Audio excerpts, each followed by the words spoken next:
Good morning, everybody, and Academic Gecko, thank you so much for the sub with Twitch Prime. Welcome to the Wolf Pack. Enjoy the beauty, glory, and majesty of Ornlu, Wolf and friends.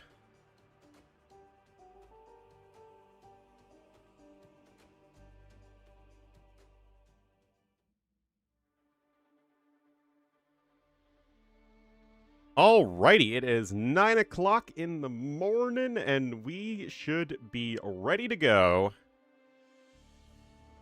Warm welcome? I mean, like, if I can't give a warm welcome to new viewers to the stream, it's like, what am I even doing?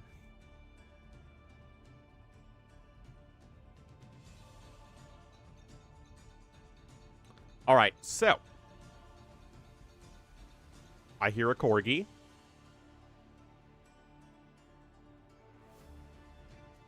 Oh, wait, these are Rex. That's right, these are Rex, which means I will need to be having at least 3 more brain cells than usual.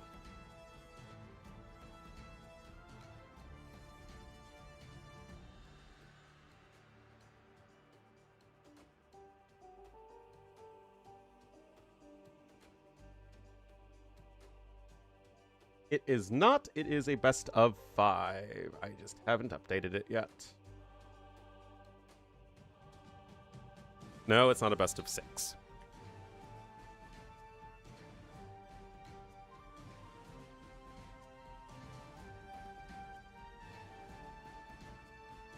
Anyway, this is unfortunately, like, the worst possible matchup for Dark. I don't think I've ever seen Dark... No, once. Dark has beaten Vinchester once, as far as I know.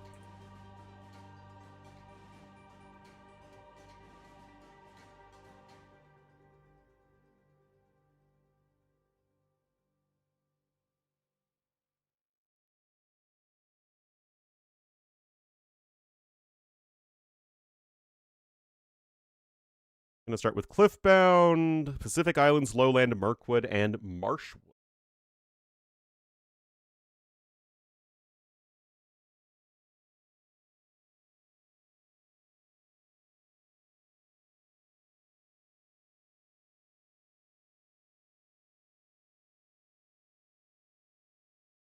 There we go.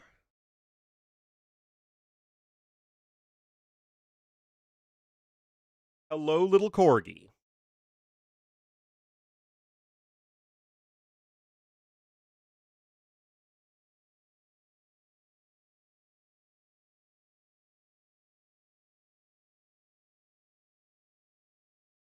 And hello, Wayne on YouTube.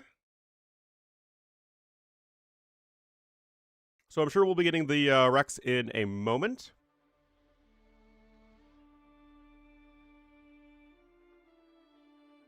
Oh, thank you for the 5 Canadian dollars.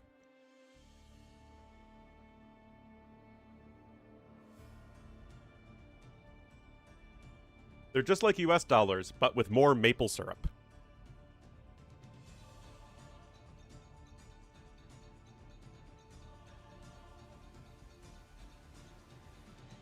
Also, don't you guys have a beaver on one of your coins? Because that's pretty awesome.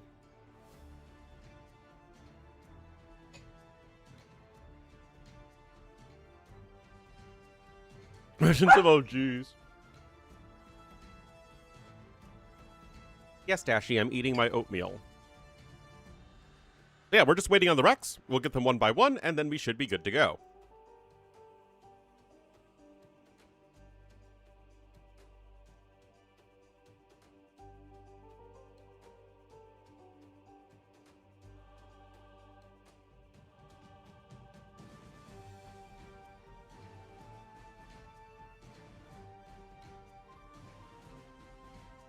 Mm-hmm.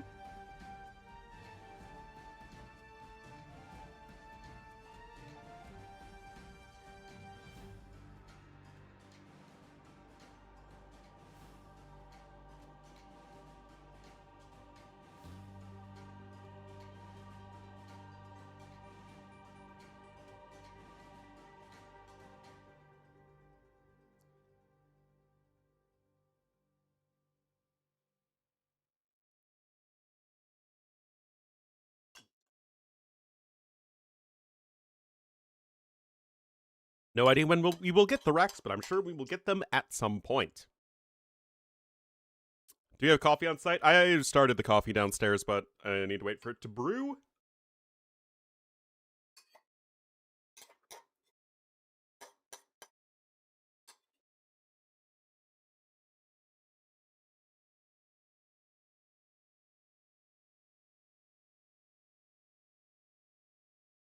Hello, hello, hello. Could be a lot of good games today. Oatmeal has been consumed.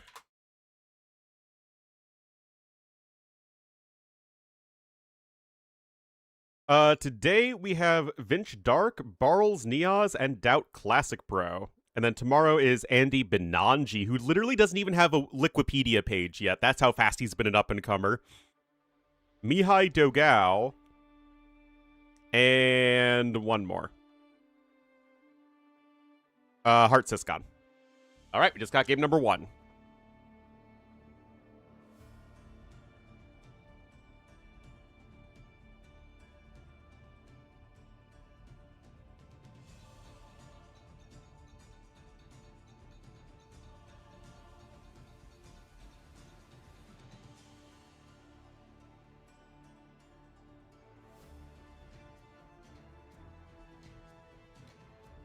Are you ready?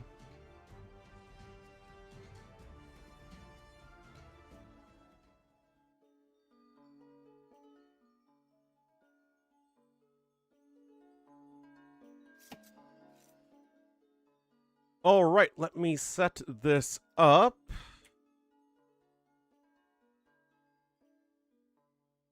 For the caster of all time, who knows, man? Yes, Dash.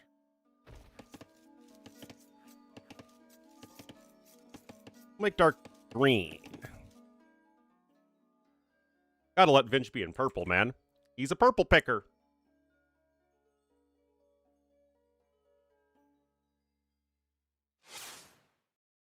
All right, guys, let's get into this game number 1. This is for Vinch's qualification here into Warlords. Remember, he couldn't play last week because he was at a LAN in Moscow. He has not lost a game yet. Now he'll be running into his opponent, who is also at the Moscow LAN. Of Dark in the Green as the 2P here to the southeast. We are on Cliffbound for game number 1. Second best color after teal, but it's cyan. It's not even teal.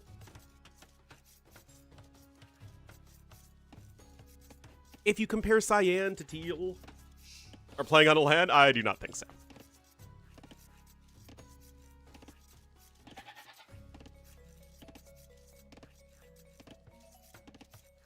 Here, let me show you guys.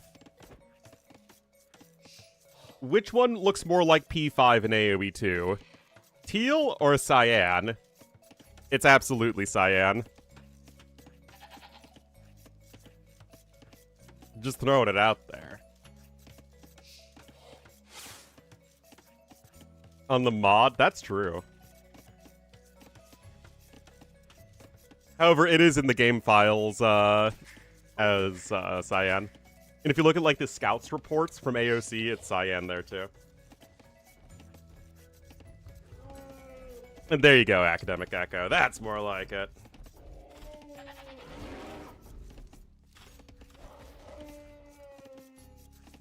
All right, so matchup already. Looks like I'm also colorblind. However, I can recognize it because cyan is the lighter one and teal's the darker one.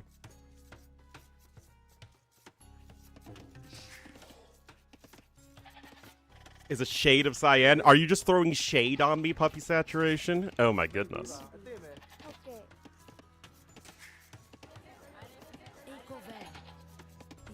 All right, so a couple settlements coming in here for Dark. And what is he going to be up to here with the 2P? I mean, these days, whenever people pick 2P, it is always into Blackwood Archers as fast as possible. Yeah, I know. In the campaigns, they literally call it cyan. Also, if you want to make your text a color in the editor, you can use aqua, which is another word for cyan. 2P2, I don't know, play just an aggressive style with chompies, go archer skirmishers, castle age.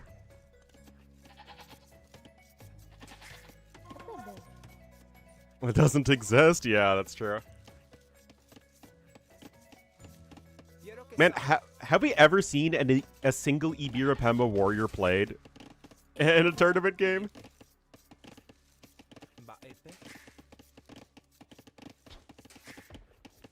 Well, it's at least not going to be for a pure FC because you're going up on 21 population.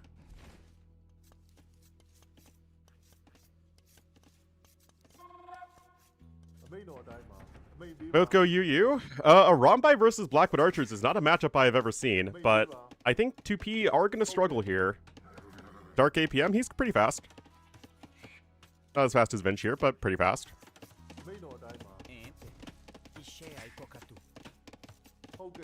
Okay. But yeah, I mean, this is just a Arabia-style Men-at-Arms opening. Nothing wrong with that. The rush distance isn't as close as Socotra. Why are we crying? Oh my goodness. It was a chompy? Oh man.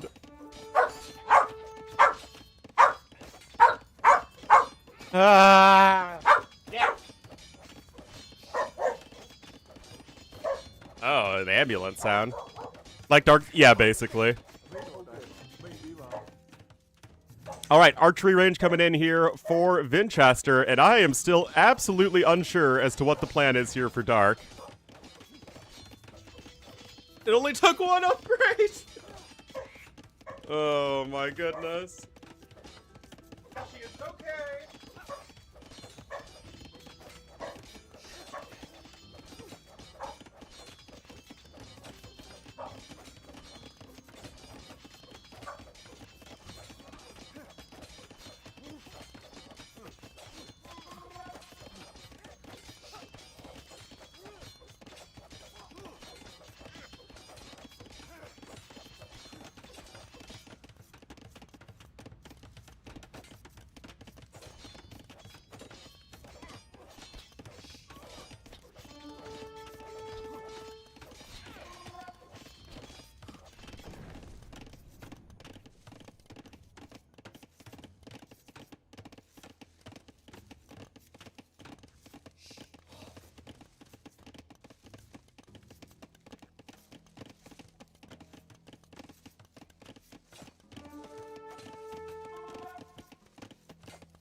Dark's still alive?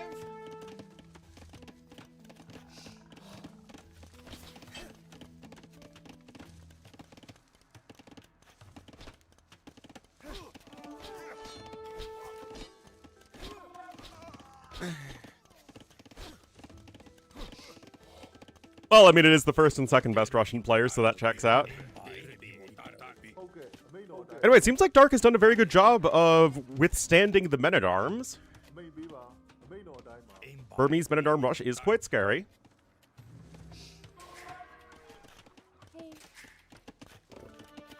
Finch, a little bit of idle time as well here.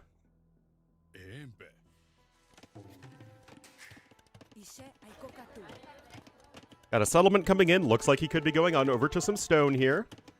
Go for the Blackwood Archers. Yeah, it really does seem to happen all the time. And I don't know why this is, but the way it works, it's like, with the best player from a country, it feels like they have an incredibly good matchup versus all the other players from a country. Like, all of the Russian players have a terrible matchup versus Vinchester. All the Vietnamese players have a terrible matchup versus ACCM. All the French players have an awful matchup versus Sato. Like, there's something about it when, like, you're the best player and, I guess, like, teacher of a lot of your fellow countrymen. It's just, like, you naturally get... Yep, Jordan has a great matchup versus all the German players. Burmese men at arms get +1 attack.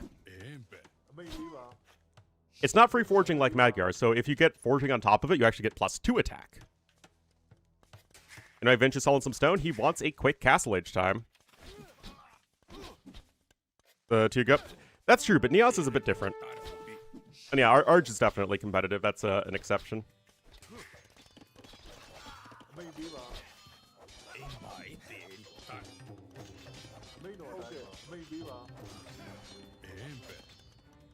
Yep, Daniel absolutely clowns on all the other USA players.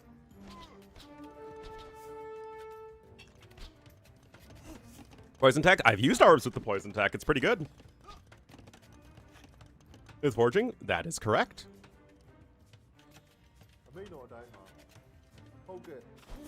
I've used it in a game where I just didn't have stone access. Neos beat Markwood now? I mean, I would think so.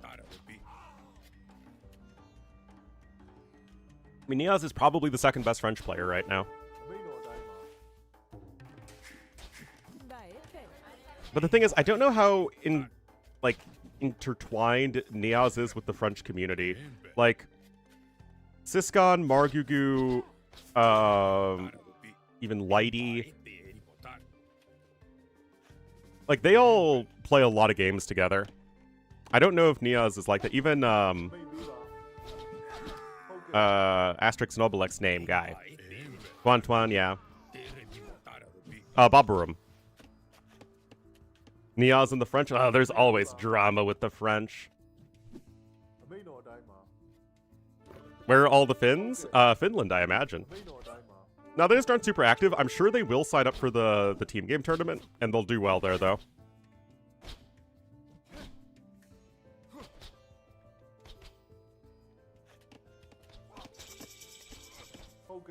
All right. Well, Castle Age is in here for our Burmese player. What is the plan, though? Siege Workshop and double Monastery. Ooh, boy.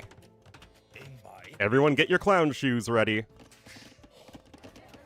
Because, of course, Dark will be going for the Blackwood Archers, but, I mean, credit to Dark, it's not easy to survive as 2P in the early game. Wasn't that Babaroom having to do with Asterix and Obelix? I thought that was Asterix and Obelix. Or is it the other one?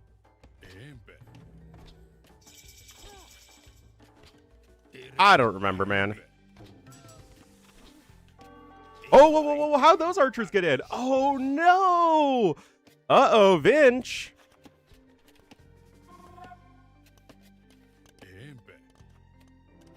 Uh-oh. Oh, geez. That sucks for him. Jam Vanderloof, thank you so much for the 87 months.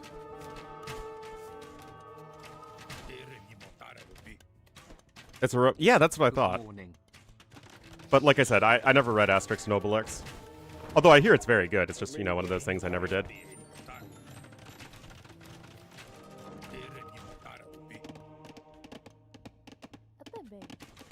There indeed was a hole over here, but Vinch is surviving. The eco is looking a lot cleaner, though, for our 2P player. Which is his Asterix. Ah, yes, there we go. All right, it's Blackwood archering time. I like that he at least got crossbowmen, though. You do get that for a 50% food discount, which feels really smooth. But of course, the Blackwood Archers are all the rage with the kids these days. Where are they going? What, were the Romans confused? We're gonna name it Babarum. Yeah. Alright, this is all micro, guys. There's a monk here. There are soon to be 3 mangonels. I mean, Vinch obviously knows his opponent's going for the Blackwoods. Honestly, mixing in some slingers would not maybe be a bad idea to help deal with the monks. You've got the resources. Well, actually, Dark isn't far away from him. He's only made 4 total Blackwood archers. Ooh, interesting. I don't think Vinch will expect this. But with Vinch having 3 mangonels, the monks, I think, have Sanctity in. Yes, they do. So, a nice job there with the crossbowman. Mango! Vinch has to repair! He does just in the nick of time. Great micro here from Vinchester.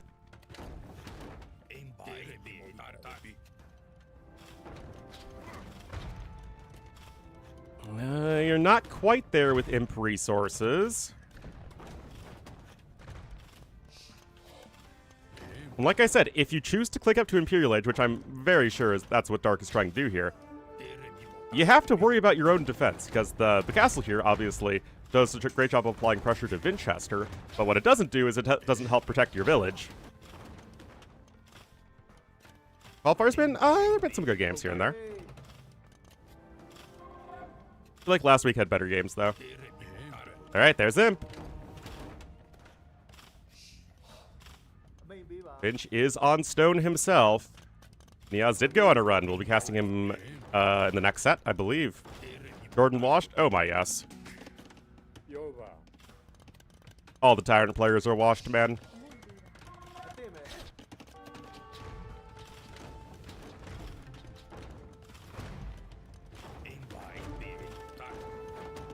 University is being denied for now, and like I said, you do need to find a way to not die here at home. 55 conversions? Yeah, again, that's AoE 2 as it's supposed to be played.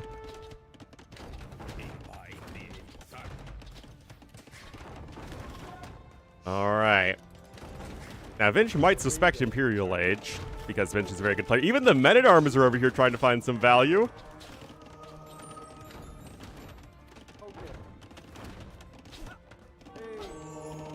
This is such a tough spot for both players. 2 more Blackwood archers die.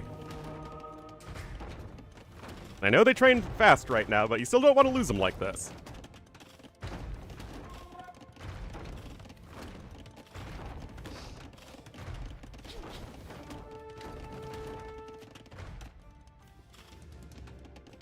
Another mango on the way here for green.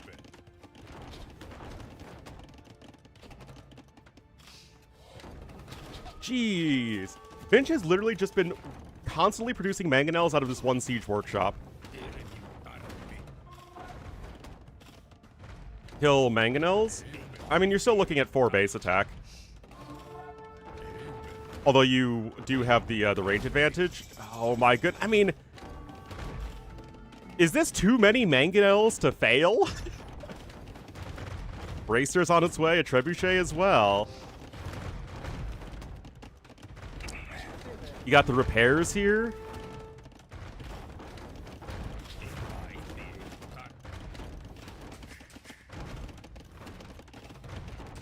I mean, what are you even supposed to do against this? No ballistics, remember. The university's been denied this whole time. It's even about to go down. Now you have the range advantage with Bracer, though. Nope, no chemistry either.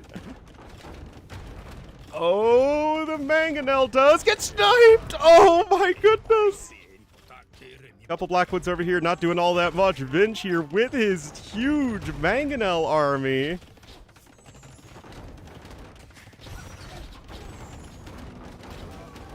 University coming in over there.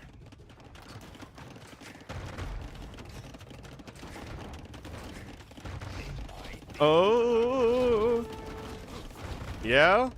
I mean, Dark was actively trying to snipe that.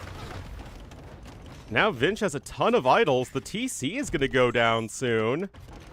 Oh my goodness, guys. What a game number 1 here. Yeah? Literally, there are no town centers on the map. Both players are 0 TC gamers officially. Oh, wow. Oh, this is fun.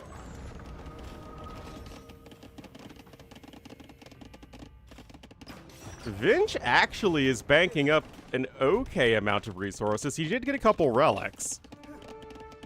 So if he can rebuild the TC, maybe. There's University finally in. We have ballistics on the way. She's gonna have to flee with those villagers.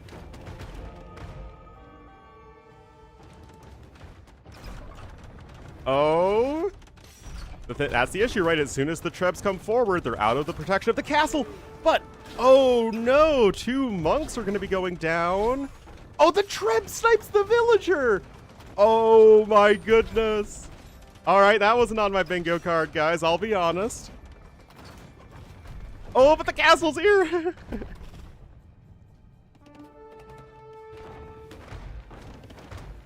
There are 3 trebuchets.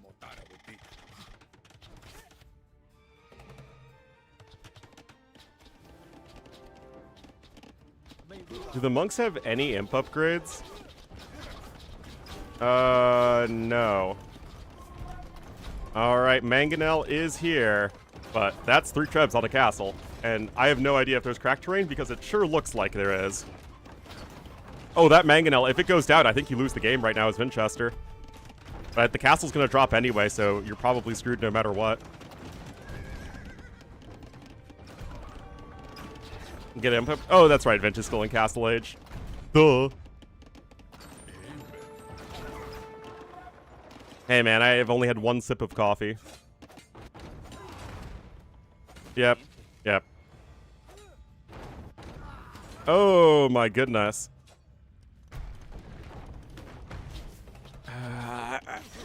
On the one hand... Okay, here's my thoughts, guys. On the one hand, Dark is gonna not really have anything close to an eco at this point. I think Dark can win the game with the units he has right now.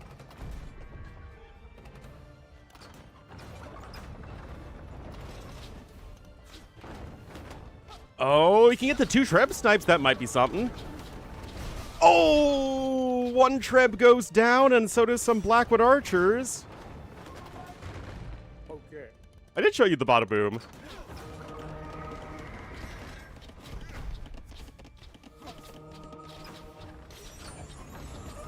Converting Blackwood archers. Oh, good hit there.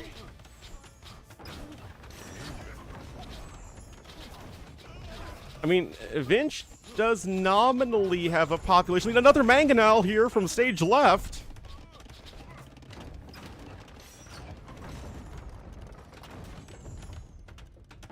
No gold income at all for Winchester, though. He doesn't even have his relics anymore.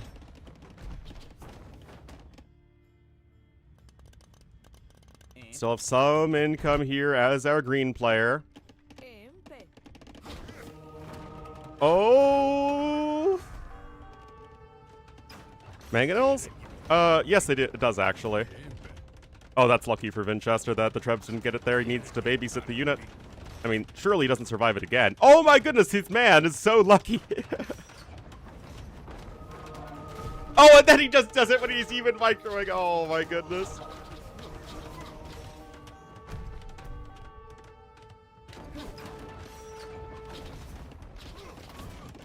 Skirm upgrades coming in from Vinch. I mean, can he afford enough skirms here? More Blackwoods. I mean, absolutely Green should get chemistry. I mean, obviously one more attack for the Blackwoods is huge. Uh-oh, you're running out of stuff over here, Winchester. 35-5 army. And right now, it's just the Blackwoods are going to kill everything. I've got ballistics. And guys, I think this is going to be curtains here for Winchester in game number 1 as the Blackwood Archers reign supreme.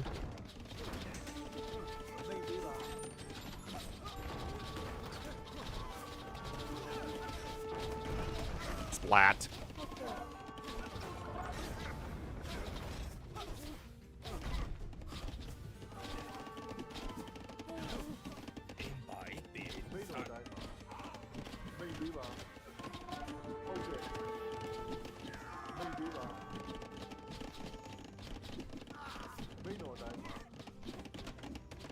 Yep.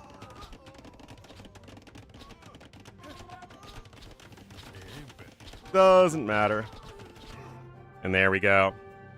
16 mangonels, and it was not enough. Dark with a bit of an upset here in game number 1, but that was a fun one, man. Dark able to get to Imperial Age. It was looking really dire for him at home. Yeah, he really did need the skirms a bit sooner, but he was busy microing the mangonels.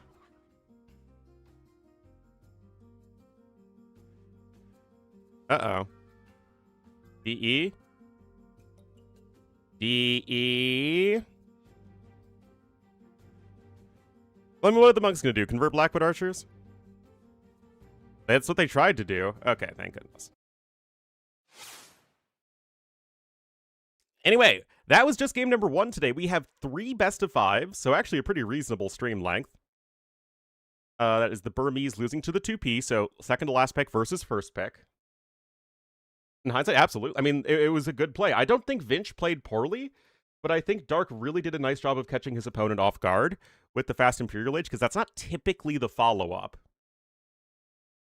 I mean, I thought the counterattack was good. It just, you know, didn't quite work out, because that's how AoE is sometimes. All right, we got game number 2, guys.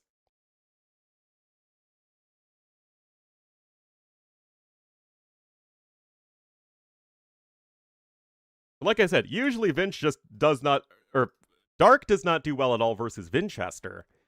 But if we can have an actual series on our hands, I will be very hyped. I know, it's crazy.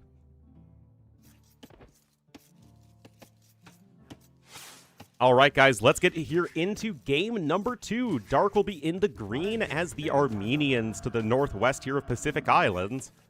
Is it islands or isles? Okay, it's Pacific Islands. Yeah, like I said, I think he's done it once. Vinch, meanwhile, though, is going to be in the purple as the Italians here to the southeast. So Pacific Islands has been in plenty of tournaments at this point. Pretty standard water map. 2 top-tier water civs here with Armenians and Italians. This was a show match? Oh my goodness. Which archipelago does this map resemble best? It doesn't look like a volcanic archipelago, though, as it's not very mountainous. So this feels like a fictional Pacific island. It looks like neither an atoll nor a volcanic island.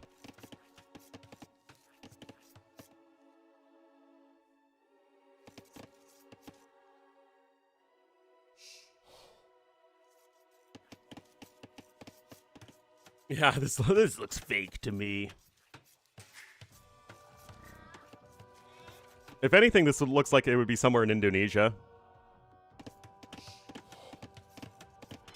Alright, Doc is on the way. Doc is in. Very nice build here from Dark, though. Already has a first fishing ship out. He was actually taking the straggler trees with the mule cart just to get the wood as quickly as possible. I did notice that at the start of the game.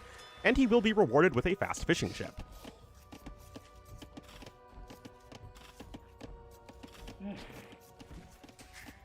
But, of course, Pacific Islands can be played in so many different ways. You can go aggressive on the land, try and pressure your opponent as they go over here, usually with their second lumber camp / mule cart. You can, of course, play water. Do we see hulks, fires, galleys? All possibilities. However, unlike most water maps, there are very few fish here. Once this Dorado is gone, you are basically out of luck when it comes to nearby deep fish. You have to go very far away. And so, over-investing into fishing ships is not something you want to do on this map. Like, how many fish are there in total, even?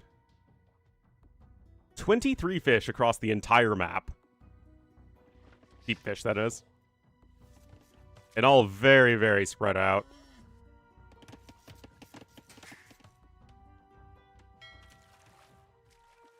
Well, Loom is in here for Vinchester, indicating he wants to click on up, and there we go. Even utilizes that cheap Italian age up. Extra fishing ship, though, out here for Dark, so his eco's a little bit better. And the mule cart ensures a lot of efficiency. The mule cart's really nice on these islands because you have a lot of these dinky little wood lines. So instead of having to rebuild lumber camps and wasting wood and time there, you can just reposition the mule cart as you go from little wood pile to little wood pile.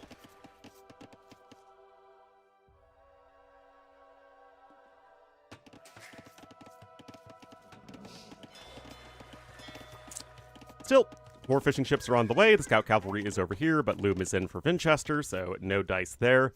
And Dark is also on his way up. 30 population. Now, this is likely still too fast to be a fast castle, especially as the Dorado are going to run out right there, and at which point, okay, there's going to be one more Dorado that you can take, but now you're just taking from the box turtles right now. There's another mule cart coming in, and right now, it doesn't seem like Dark is all that interested in going over to one of the main islands. Another dock coming in here from Vinch. At the one lumber camp over there. Usually, players will send some villagers forward, though, and build a second lumber camp over here. But that's not what's happening. Still just the... Wait a minute. Am I blind? Where are the other lumberjacks?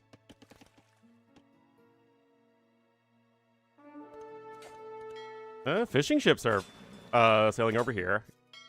Nice job here. Oh, he's trying to block! He's trying to block! Oh, my goodness. That was an NFL-level block. The transport ship could not come in to save the scout cavalry. All right, we got 7 lumberjacks over there. Vinch has 8 more nominally. Where are they?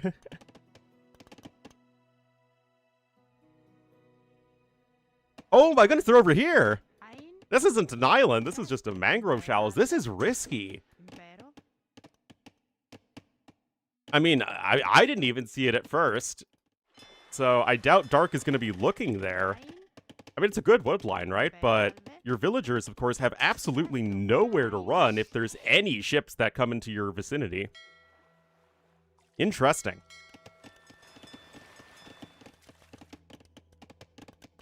Meanwhile, Dark's still just chilling here on a starting island. He's got a blacksmith incoming. Fishing lines here for both players, super important. Dark's at 8 fishing ships, though. Plenty of fisky mothers here for green. But, as you can see, it's not very efficient, other than these 3. And that's only going to last you another 7D food. So more fires here for Vinchester. Dark going to be focusing more on the galleys. That's what he got the blacksmith for. Got a 3rd dock here for Vinchester. You can see all of the deep fish here are getting depleted very, very quickly. Actually isn't even, I mean, I guess these 2 are sort of close, but not something you really feel great about. Importantly, though, it gives you a little bit of a foothold here on this island, which you will need sooner rather than later. Meanwhile, no other units have gone down other than the scout cavalry. To auto scout? No, we don't need more auto scout. But no, it's a high risk, high reward, right? Because it gives you 7 villagers chopping wood in peace on a map where you need tons of wood income. But on the other hand, it's extremely vulnerable. All right, this is just all micro, guys. Fire ships much less vulnerable to dock fire than hulks are, or even galleys. Oh, but Vinch absolutely getting the better end of these fights. There simply aren't enough galleys out yet to challenge the fires.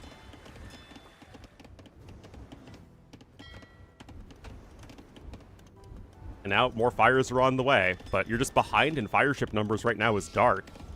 12-4 military. And Dark, still no foothold here on any of the islands. Vinch has a scout over here on the one island. I mean, one Vill's going to come over and get immediately attacked by a tiger. Alright, but Vinch is not here with all of his warships. This is the best possible engagement you could get as Dark. I mean, it's still going to be a semi-even fight, but like I said, this is as good as you could hope for at this point as our green player. He needs some hulks, that's for sure. Vinch is just making fire ships. Hulks, well, I think he wanted to get to good galley numbers and was a little tunnel vision-y in trying to get the galley numbers in, when really it was just Vinchester only making fires, so you just need to make the thing that counters what your opponent is making. But yeah, the early blacksmith was definitely an indication of, okay, I want to get to a good galley mass with Armenians, take advantage of that extra projectile they get, but you have to play the game that's in front of you, not the game that you want to play. Anyway, because of that tiger, this villager will die to the scout cavalry if it's paying attention. Now, Dark has a couple hulks now. Yes, it is 3 docks versus 2. Oh, nope, sorry, 3 docks v 3 docks.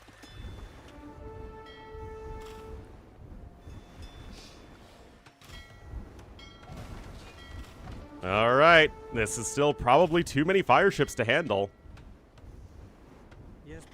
And we only have 1 Vil over here, and like, you cannot afford to lose water before you transport more Vils over. Okay, there's another 6 coming over. Oh boy, there are no hulks left standing. And yet, this might be good enough for Dark. The galleys do have that critical 1 extra damage versus fire ships. Looks like the scout got a villager here as well. And Vinch is up to Castle Age. If you just look at the res collected, Dark is actually ahead, but it's ahead in wood. Vinch is ahead in food, and that is going to give him a huge timing advantage here, as Dark is not especially close to clicking up. Repairs coming in on the fires. That said, Dark has equalized the military. Also, you could argue that the fishing ships are a little overkill for Dark because they're just not very efficient. It takes much longer for the fires. Oh my goodness! Oh my goodness, guys. Oh dear. Oh, we're getting a Stannis Baratheon maneuver here.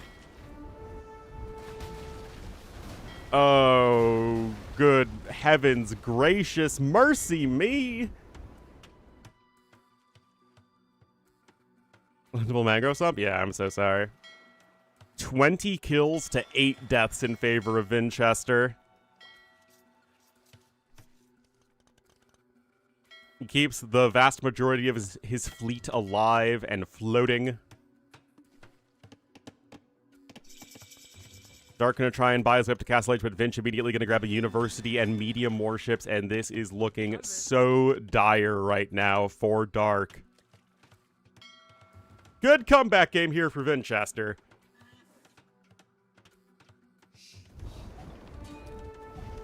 The Earl of Sandwich would be very proud. Butchered that character? Yeah, I know.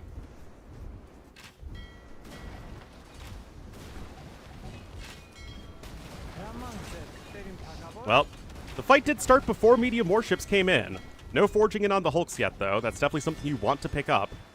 That was a bad fight. Once again, Vinch just did not engage with his entire navy when Dark did. Blinkers are going to get constructed, though.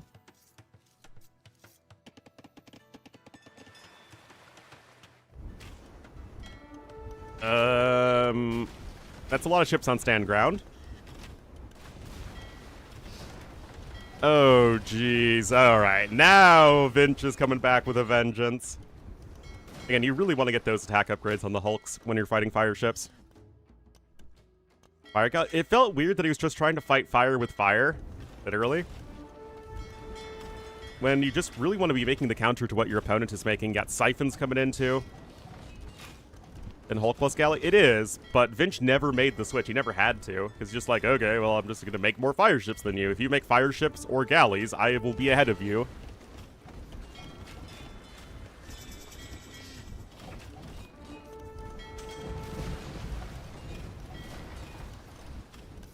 Dark just reeling at this point. Gonna try and micro this as best he can, of course, but it's a very tough situation. Vinch already has a second town center here on this left island. Gonna get a monastery and pick up some relics. Fire with fire, indeed. Docks are also gonna get torched so fast by fire ships. Not that Dark could afford it, but Masonry saves lives, kids. Masonry just removes all of the bonus damage that fires get versus buildings. Yeah, really. I mean, to go mass hulks like this, you really, really want to be able to get those attack upgrades. It adds a lot of damage. Urchins are OP on water? Exactly.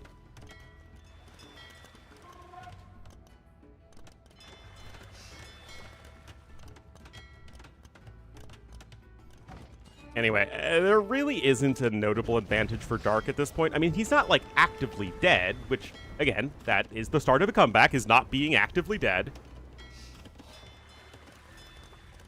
But yeah, now Vince sees it's all Hulk, so now he just switches into his own galleys, and now, voila, you're getting Fireship plus War Galley, which is exactly the army composition you want. No, they don't. You've only... oh, no, they changed it, sorry. They do get 1 bonus damage versus Fireships. They didn't in the Thalassocracy Cup patch. But then when they removed 1 base attack from Hulks in the launch version, they gave them 1 bonus damage versus Fireships.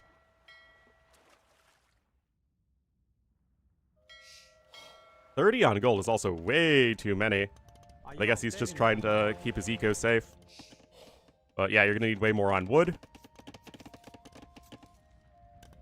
Still, again, Dark isn't dead.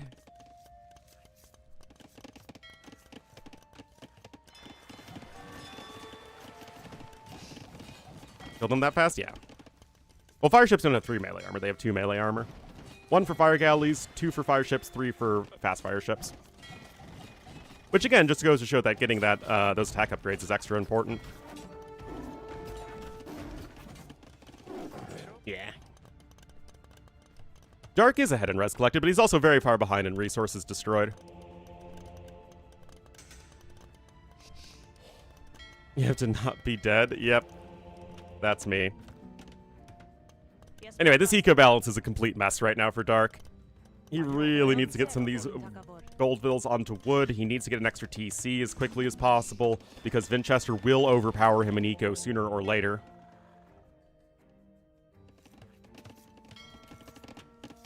Gonna be ferrying some more villagers over. They didn't check properly. Oh, I'm not dead yet. Alright. Chip upgrades better here for our purple player Vinchester, and this is not going to be a close fight unless the Fireships just choose to not attack anything, which I guess is possible. Even with the Fireships kind of derping around there, it's still going to be a very one-sided fight in favor of Vinchester. He's got ballistics there for those war galleys. These Hulks are being very exciting, attacking this dock. Look at them go! They're very slow. Well, okay, I guess if you don't garrison the fishing ships. I mean, did just lose several fishing ships there. A nice fortified church rush coming in.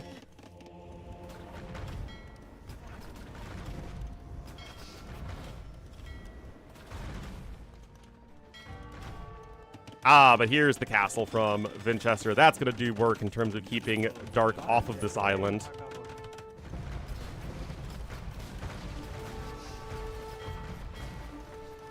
Chip still, overall, very good fights here for Vinchester. I would like to see careening. Does help versus those war galleys.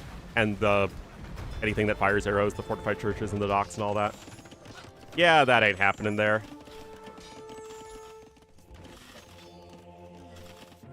And there's the GG called. And Vinchester strikes right back here and takes game number 2. Just not quite the best transition. I also thought the initial build was a lot better for Vinchester. Look at that difference in uptime. I mean, if you're not going fast castle, you'd think you want to get to feudal age at least, you know, in as quick a time as reasonably possible. Yep. Uh-oh. Okay, apparently, guys, trying to exit a wreck is a very bad idea right now.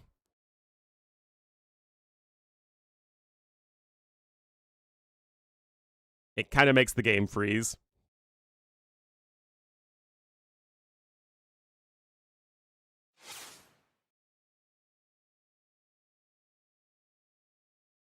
All right, we are tied up.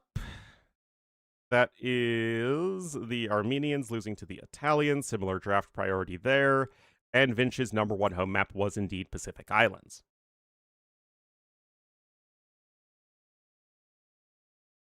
Alrighty, good stuff, good stuff.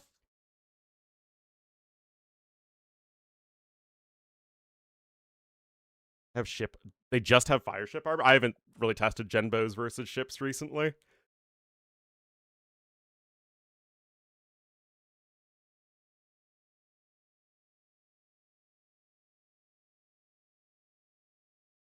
All right. All left.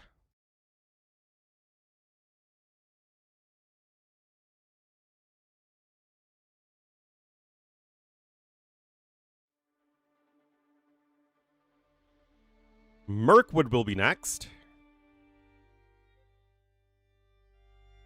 Be careful of the spiders.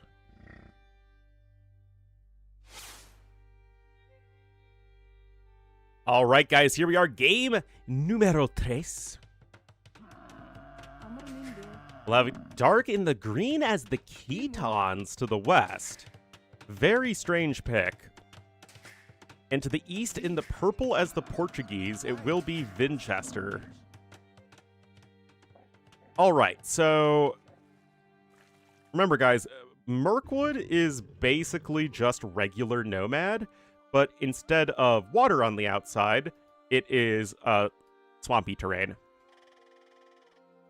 Now, I don't think this is mangrove terrain either, so taking this bamboo would be kind of a nightmare to try and do. You'd have to long distance chop. And I guess you have some oysters and extra food on the outside as well. So the food distribution is a little bit different. You can also more readily find the tapirs here on the outside, as opposed to the middle of the map. I mean, like, there are some, but it's more guaranteed to get tapirs closer to the edge of the land.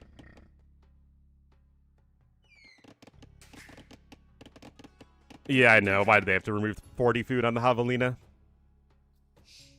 But yeah, basically, the point is, the map is very similar to Nomad. So why pick Ketons? Now, Ketons with the forging upgrade will deal 1 extra damage to enemy hulks because of the double effect. Basically, you get 6 damage against 4 armor. When normally it's either 4 damage against 4 armor or 5 damage against 4 armor, which still goes to 1. Nothing like coastal. It's a very swampy coastal. That said, I mean, Ketons are much more of an open land map civ than they are hybrid-y civ like Portuguese are. I mean, Portuguese are fantastic, of course. I don't really think I need to talk much about that. One of the best Nomad civs. Tony fish? There's like an okay amount of fish. Definitely like a little bit less than regular Nomad, but still plenty that's worth fighting for. Rip this person. Ripperino. Hey, why is there a Christian cross here? This is very clearly not a Christian area. Back in a bit. Oh, I see. Who's more important? Also, are there no shorefish?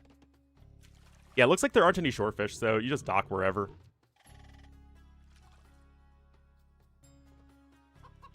It's Christian? Did any other cultures or religions use a cross to denote graves?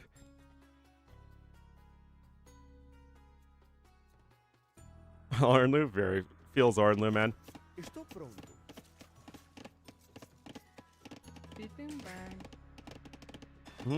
Dart, not enough food right here. He's on 2 docks already. Nope, I don't know if anyone in the AoE community has actually met Spirit of the Law.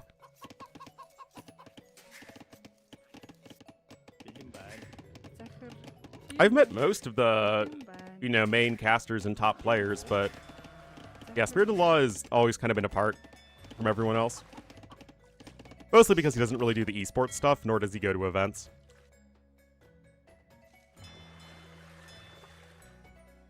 I mean, he might be. He might be.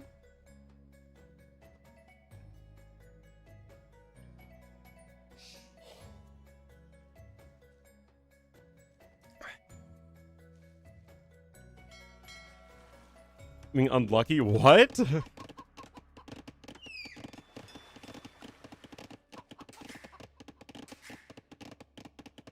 Pure the mainstream influence? Something like that. Alright, Feudal Age on the way here for Vinchester. Honestly, pretty fast for Portuguese. You'd think they'd want to do something more in the Fast Castle family of plays. But look at this. Homie here, Dark is on 3 docks.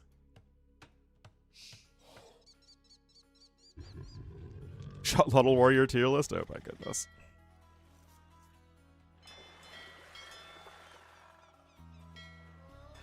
People really want to see bonuses to Shotladdle Warriors, man.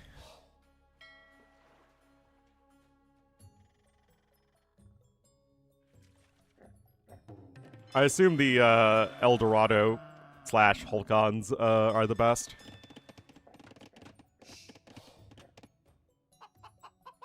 We have 12 fishing ships and counting, but Dark still isn't super close to clicking it. He has no villagers gathering food.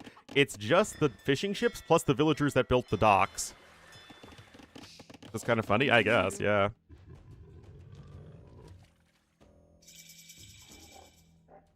Shotladdle should be... But again, it's not like a unit you're supposed to make. It's just an Easter egg. FC, I mean, it could be, it has to be something Fast Castle. I have no idea what. And now he's going to be idling his TC because he just doesn't have the food income to click up. He didn't even have the second building because of needing the lumber camp. Yeah, Mayans and Mapuche don't have redemption. All of the other American civs do.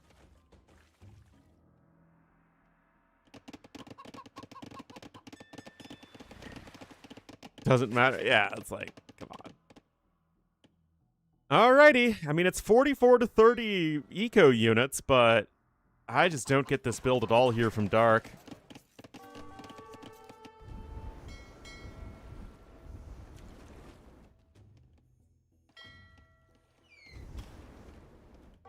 Bazzy random? Probably not. I feel like I'm so busy these days.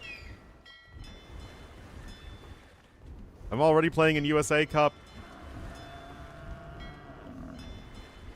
I mean, look at this, guys. The fire galleys are absolutely torching the docks right now. He's still making fishing ships.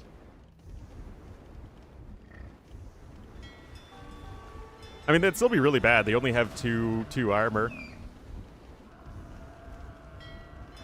Guys, I don't get this from Dark. It's just way too slow. And he's not even going to have the resources for Castle Age. What even? I mean, it's like he's ahead in wood collected, and he's behind in food collected and gold collected. Being ahead in wood collected doesn't matter. Rage.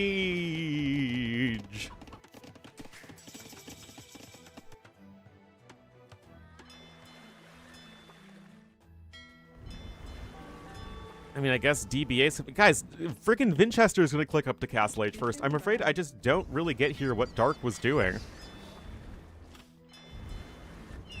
I mean, the fishing ships are very good, but they just... You can't play this slow. Like, there's going a more defensive approach and making more fishing ships than you used to do, just because it's easier to keep them safe, versus you are up to Feudal Age how much later? You're up to Feudal Age over 3 minutes slower than your opponent. Like, that's too much, man. Now with 6 fire galleys here, everything's gonna get torched so fast. And you're not even close to Castle Age, so it's like, what's the point of this in the first place? Yeah, it's... unfortunately, this just isn't good.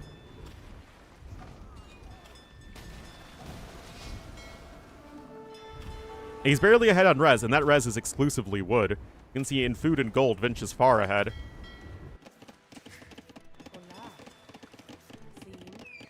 I mean, it is pure fireship versus pure Hulk, but you can see that the fireships are so good at snowballing an advantage because they torch the docks so fast. Station of the docks? Well, I mean, you can fast castle, but this is still too slow for a fast castle. And you didn't... Like, if you're going for the fast castle, you want to be taking mostly from the tapirs or deer or something, and not from fish, because the hunt pays off way faster than building a fishing ship and then waiting for the fishing ship to pay itself back. Stronger, that's exactly what I'm saying. I think that docks aren't good enough right now.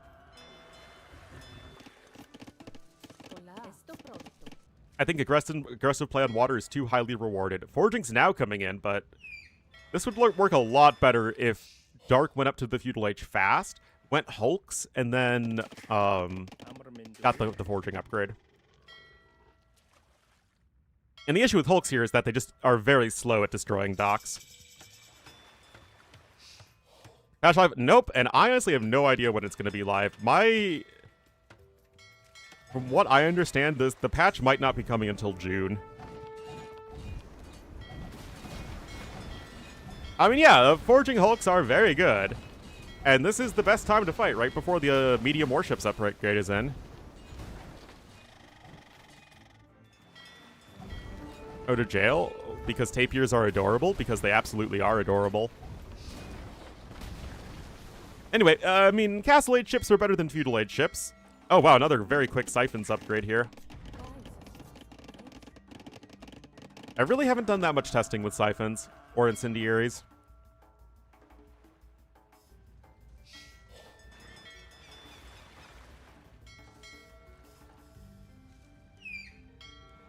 I have seen tapirs at a zoo as well.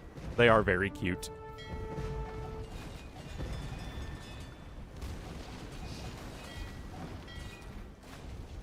I mean, the population numbers are a lot higher for green. It is true. And I really would prefer, yeah, to see the War Galley upgrade coming in. I do think that it's like the only thing that your opponent is doing remotely well are hulks. So, like, I don't know why you'd bother getting the fast siphons upgrade and making more fire ships. Just go War Galleys. Vinch is on a second TC. He's starting to mine some stone. Dark is about to click up. Oh, never mind. He needs a market. He just built the mill to build the market, and that's going to take some time and slow him down even more. He's making more fishing ships. Did he get fishing lines? Yeah, he did. But yeah, now that the war galleys are in, the hulks are probably going to be very sad.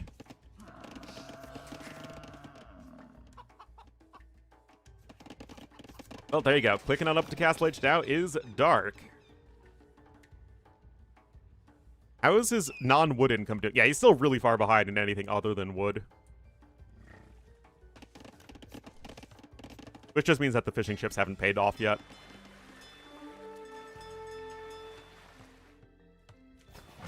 Oh, but if you don't babysit the war galleys, that happens. And before the clinkers get constructed, you are slower than the hulks.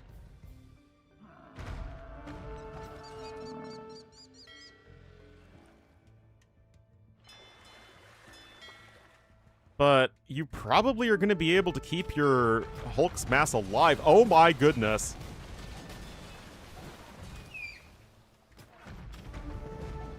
Yeah, it's very weird to see the fishing heavy eco for Ketons.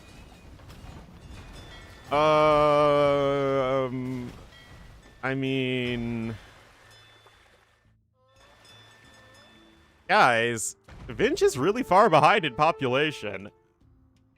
Got a stable on the way as well for Dark. He has a score lead. What? Oh my goodness. The classic be 3 minutes slower up to Feudal Age, you lose like 3 docks, but you just keep on building more docks.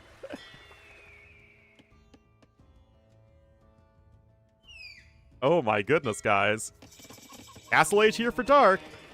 One villager does get converted. Need to start making some light cav. He's going to need to utilize the market a bit. He needs to get medium warships. Getting gill nets, that makes sense. You do have 25 fishing ships. How did someone had wood collected? It's just so bizarre. You're going to have a castle coming in here for Dark, and the Portuguese military low eco should be a lot better than the Ketons.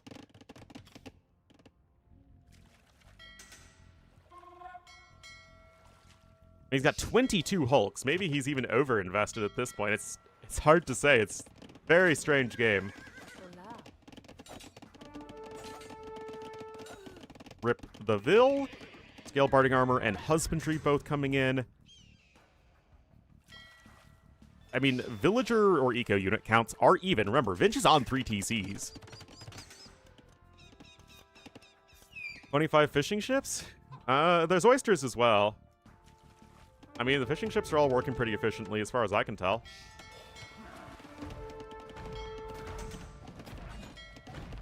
Alright, there's medium warships and iron casting coming in.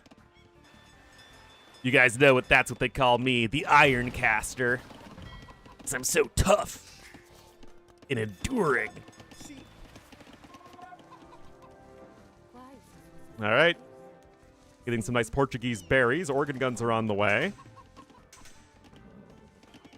The Iron War. He never called you that? Well, yeah, because you guys don't think I'm as cool as I think I... Or rather, as cool as I try to think that I am.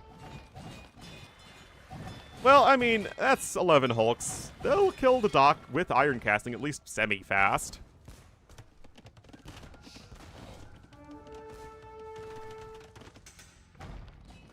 Versus buildings, well, you see right here. It's not amazing, but it gets the job done. That's really... Aw, thanks, Kianan. Guys, I have such low self-esteem. I need you for my affirmations. Yes, they do. There are no direct Hulk bonuses, but bonuses to the attack upgrades at the Blacksmith, which is basically just Magyars and Ketons, do apply to Hulks. I think they'll add Hulk bonuses to civs once they feel the unit is better balanced. Go ahead. Well, I mean, yeah, Vinch is on 4 TCs, but, like, I mean, those Hulks are kind of killing everything, guys. No +2 defense in. That would be a big one against the organ guns, but if they stray too far away from the castle, then this happens. If anything, I think fire ships do a little too much damage to buildings. I would reduce their building bonus damage versus buildings by 1.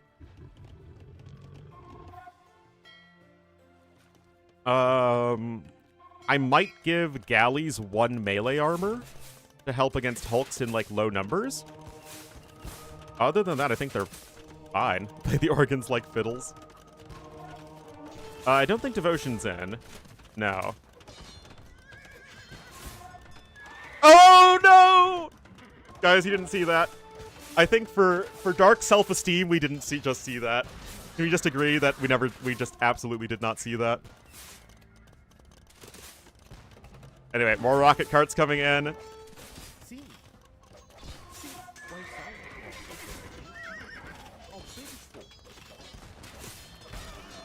Oh, boy.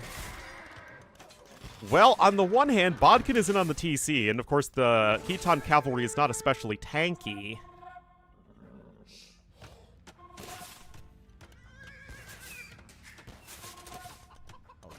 Monk coming in here. That does not have Sanctity, though. Oh, can he get the other one? I think he will. Yep. Okay, that's a big win there for Vinchester. No, you don't have Redemption as Ketons. A very strange game, guys. Look at this, TC's 2 and 3 coming in for Dark. Now, although he has been 1 TC, Dark has been doing a very good job of keeping that TC running. Oh my god, he's got 46 fishing ships. Holy cow. What the heck?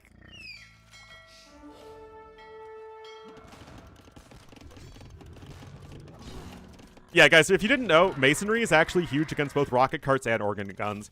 So you see this all buildings bonus damage here? All buildings armor class and the bonus damage associated with that armor class is important because it is what is affected by Masonry. Standard buildings, which none of these units steal, so I can't really show you, but that's the infantry bonus damage versus buildings, and a few other units, but mostly infantry. That is not affected by Masonry. So Masonry gives you the 10% extra HP, but not extra armor. You get 3 all buildings armor with Masonry, so it drastically reduces the damage that, you know, rocket carts and most ships deal against buildings. Fire ships and war galleys. Hulks don't have any bonus damage versus buildings anyway. It's one of those things that's very specific, and fire archers, indeed. Like I said, it's infantry and a few exceptions. Fire archers would be awful if Masonry applied to them. I mean, even more awful, rather. Anyway, rocket carts back up over here. Fire archers still get +1 attack from chemistry, although they don't get a visual change. Anyway, Imp is on the way right here. Guys, we have 5 rocket carts queued up. What the doubt? Look at this man. Also, I don't think he has any fish traps yet, so, I mean, he is going to run into a brick wall here very soon.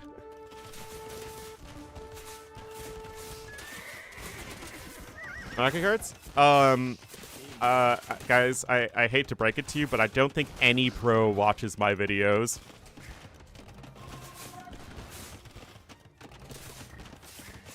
At least not the videos I put in all the effort into. We have freaking Viper watching my, you know, random rant.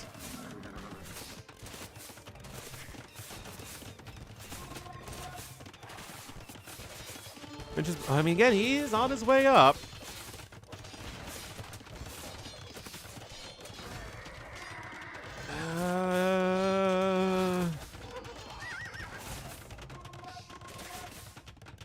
Yeah, I saw Viper's reaction.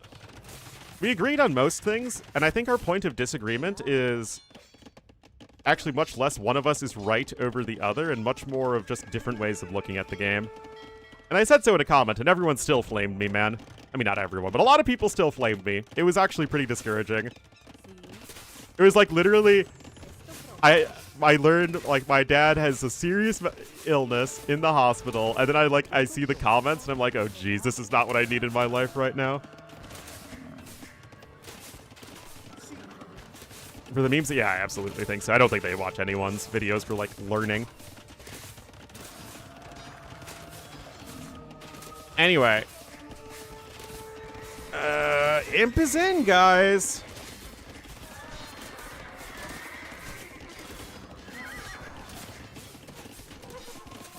Now, I'll explain after the game. We actually got some good news yesterday, so that makes me feel much better.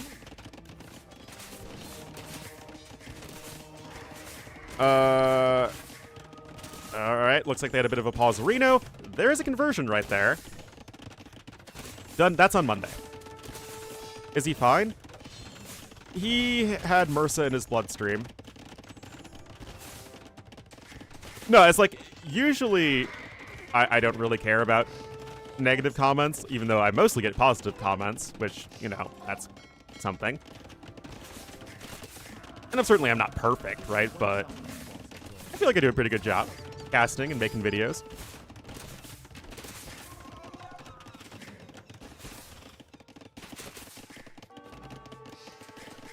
I'm telling you guys, Masonry's so huge against rocket carts.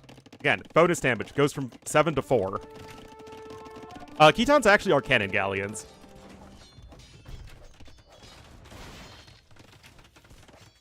It's 0 to 4. Oh, wow.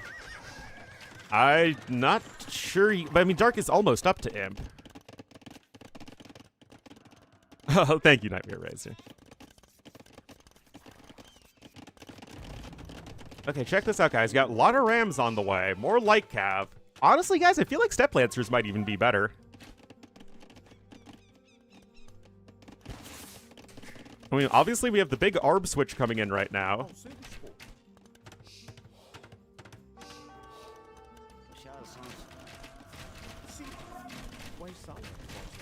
I mean, yeah, that's just because he's got a ton of vills on gold, not that many on food.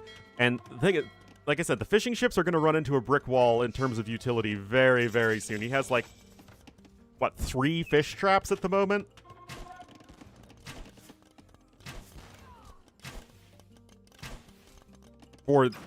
In terms of players, Vinchester is, what someone said earlier, 22-2 against Dark. Dark has an awful matchup versus Vinchester. In terms of these civs, Portuguese make much more sense on this as a hybrid map, but they have a long rush distance here, and Dark has played a very odd style, but not an ineffective one. Also, handcarts can be denied, rip. I mean, that's a lot of RAM, guys. You could power, like, half an AI with this amount of RAM.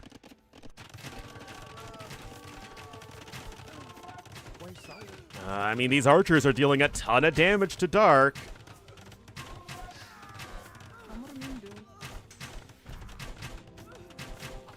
I mean, yeah, it's fun. This is a fun series, if nothing else. Oh my god, is this a Doubt Castle? Beautiful micro from Vinchester. Oh my goodness, guys. The heavens are parting! The light is shining on us viewers. Are you blessed?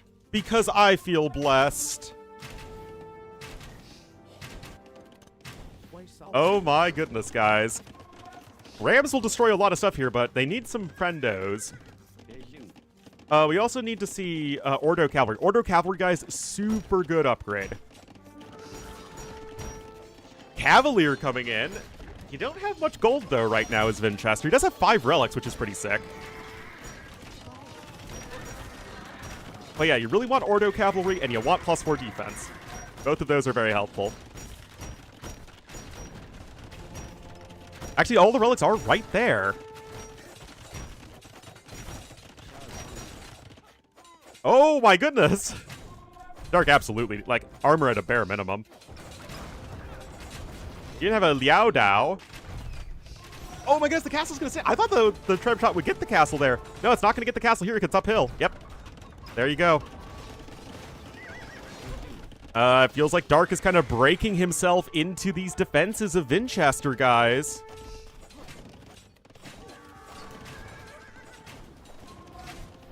Uh-oh. I mean, you kind of Dark set up on that peninsula, but how are the fishing ships looking? They're looking pretty poor.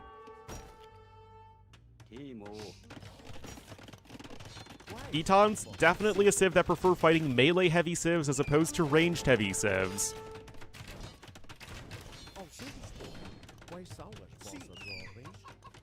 Just since Castle Age, Mason Cox, you think the 22 fishing ships or whatever in Dark Age was just normal standard play, clicking up 3 minutes slower than your opponent? Yeah, I do think Cavalier plus Arb is too much, and I think there's a lot to be said about Portuguese being much easier to play at this point. Archers, Cavalier with a discount. Great defensive setup here from Winchester. It's just a lot more straightforward as to how on earth you could win this very bizarre game. Aw, thanks, Snitchor. Hope you've been enjoying your return to AoE 2. Some of us weirdos never stop playing. No, Ketons do not get help.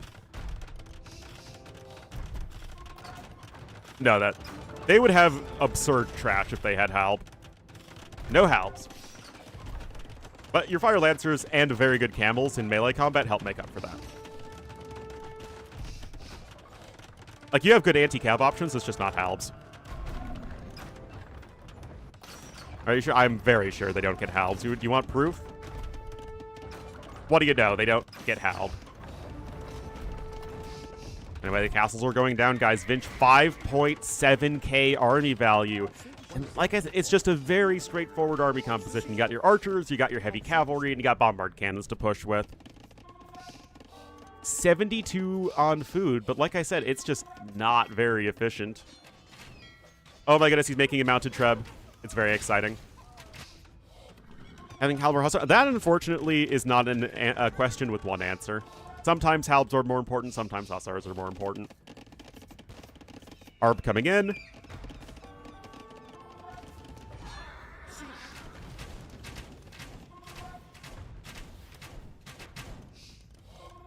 Don't ask Aztecs, don't ask Vikings.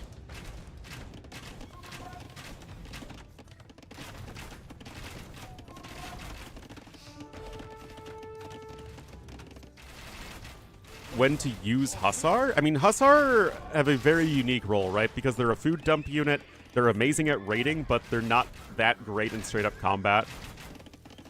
Malians? I mean, technically Malians, yeah. Anyway, guys, Winchester's army is probably too powerful to be destroyed at this stage. And I do think that Dark needed to make more of a transition into a gold unit when he had the chance. Now the gold is running a little bit low.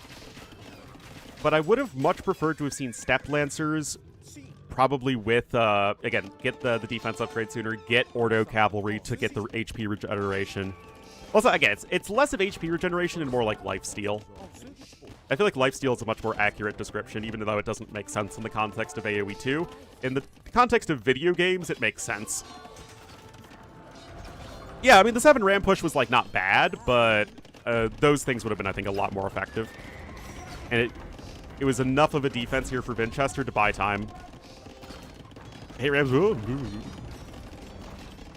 In some matchups, yes, not this one.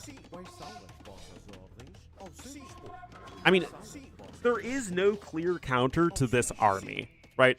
Not like a single unit or two, which is why this is the team game meta, right?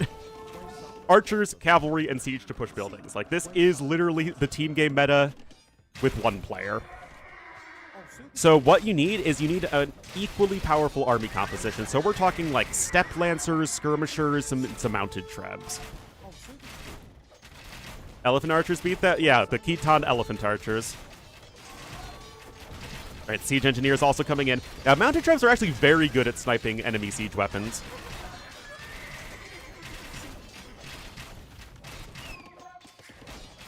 We got arquebus coming in here as well.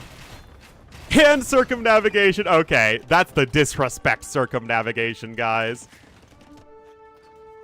Look at his disrespect. He's not making ships. Wait, what? Why isn't it showing if I switch POVs? This looks like a capture age bug. Huh. Yeah, it doesn't show circumnavigation working. Anyway, there's the GG called, and Vinchester will go up 2-1. Very, very interesting game. Yeah, it turns the map to explored, and it makes your ships train faster. That's the most important aspect of it. But yeah, it was a weird game.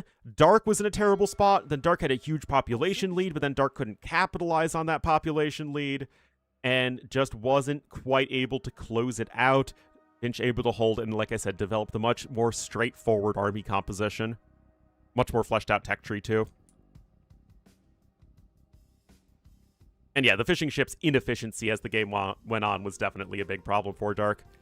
It was a fun one, though. I mean, we can't say, guys, that was a boring game. Nor would I say that that was an unsatisfying game. That was a AoE 2, but it was good.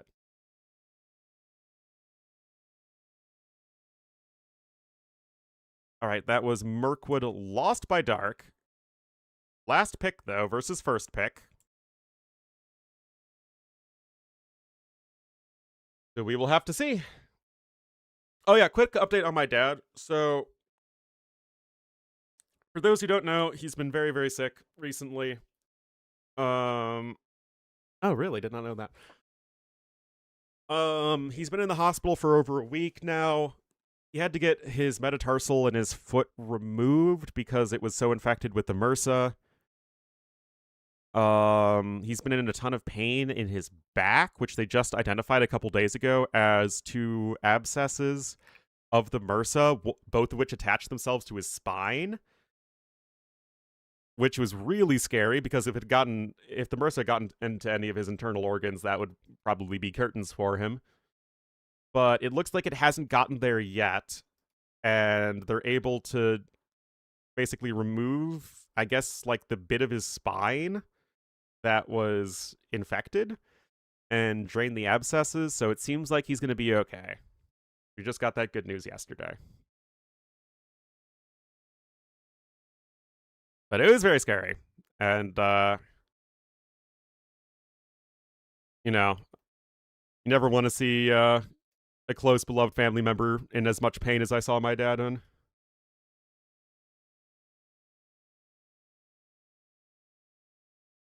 But like I said, good news. That's here? Oh, thanks. I think we're in the healing process. I mean, he's still all drugged up like crazy. But, like I said, we have a plan of attack. They couldn't do the surgery sooner because he's been on a bunch of blood thinners, so you can't do surgery when somebody's on blood thinners, I think for pretty obvious reasons. So they have to wait for that to get out of his system, and then they can do the operation. So that's why I haven't had time to make any YouTube videos or anything, is because I've just been going to the hospital and stuff like that.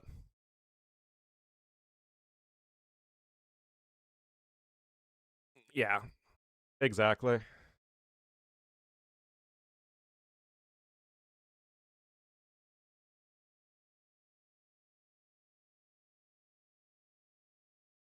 But thanks, guys. I appreciate it. So yeah, it's been a lot of just either going to the hospital or making food and drinks for my mom to cheer her up because she's spending even more time at the hospital.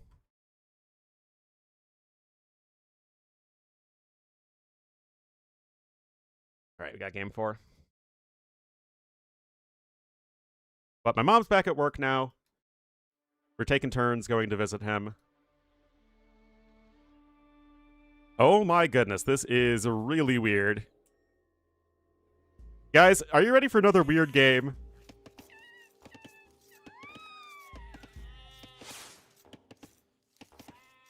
But yeah, exactly. So now that we know that it hasn't gotten to any of his vitals, I feel so much better, and so do the rest of us. Alright, dark's gonna be in the green as the Spanish to the east of Marshwood, and to the west in the purple as the Goths it will be Winchester. So Marshwood, guys, it looks kind of like that Red Bull map, but like inverted. We've got a lot of food here in the middle. Oh! I don't think I've seen this one. Okay, so there are... You don't have boars near... No, you do have boars near your base. But there are 4 boars on the outside. So 4 boars and 7 years ago, our fathers came together to make a map with a lot of boars on them. He does have loom, so it's still 2 more boar hits. Even downhill, it's 2 more hits. But, obviously... Oh, beautifully done. Oh my goodness, beautifully done there from Dark. I mean, hard to ask for... Oh, he's even gonna get the other boar closer. Oh my goodness. Never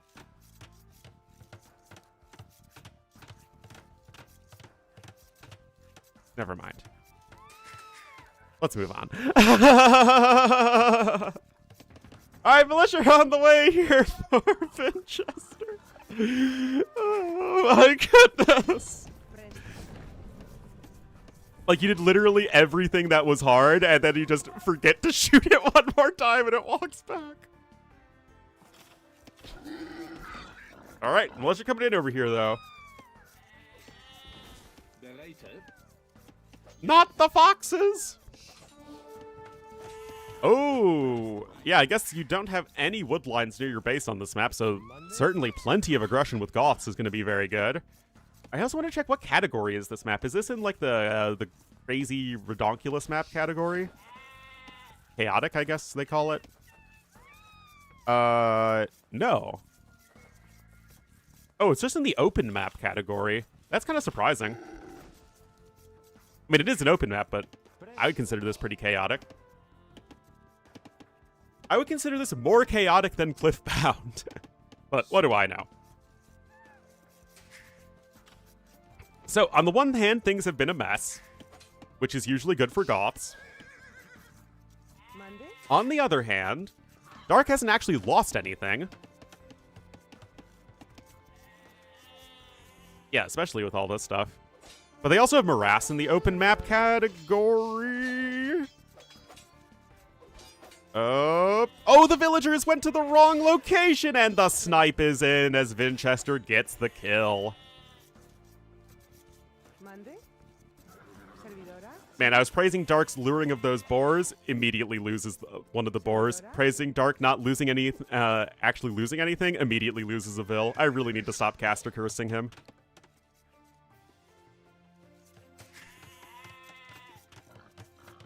Anyway, now the question is just, can you even make it to Castle Age? The eco of Winchester is so much better. Of course, Goths like having lots of hunt. And no, that does not include foxes, in case you're wondering. Feudal Age is on the way. Foxes are not hunt. They're their own separate thing. So the Jurchen bonus applies to them. The longer-lasting resource bonus of Mayans applies to them. And the Roman bonus applies to them. And the Jurchen bonus applies to them. Alright, I mean, obviously you want to get to Conquistadors as Spanish. What a shocker. But how do you get there? They're piggy banks? Yes. Poly market for AoE 2 vets? Oh, gee.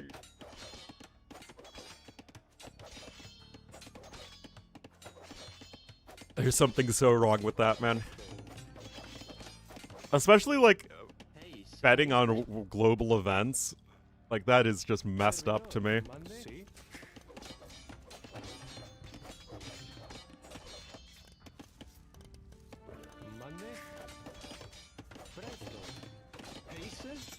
Well, Feudal Age is in, and you get half an arson for free, remember?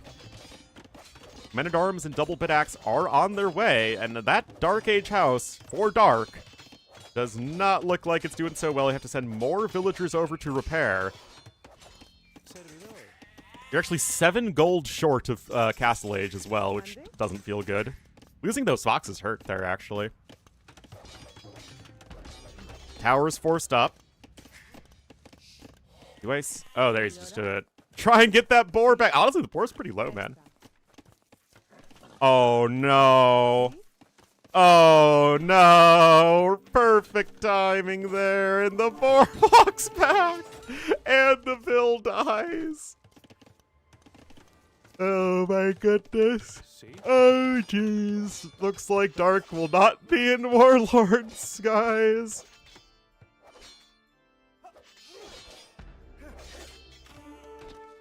Oh, dearie me.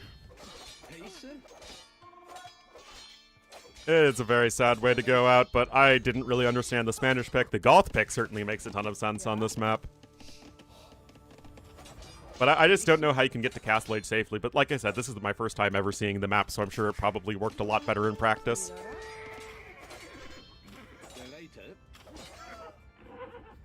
Oh, man. You never want to see someone go out like this, especially because Dark had such a good shot in the last game, but yikes. Vinch didn't even need the first qualifier. He could just roll into the second qualifier and only lose 1 game.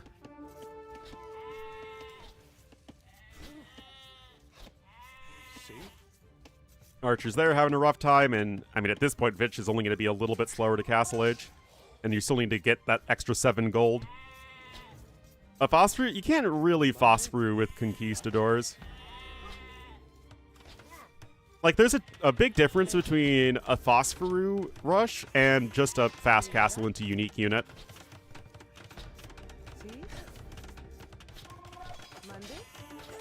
Oh my goodness, guys. With Viking... Wait, why Vikings? I mean, Huns are just a good open map civ. But anyway, there's Castle Edge on its way. Predate Phosphor? Yes, they predate Phosphor by the entirety of AoE's history.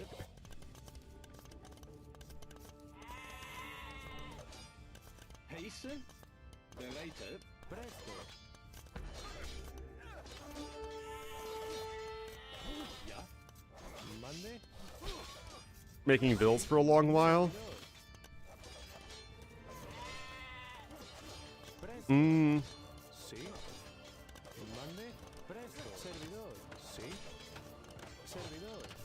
Into Phosphor?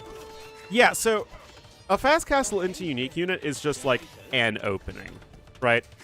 It's just like one of the openings that you can go for. The Phosphor is a specific variant of that opening where you go up super fast, you drop the castle on your wood or your gold, and then you just go super heavy into your unique unit. You completely go off food, and it's just 100% all in.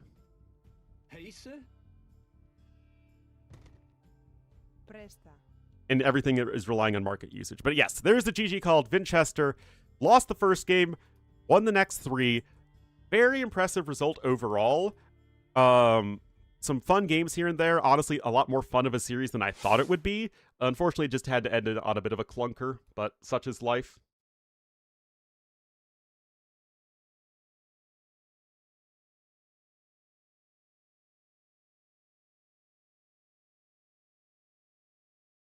And we're already with the draft here for Bartles versus Niaz, which should be spicy, man. Remember, Niaz had a very surprisingly good series versus ACCM.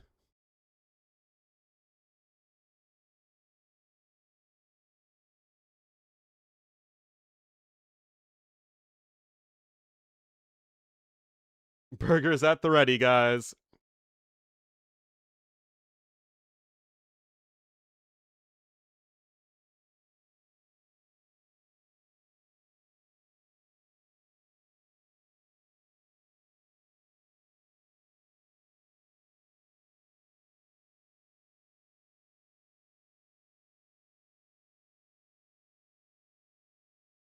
All right, let me pull up these drafts for you guys, then I'm going to get some more coffee.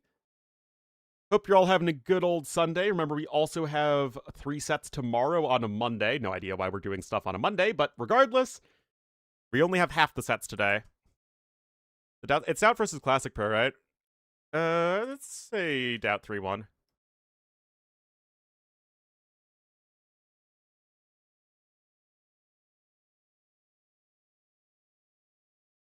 Could be a close one, though. I mean, Classic Pro absolutely has what it takes to beat Doubt, but Doubt's still more consistent.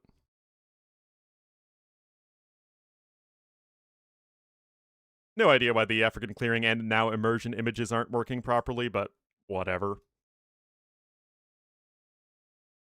Whatever. Oh my god.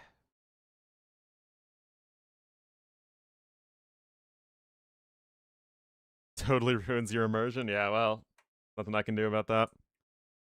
Try and refresh it again, I guess. Nope, doesn't work. No BF, I know. I'm gonna get some more coffee, guys. I hope you enjoyed the first set, and I'll be right back. How's the dating going? Nowhere.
All right, draft is in.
Alrighty. What's up, gorgeous? See how seductive I am? It's amazing I don't have a girlfriend.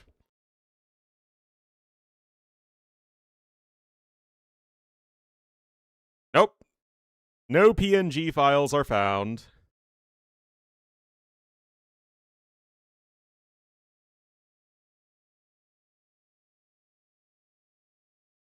Nope, no recent dates.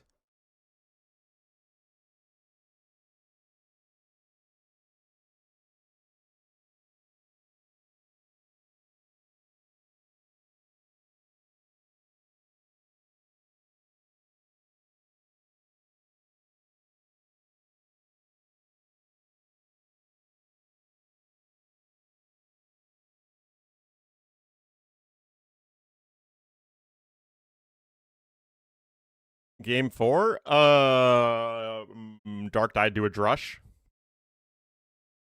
Money on life that way, but I also feel completely lonely.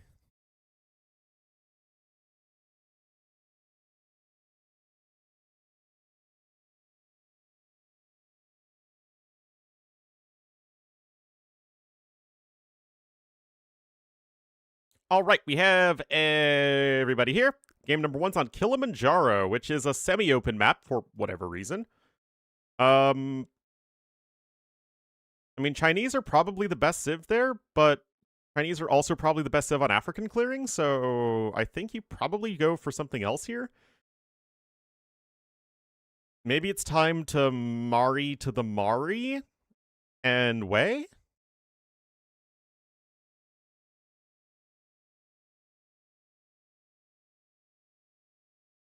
I think so. I think they both go Chinese on African clearing.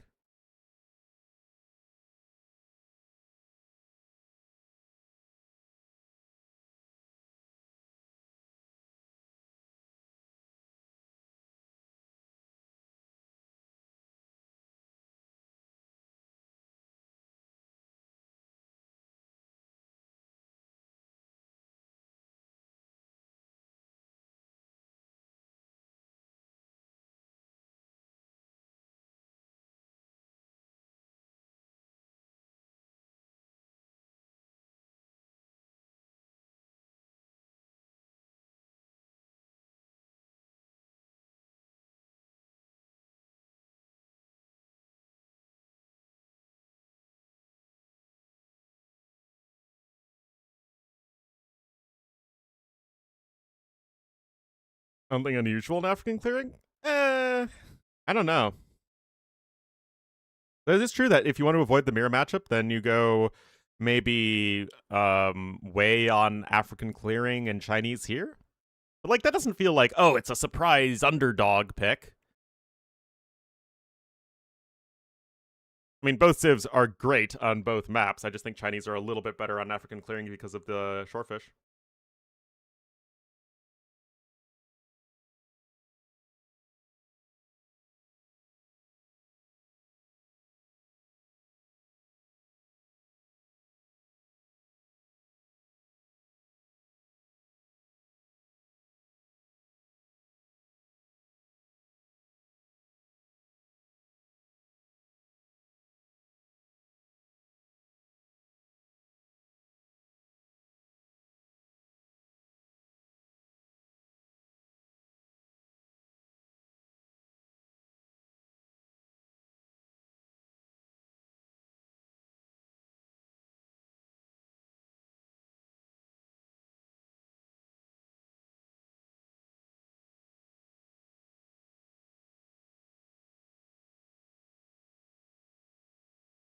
All right. ABR's in the lobby. That's a start.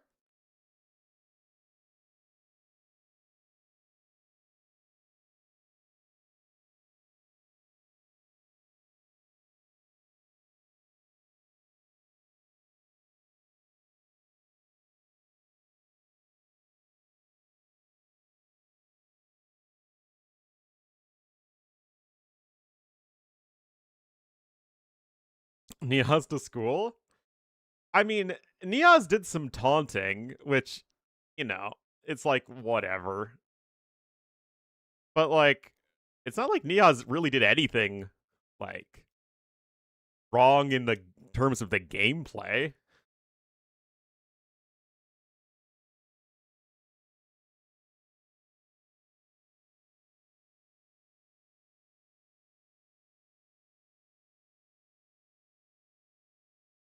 I mean, he's also being very particular about a server, but I think that's just a generational thing.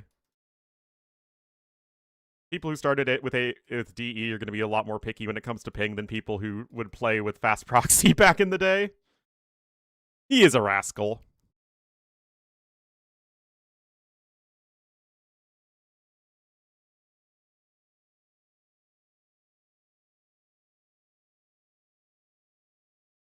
And wait, Niaz is in the lobby here as well.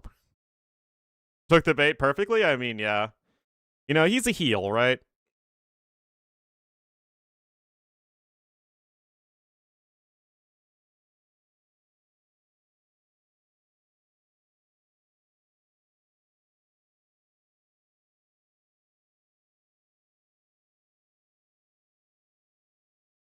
More recognizable? Maybe, I don't know. Failed to download match content. I freaking love it. Oh! Okay. Interesting. Oh, it looks like they both want to save Chinese for African clearing.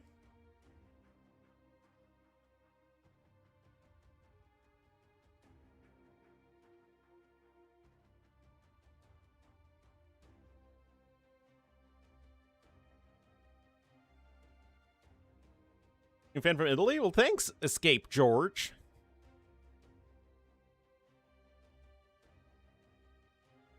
Greetings to you. Or buongiorno.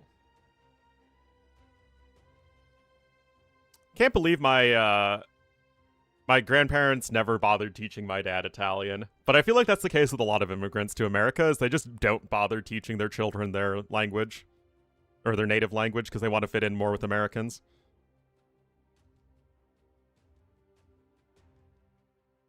Alright, I mean, it was my great-grandfather and grandmother that came from Palermo. But they taught my grandparents Italian, and then, they just never bothered teaching my dad or his brother.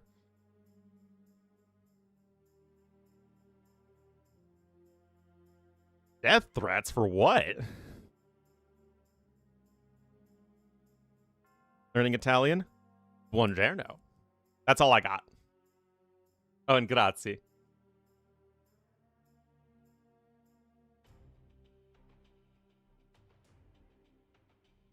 Mamma mia.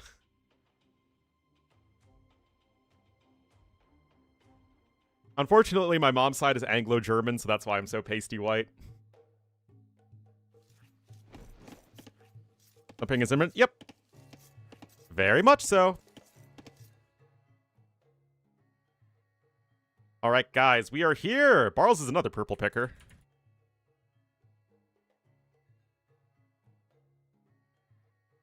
Let's discuss.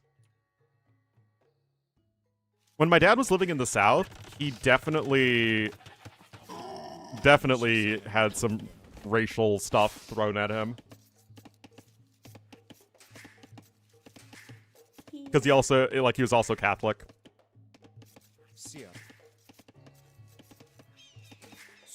Alright, guys, here we go. No, in Alabama and in Florida.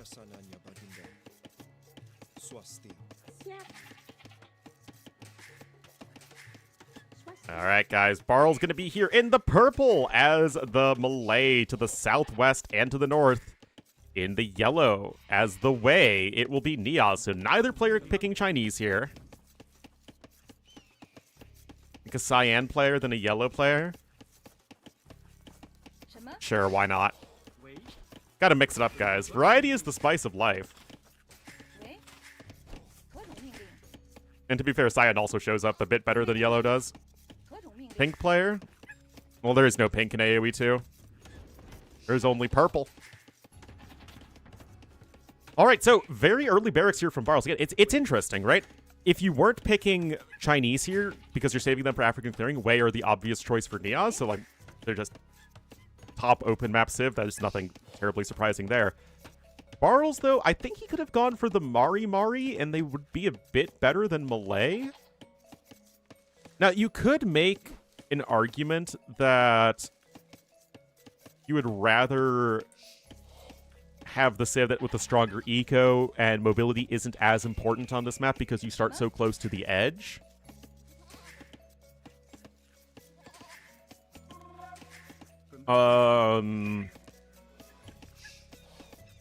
But you'd think that Malay would be a pick on Te Fiti, or maybe just go Portuguese there.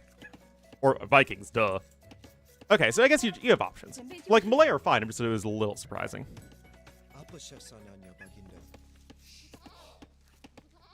After Italian? Yeah, so the whole thing is that in the American South, especially, back in the, the dinosaur ages when my dad was young, there's a very strong anti-Catholic sentiment. I mean, there's strong anti-Catholic sentiment literally since the beginning of America in the South. But, and it's less these days depending on where you are, but yeah, that was definitely a big thing. That's why it was a big deal when JFK became president, because he was America's first Catholic president. And that was very unpopular with certain segments of the population. Yep. Anyway, guys, militia are here.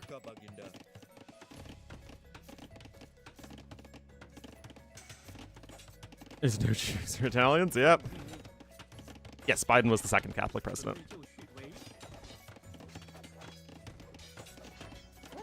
All right, good quick ball there for Niaz. And look, these bills, they don't get much space to work with, but they have enough.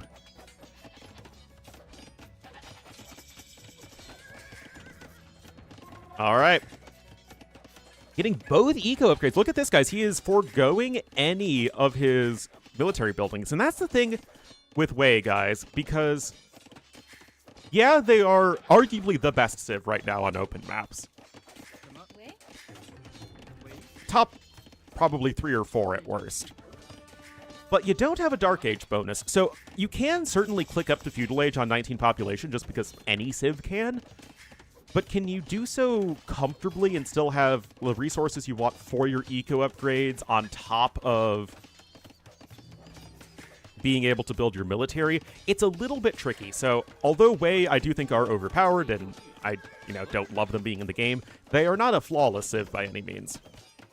Loyal to the Pope? Yep. It is very ironic. And, like, my dad isn't especially religious at this point, and I certainly am not. Although I grew up Episcopalian from my mom's side. But again, like I said, I wasn't into religion even when I got my, not my baptism, communion. But it is funny because, like, some of my dad's relatives are, like, very conservative Catholic. And it's, like, seeing the whole stuff where they're, like, this pope isn't the real pope, it's, like, Trump is a better voice of the Bible than the Pope is. It's like, oh my goodness.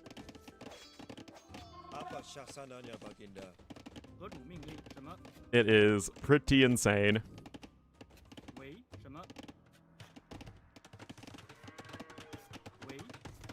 Two popes? It's been so long since we've had 2 popes. See, I don't get it, but we all live in a bubble, right? Peru stays on top? Yeah, but America doesn't have ceviche. Actually, it totally has ceviche. That's the awesome thing about America, is we get everybody's cuisine! Beyond MAGA nut jobs. Unfortunately, MAGA nut jobs represent like 30% at the absolute least of the voter base. 2 popes 10 years ago? We did?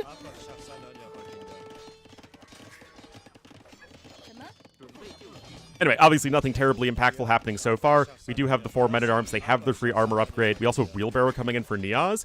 And you got to appreciate just how cool and calm and collected he is. Just making sure he's defended here, developing his skirmisher defense, and getting those eco upgrades. Honorary Pope. Oh, yes. That's right. I forgot about Benedictus. Migrants? But I don't have a problem with migrants.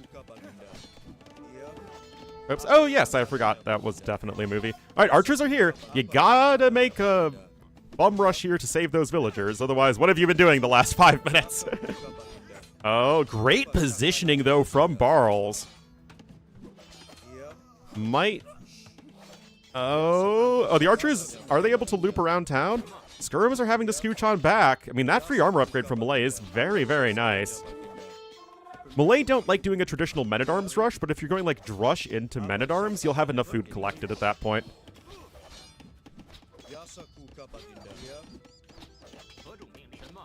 Yeah, guys, men-at-arms into skirmishers and archers.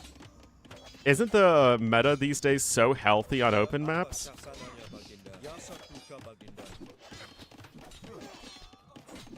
Yeah. 2 villagers down. Barles is 5 bills ahead at the moment. Of course, he doesn't have wheelbarrow or horse collar. But still, it means his eco is significantly more efficient. Look at this. He's got 12 farms already versus the 10. And he's a lot closer to those Castle Age resources. Actually, he's only slightly ahead in food collected. But, again, it's about how much food he's banked up. Actually, there's 5 skirms queued up. Oh no, he literally just unqueued. Like, does he have a second range that I didn't know about? And he literally unqueued them as I looked from here to here.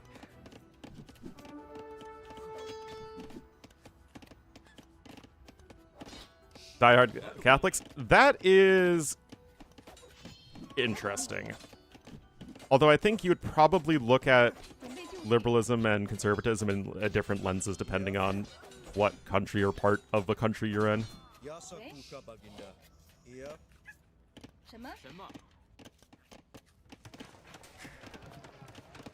Yeah, it's a best of 5. There are 5 dots for a best of 5. Hey, Barles selling his stone, and of course with the power of Malay, he's going to be getting to Castle Age mighty quick, and he's actually making another swordsman.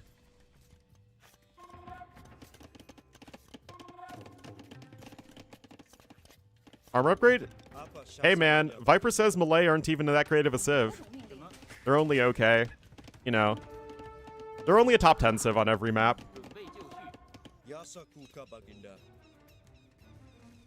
Remember, Malay infantry play was buffed when they took supplies out of the game and just made swordsmen cheaper.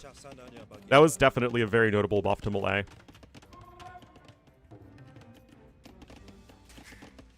What is the... Oh, he wants to go for the Tigray Cav. Interesting.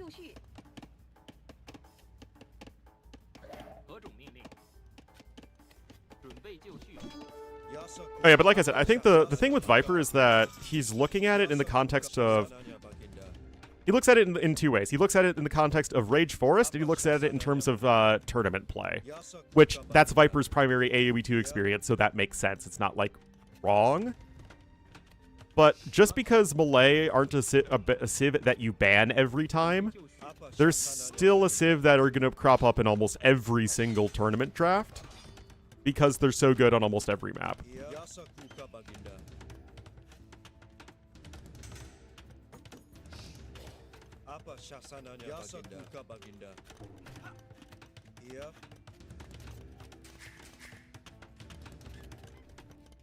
Oh, yep. They sure were. Anyway, got some longswordsmen here. No arson yet, though.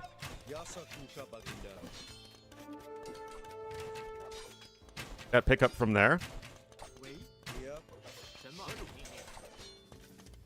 So, to me, it's the difference of...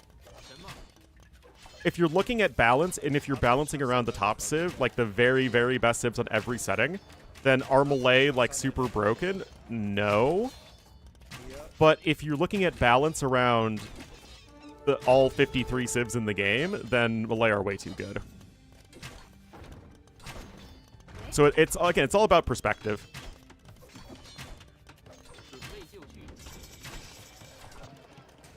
Like, there was a time where you could see Slavs picked on this map. Lots of room to farm. You can run all over the place, play that more expansive style. But, like, the thought of picking Slavs here versus something like Malay or Wei is just comical. Anyway, market goes down. Nice job there. But you're almost to a castle as Niaz. 48 to 39 Vils, though. Feels like years. I agree, but I also don't think Slavs are bad. But that's entirely, again, a matter of opinion and perspective. Like, my ideal version of AoE 2 looks like it is balanced around civs like Slavs right now. For the blind flank at the start, that's a bit of an exception because Chinese, I think, are just always going to be too good at the high levels. Because maps are designed in a way that is so much more consistent than they used to be.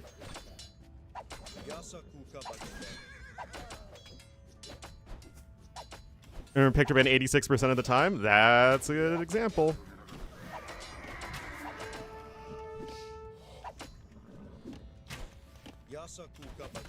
Anyway, TC coming in. TC number 3 coming in. No castle yet.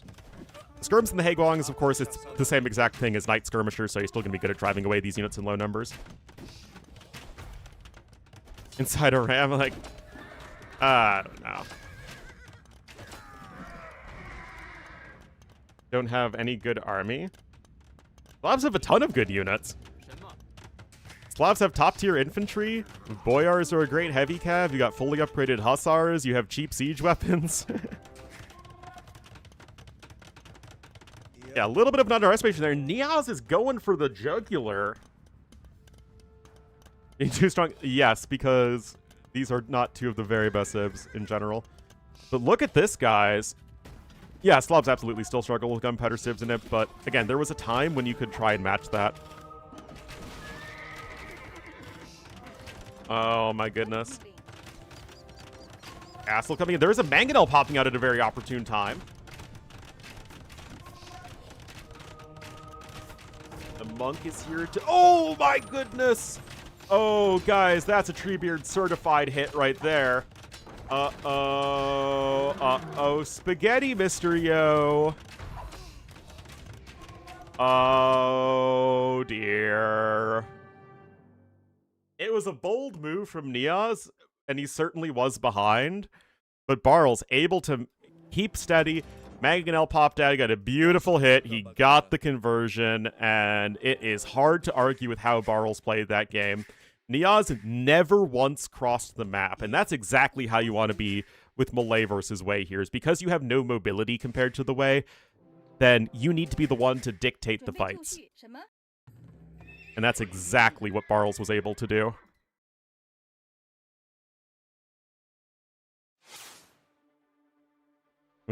I mean, it's I think still the absolute correct way to play.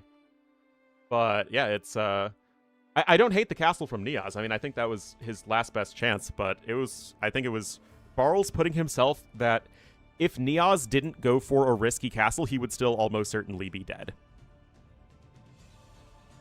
If that makes sense. Oh, it's Tefiti.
New, Yeah, so I randomly put Niaz and Cyan. Niaz, Cyan Dravidians here to the northwest, and Purple Burgundians here for Barls here to the southeast. So first that. Niaz is an up-and-coming player. He's actually quite strategic. I think he's a very smart up-and-coming player. Mechanically, I don't think he is quite up there yet, and obviously he'll still have some decision-making issues because he's a new player. Everybody does.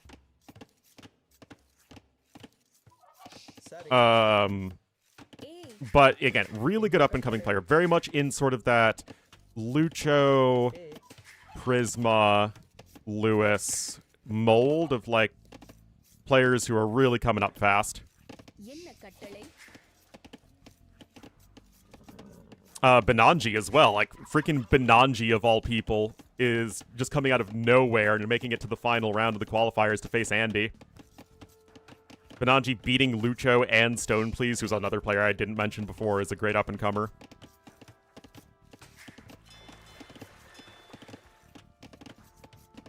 Yes, and he's also great at identifying the win conditions for sure. But Barls is Barls, and Barls can do everything. And that's the thing, right? Barls is a much, much more experienced player. Keep improving? I mean, they already have a very strong team.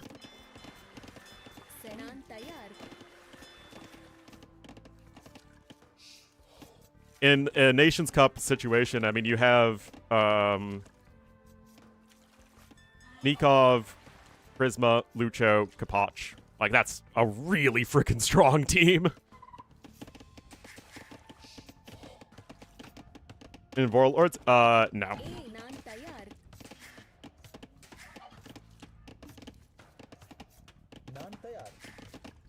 Up and coming? I mean, he was in the escape qualifiers when he was like 17, 1800. Like, that's back when I was beating Stoneplease consistently. And let me tell you, Ornlu hasn't beaten anybody who is in a good spot in a very long time. Anyway, as far as civs go, aren't, like, Dravidians just better than Burgundians here? I mean, it's not like Burgundians are an awful civ for a map like this, and the Flemish Militia are great for dealing with, like, men-at-arm rushes, but I just kind of like Dravidians more. I mean, don't get me wrong, it's not bad. You get the wood upgrades early, you can get an early fishing lines and gill nets upgrade.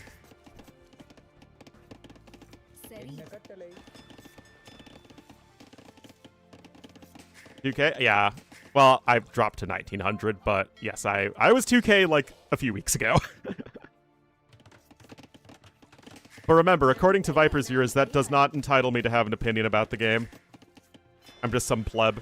Even though you also have the same people who are like, wow, I mean, even if you're 1400, you're way above average and are a very good AoE player.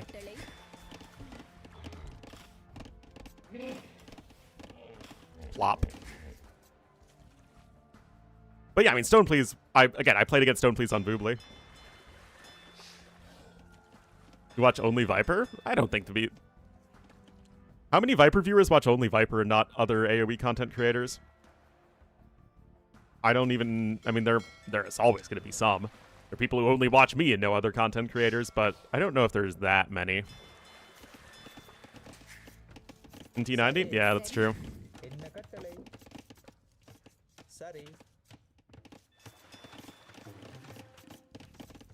Insular fans?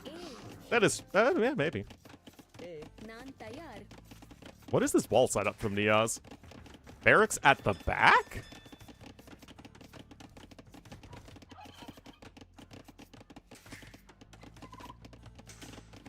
Okay, forward barracks here from Barls, although forward is a very relative term when it's still within one screen of your TC, zoomed out by one.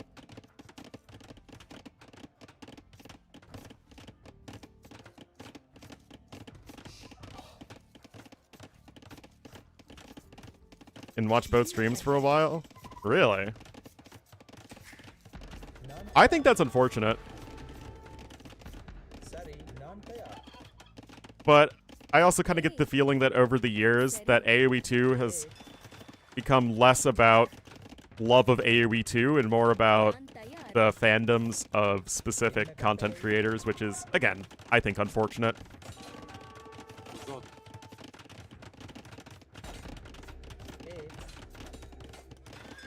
Up. Ooh. Nice job there. Niaz isn't quite up yet.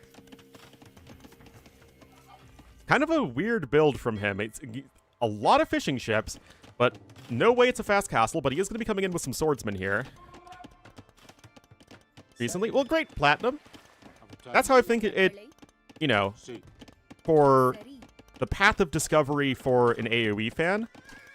Obviously, you're going to be introduced almost certainly from one of the big content creators, and hopefully it is... that is sort of the launching pad into branching out into other AoE content. Well, not just like watching people like me, but just like enjoying AoE 2 tournaments and enjoying the game in different ways. At Red Bull? I didn't cast at Red Bull. Upgrade? It's not a matter of upgrading, right?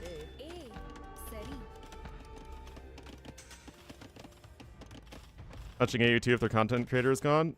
Yeah. Zero Empires? Zero Empires was one of my biggest influencers as a caster, and one of the people who really got me going as a streamer. Remember the viewing? Yeah, I mean, again, it's like... it's not even about specific content creators. It's much more about enjoying Age of Empires and all that it has to offer. And enjoying just, you know, the different ways that people spend all their time and energy. The other tournament? I cast every tournament. Well, like, I mean, I casted every tournament on my humble little stream, but... oh, yeah, I did do a fair amount of casting with T90 for TTL, that's right. But yes, no, Turkman is the bomb. This is live. What if we keep making Flemish militia? It's what we do these days.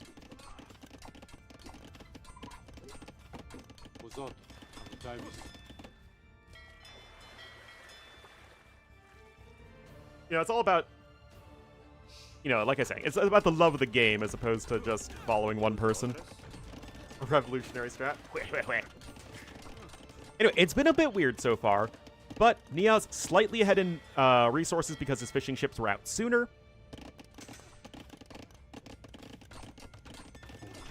And then Barl still is getting a lot of overall fishing ships.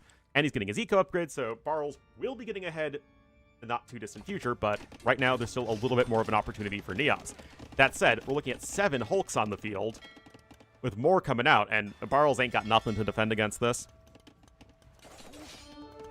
Watch military stream and gravitate towards Ornlu TOS. I mean, yeah, like obviously you'll still have your personal favorites and whatnot. Not saying that like that's wrong, and if your people's personal favorites are still you know, Viper, T90, Hera, whatever, like there's nothing wrong with that. It's just a matter of, again, it's just like consuming content of Age of Empires because you like Age of Empires as opposed to just because you like the individual.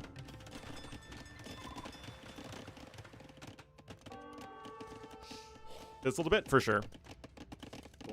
Yeah, that was definitely not the best men-at-arm play ever. Gillnet's even coming in as well for Barls. That fishing eco is going to be very good, but it's still 10 Hulks to 3.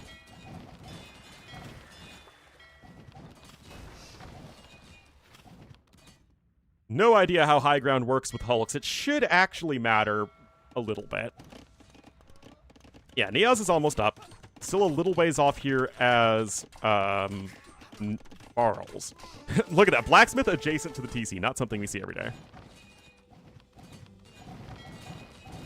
Still, Niaz is not taking good fights. At 9 Hulks on the field, but they're sailing all over the place and not together.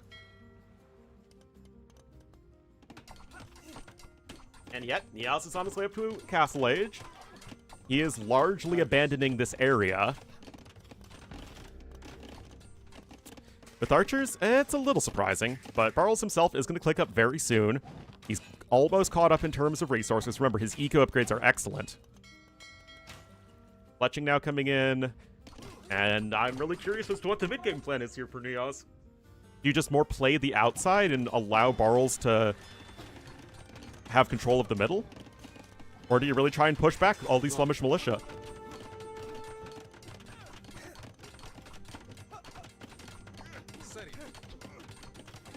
Well, it's 1 damage versus 1.25 damage, because remember, you're always dealing at least 1 damage. But damage values are floating numbers. Oh dear, yep, you're right. Market coming in. Keep all the repairs busy? Oh yeah, for sure. You can see now Barrel's getting the ahead in resources. Yeah, no, these guys are annoying, for sure. Oh, and now Barrels is crossing the map. Man, the Hulks just were not able to take good fights, but... on each hit.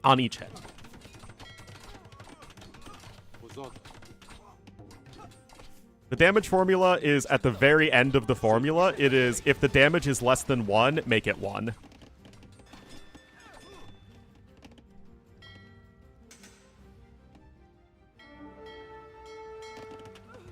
Oh.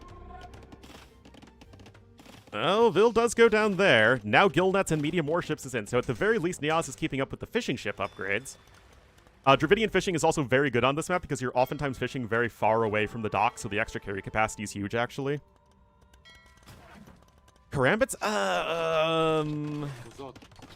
I think it is always rounding down, if I recall correctly.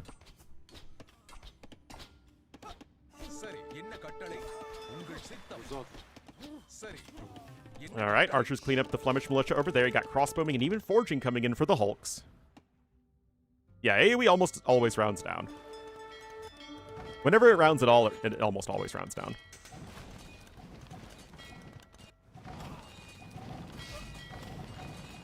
Alright, guys, the Hulks and the War Galleys are here. Castle Age almost in for Barrels. Yes, he has taken the resources lead. Yes, he still has map control on the mainland. And he's still doing okay here on the water. Bodkin immediately on the way. A university as well. People really wanting to rush up those chip upgrades at the university these days.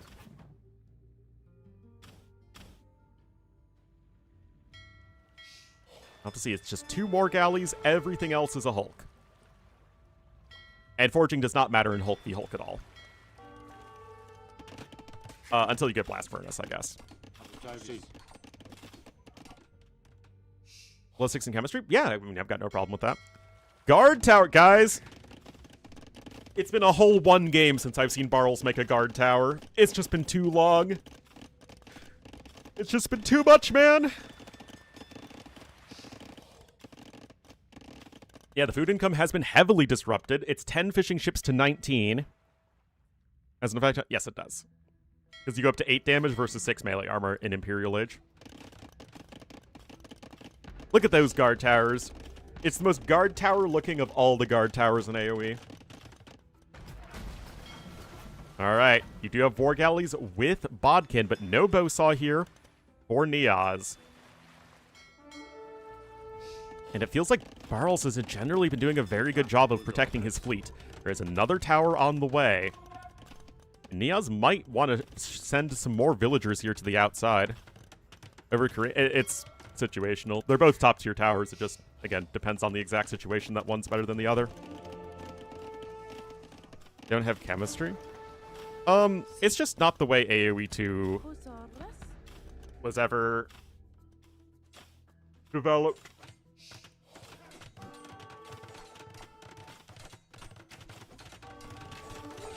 Well, again, it's because Neos hasn't been fighting with his navy altogether, whereas Barrels has, and now you have no ships over here whatsoever, guys. Hulks are still pretty bad against buildings, though, so the docks are doing a lot of damage. Oh, and the Vils are going to try and punch this down. What? Is this good? I guess? Maybe? What a weird one. But hey, I take weird. I take weird over boring any day. Essential tech like ballistics? Yeah, I mean, there's like no specific reason that a Civ couldn't have chemistry. And that's what some people want with humans, is for them to gain bracer and lose chemistry.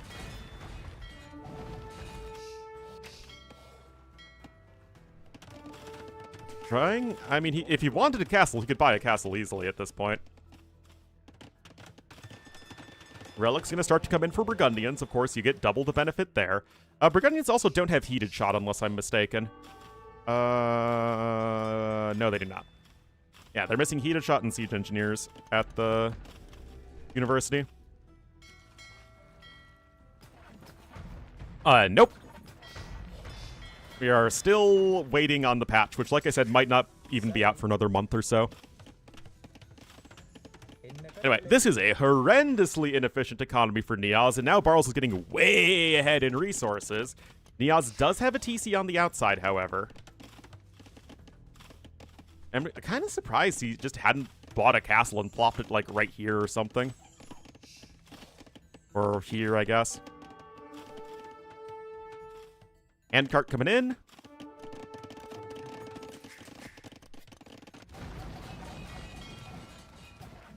Just look at all those idols for Niaz. His worker efficiency is 30% right now. That hurts, man.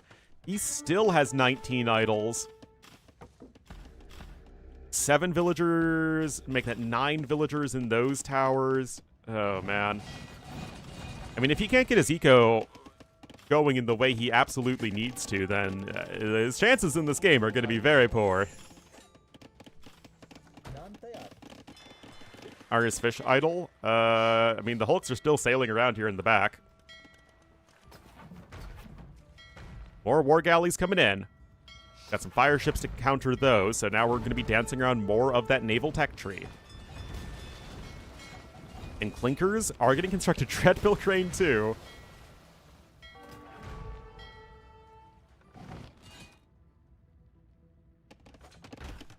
Ham's coming in over there, trying to go after those guys.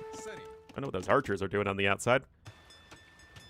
Still, it is 3 TCs to 2. You still have 20 fishing ships with gill nets here for purple, though.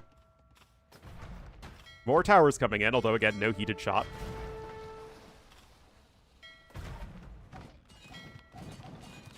A derogatory term for Hulks? It really does sound like it should be, doesn't it? And Barles is close to clicking up to the Imperial Age. He has his buildings. He has had the Siege Workshop plus the University. And he's also got a monastery. He's got everything. But yeah, you got the 3 middle relics, and Imp is on the way. Now, here's the thing. Because you built all those guard towers, you've exhausted almost all of the stone here. There's just this forward stone left to take. Barles isn't on the outside. This is still a very winnable game for Niaz. The score can lie more on this map than almost any other. There's a third TC on the outside, and we could be getting into another one of those situations, guys, where it's going to be one guy has control of the middle, one guy has control of the outside, and in those situations, the player with outside control almost always wins.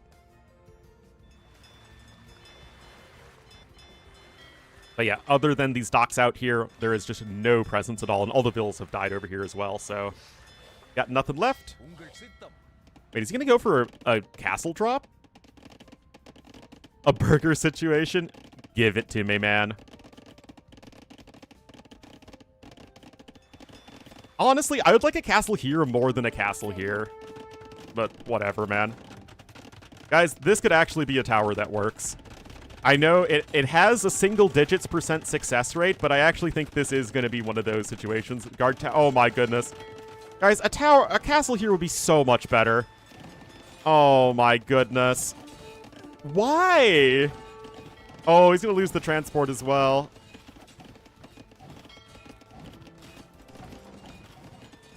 Oh my goodness, guys. Castle's canceled. Some more Flemish militia here poking away. And everything has fallen apart for Niaz. Like, guys, why? A castle here would be so good. It would do so much to prevent your opponent from getting back on the water.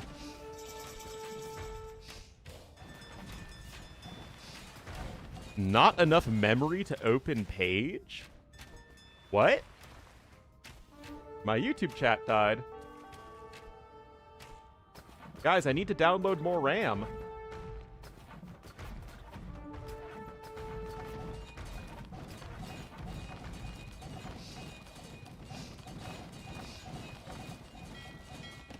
All right, that's back up now.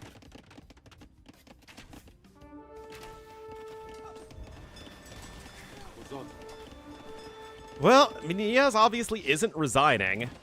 Still have 20 fishing ships, but now they're going to start to go down.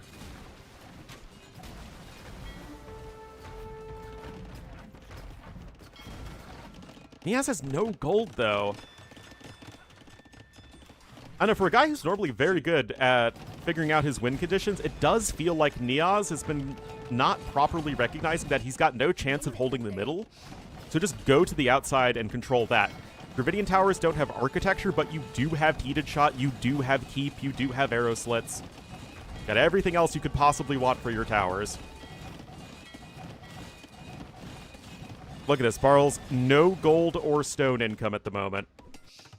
But he's going to secure it outside over here, and again, it feels like Niaz has just not been able to really be as effective with his navy as he needs to.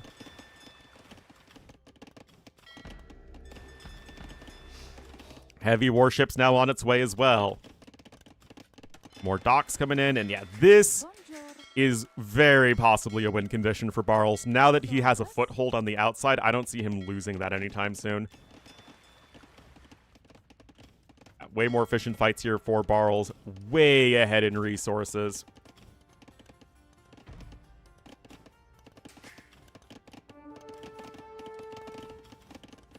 Not even the glorious Dravidian Guard towers will likely be enough.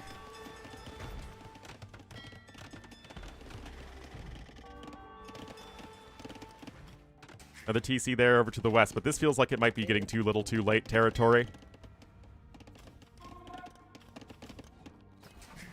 Again, if Barles still didn't have any presence on the outside, then maybe, but he's fine. Also, he still has 16 fishing ships working. That is crazy.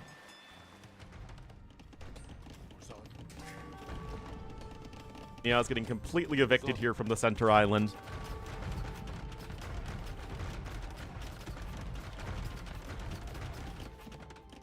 Gonna try and click up, but it's not likely gonna be very good. His eco upgrades are still absolutely dreadful. I mean, what is the upgrade difference? 27 to 16 techs researched. Heavy plow coming in. You got to get real set up for the long game, guys. I want to see some crops getting rotated. Okay, Imp is coming in, but it's still looking quite rough. 27 fishing ships. Now, there is still plenty of fish to take, so, like, that's not an issue, but... Oh, boy.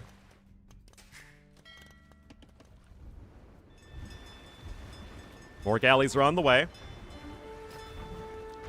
Burgundians, I know you don't have shipwright. You missed one of the upgrades as well, dry dock.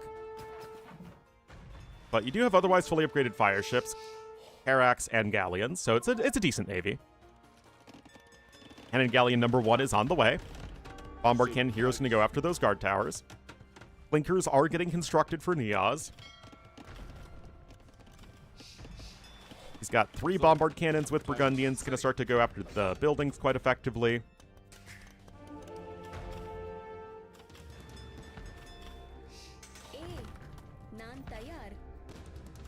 Crop rotation and 2-man saw coming in. Getting all the upgrades. Also, did it feel like we lost a ton of viewers? That's a decent amount. It's like chat just ground to a halt. Siphon's coming in, Elite Cannon Galleon as well, but, I mean, obviously, this is Barles' game to lose at this point.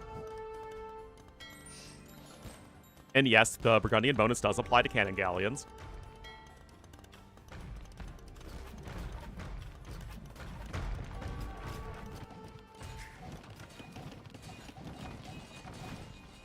To top it off faster, I guess. Ballistics coming in.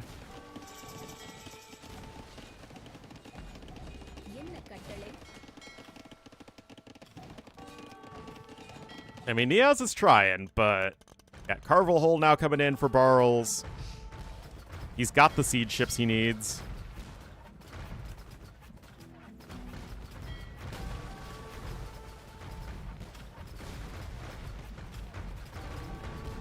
Is Ballistics even going to get denied?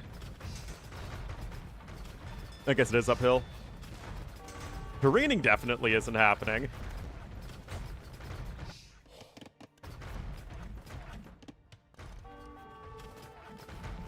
Oh my goodness, guys. Fight starting just before heavy warships is in. All of the hulks are going to go down, so then it's just going to be all about the galley numbers. Which, I guess, to be fair, is better for Cyan right here. Barles does need to keep his navy all together, or more together at least.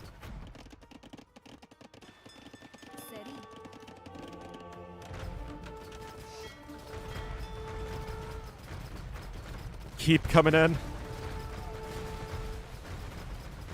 More towers on the way. I mean, this just feels like a lost cause. Even without heated shot, towers deal a ton of damage to ships now that they don't have as much pierce armor. There we go. Barles up 2-0.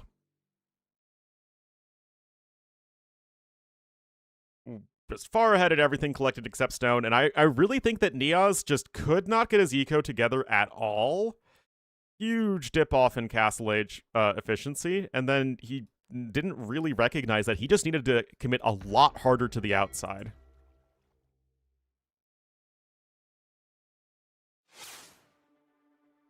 And Barles was just able to overwhelm his opponent on both fronts.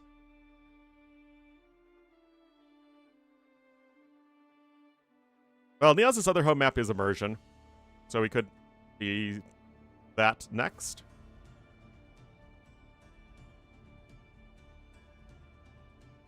We will have to see. It is indeed Immersion. A map I haven't seen in a while.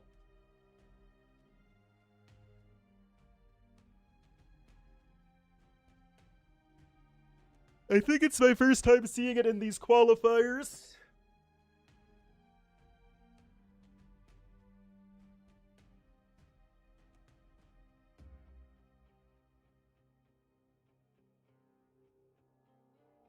Let's see what we got. 41 seconds, and we will be getting into the next game.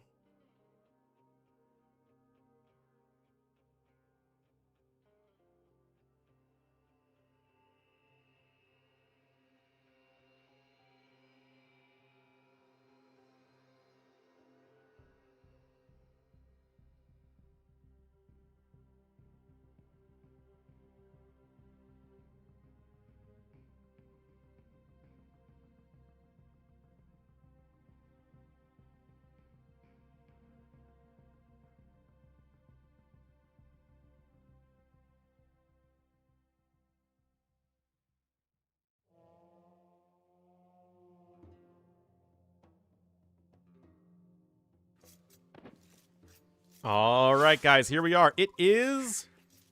Oh, wait, I was thinking it was a different map. Oh, I was thinking it was Inundation. My bad. No, that's in the USA Cup.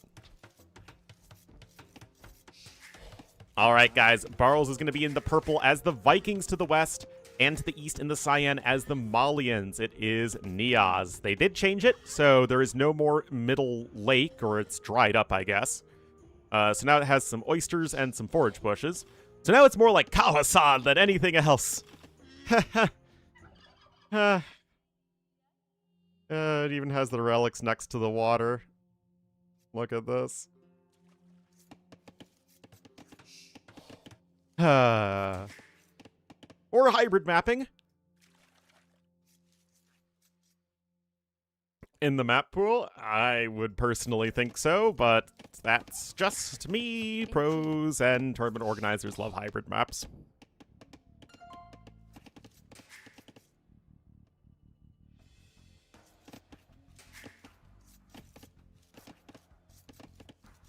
By the bonus, they, alas, are not. Only gunpowder units are affected. Buildings are not units. Anyway, Cyan Valiant's here to the east for Niaz. Tournament life on the line. He's had a really good run with these 2 qualifiers, but could easily end up getting stopped short in the final round once again. Dislike water? Mem says he dislikes water, but then he puts water maps everywhere in his events.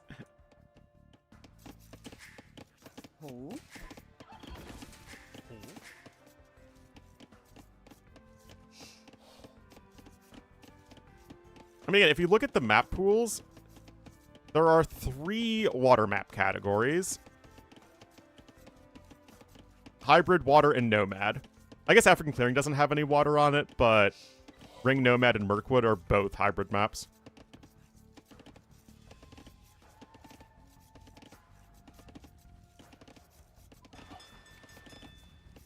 And, yeah, closed, chaotic, semi-open, and open are 4 land map categories. That said, Cenotes has picked a ton, and that's also basically a hybrid map.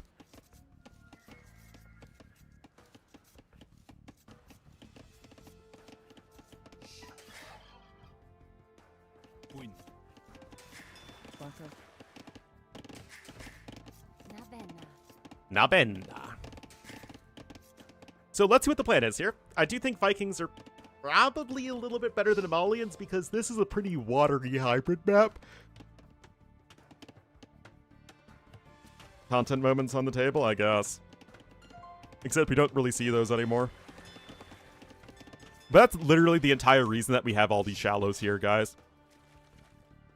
It's to create manufactured demo ship hit moments. Why we see that on a ton of different maps. Looks like Niaz is pausing the game. Probably does need to go ahead and grab a burger.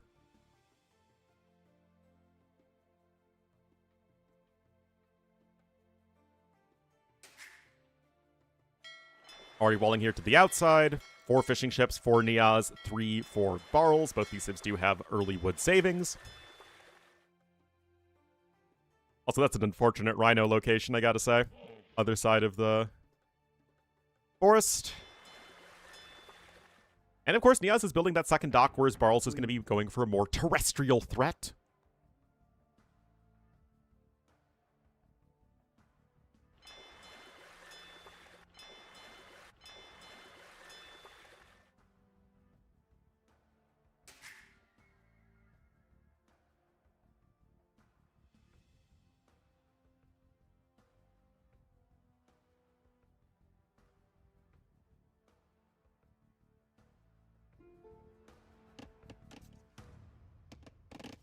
Oh, come on.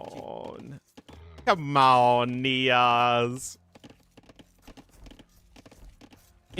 Back when you literally couldn't just have a perfect lure with resetting the aggro. Oh my goodness. You can literally do this. Back in the day, you couldn't do this and people didn't get admin restarts for it. SMH. These spoiled kids.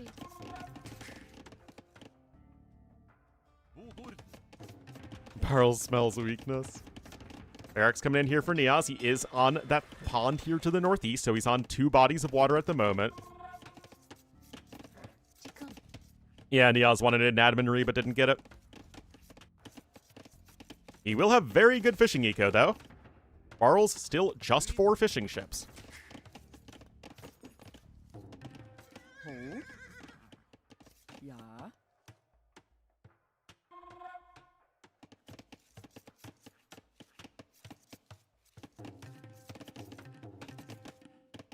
Rhino, it was right here. So in terms of distance to the TC, it was fine. It was just behind the forest. All right, Militia are queued up, but Barrels is obviously up to Feudal Age a lot faster.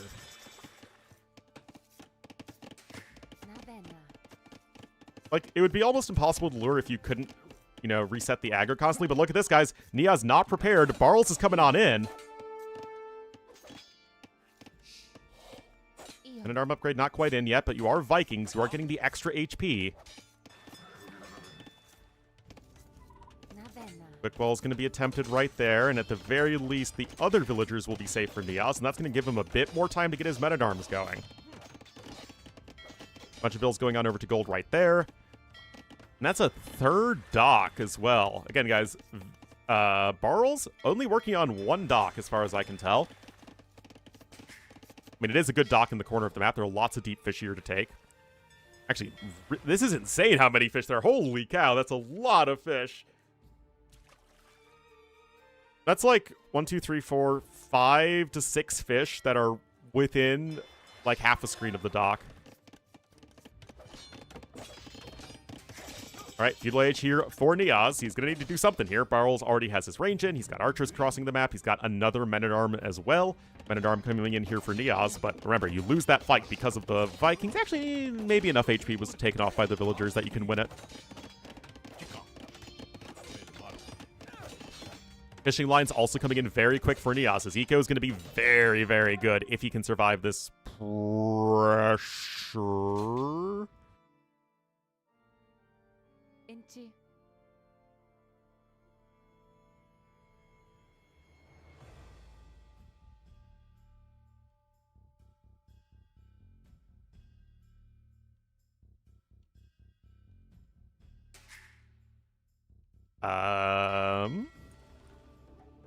It says waiting end of game data.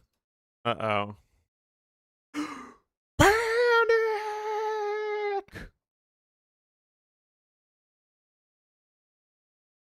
Alright, it dropped from M2.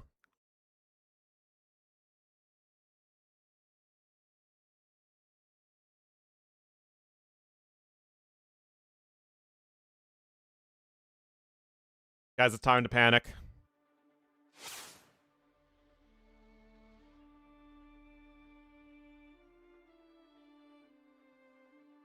Alright, hopefully we can get back into this very soon.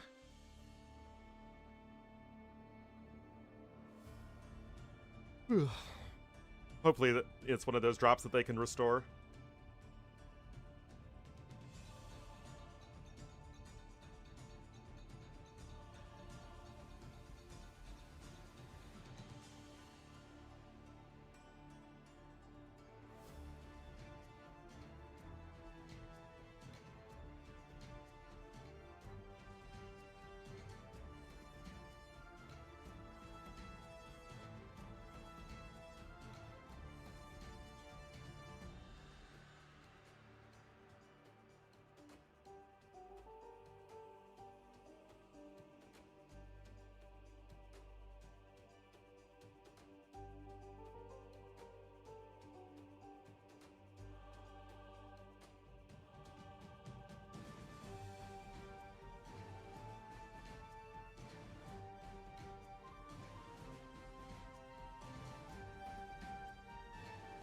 A sandwich-like meal. There was a drop. They did drop it like it's hot. Drop it like it's hot. Alright, I'm gonna get some more coffee, guys. I'll be right back.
Alright, looks like they're back in the lobby, guys. Hopefully they can restore the game.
Alright.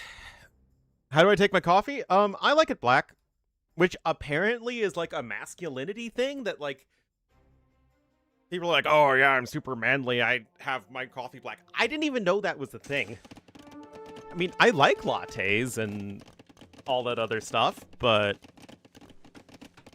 I don't know. I don't need anything fancy with my coffee. I never have. Anyway, looks like we have been able to restore the game. Very good.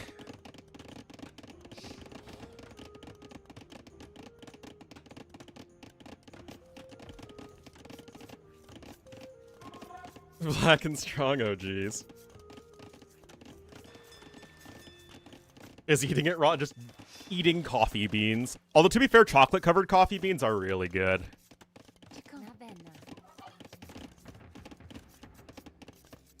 Guys, a second barracks. And a third barracks is hitting Niaz. Oh my goodness, guys. And you know what the best answer is going to be for Barrels? More swordsmen. I'm not even joking. Oh, you don't want to do that, though. That is an overchop. Uh-oh. It is 20 to 16 fishing ships. There's one Hulk and for Niaz and no Navy whatsoever for Barrels.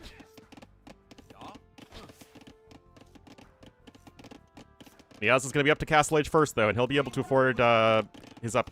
Actually, does... Oh, he doesn't have a market. Okay. I'm not even kidding, guys. This could easily turn into Swordsman v Swordsman. Oh my god, another Men-at-Arms is being made by Barrels. Oh my goodness, guys. Chica.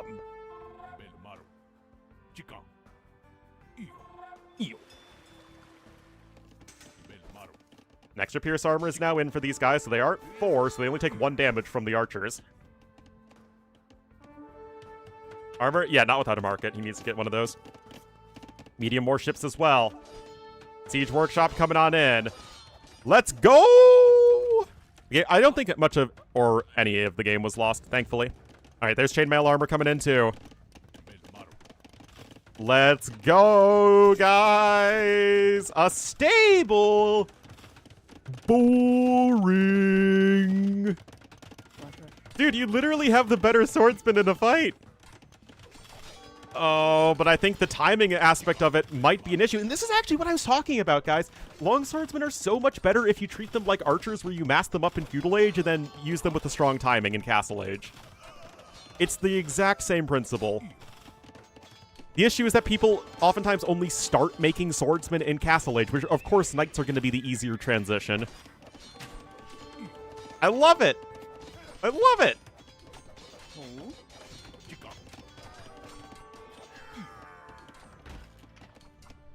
Ram is coming in here.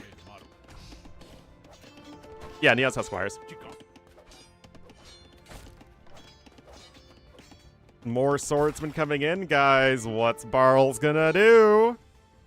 Well, yeah, I mean, it's not like you go swordsman with every civ, but if you have a strong infantry civ like Malians, then absolutely.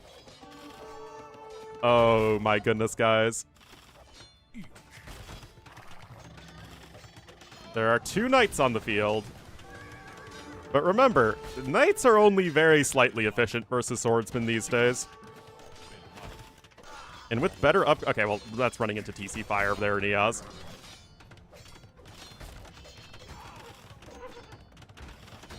Yeah, I mean, the knights are just about to have +1 defense. Second TC is being attempted. Another ram is coming in. There are 14 swordsmen on the map. Where are they? Yeah, I need to get those. Oh, I guess they were cleaning up the summer over here. Certainly still a worthwhile thing to be doing. Monastery, of course, also going to be very helpful here for Niaz. He's still 1 TC, but the Warhulks are in, and they are sniping a ton of fishing ships. And it is going to be very difficult for Barls to afford a whole heck of a lot of anything at this point.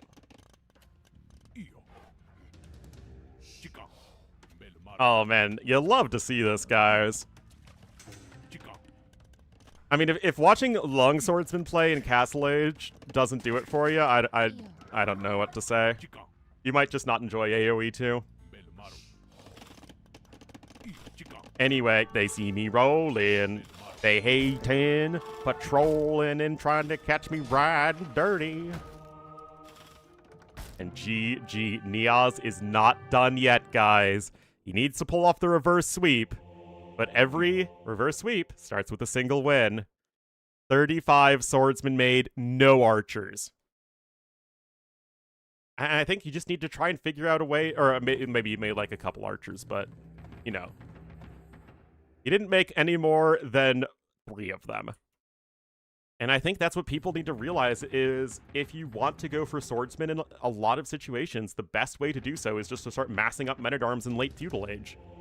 Now, you literally can't do it if your opponent has a ton of archers themselves, but depending on the situation, depending on the civ, it can totally work.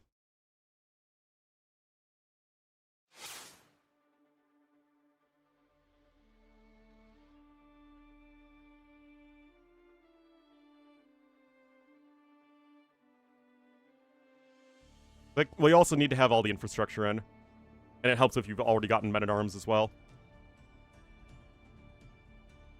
Anyway, that is the Malians over the Vikings. Map situation, African clearing, and Skukuza. Alright, it is going to be Skukuza. Oh, sad. We're not going to have any Maris per Mari. Out of his rhythm? I mean, maybe, but you need to be able to overcome that if you're an AoE player. It's not like it was a 45-minute wait.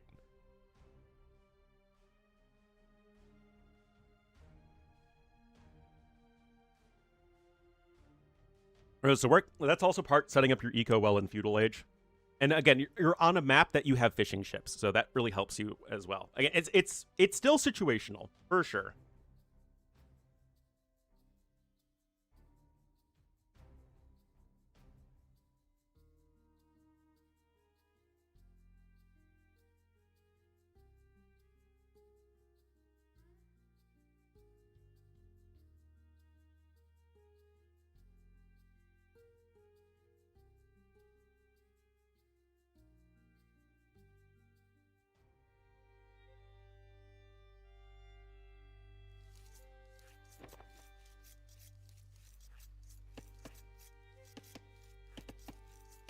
Want some yeah, but then it would have to be a Chinese mirror on African clearing. I don't think we're going to get any more Mari-Mariing.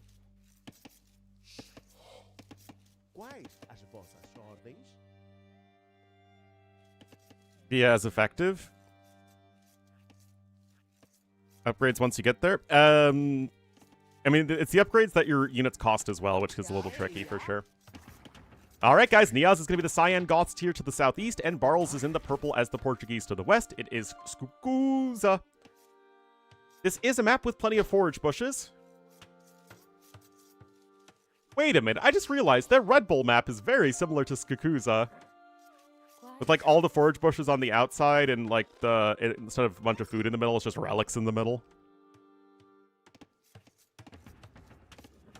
Anyway, Goths are a fantastic pick on this map. Great Dark Age play. You also have the Hunt bonus. Portuguese, you have the Berry bonus, and I guess you also have cheaper swordsmen. Remotely similar? I think it's similar. Because they both have forage bushes and wood on the outside. Portuguese longswords? It'd be pretty bad, I think. No squires. You're up against Goths who can just outproduce you. More spread out? That is true.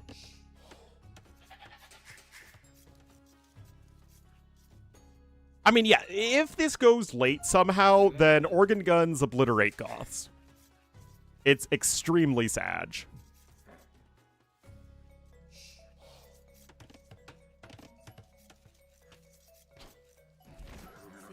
Like, even if it's pure Huskarl, if you just have, like, organ gun, some bombard cannons, and, like, 4 or 5 hand cannoneers, it becomes a nightmare. That said, this is very unlikely to get to that. Barles, meanwhile, is going to go for a very quick uptime. Oh, no, never mind. Still queuing up another villager, so want to be safe against the militia. Anyway, that Phil should wall herself in, and she does. And I think you are fully walled here as Barles. Those villagers need to be careful. Though certainly forcing some early economic inefficiency from your opponent is not a bad thing, but Barles is still going to get himself all set up. And here's a mill coming in, and villagers will be going over here to the center. And Barles is sort of forced to play this like a regular, you know, Arabia-style map. So I think what you want to do as Niaz is completely stop the swordsman production, which he's already done. Getting the advantage in the Scout War is also nifty. Yeah, you still want to be able to click up to Feudal Age as Niaz. Barles will click up sooner, but he is in a bit of an awkward spot for sure. Range Dark Age unit. New Civ bonus, you can train archers in the Dark Age from the barracks. Slingers are trash now? I mean, slingers are not as good as they used to be, but they are also a trash unit. At the back, I wouldn't hate it. You certainly have the room to do so. A trash unit. Ah, yes.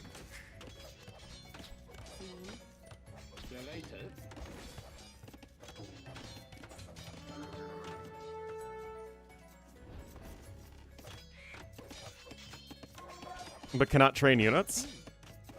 That would be a very powerful bonus. But I feel like it would just be you build it on the way up to Feudal Age.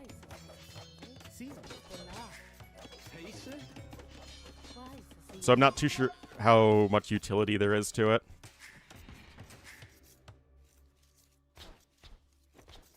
One in months?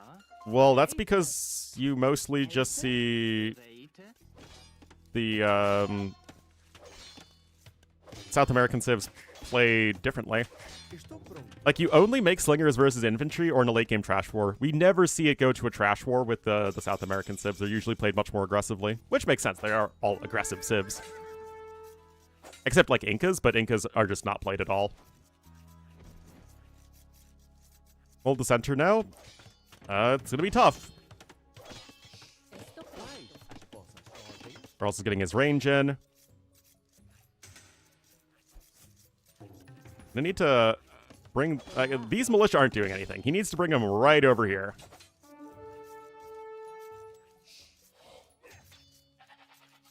Still a ways off from the Feudal Age. Hidden res collected? It's gonna be very disparate having your resources here in the middle of the map. Like, you drop off a ton all at once. Also, Portuguese have a very good early eco because of the forage bushes, which Barrels has been gathering. Seriously, these militia need to go do something else, man. This isn't doing anything good for you.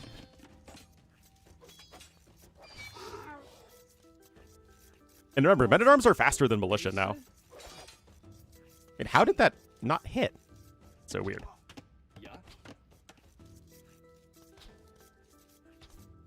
Yeah, Niaz is ahead in food, but way behind in wood. He has 1 vill on wood. That's not a great sign. Men-at-arms upgrade coming in. It is going to be 8 swordsmen to 3. But you're going to need to get some skirmishers, too. Also, you have nothing to stop this. Oh, my goodness, guys. Oh, no. Oh, no. Deadville here. Stone from trees? Yes. That checks out.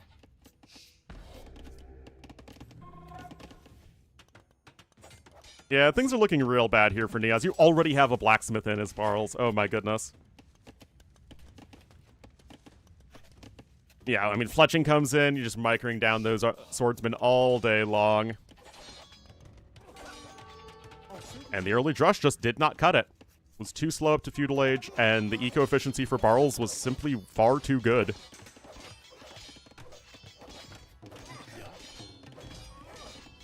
I mean, this is 5 men-at-arms, and it's still not enough.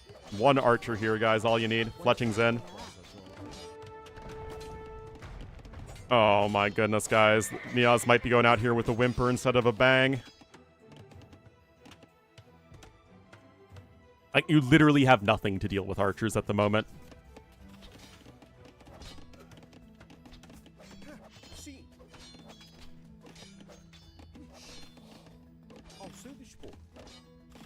And running into TC fire does not help. This stings, man. I mean, great efforts from Niaz, and he's definitely a player to look out for, but not quite there as an S-tier tournament caliber player yet.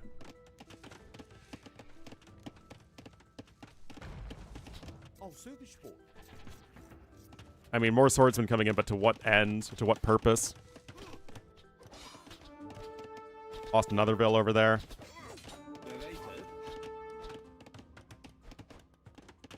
Well, he doesn't have the wood to go for skirms right now. His wood income is very, very poor. Wheelbarrow coming in from barrels as well.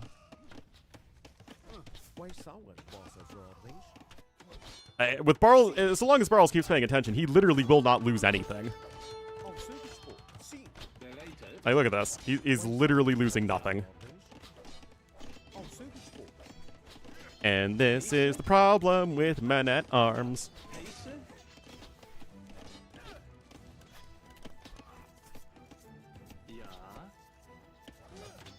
Wait, Niaz is trying to click up... No way. He can click up to Castle Age. He doesn't have any of the buildings because he has no wood income.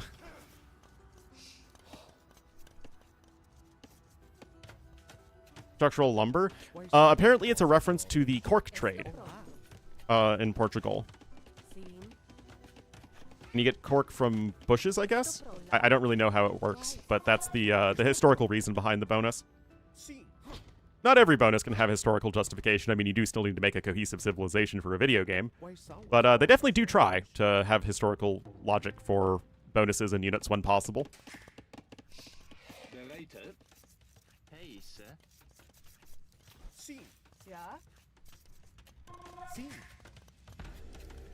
Anyway, Barrel's just getting himself all set up safely. Again, you literally have no buildings to click up to Castle Age and no safe wood income. This goes to show how freaking insane Portuguese are. Even on this super aggressive chaotic map, Portuguese still look super good. An oak tree? Well, I guess that's just how they manifest it.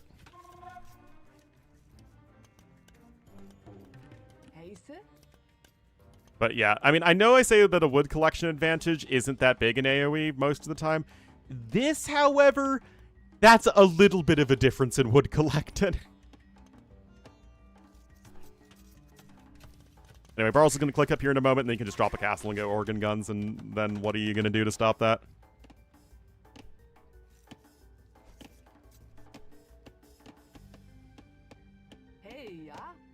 Which is funny, because he doesn't have double bit axe, and Niaz does. Look like they're wearing a turtleneck. Are you sure it's not the French, then, that make the cork? I mean, they're pretty big fans of the turtleneck.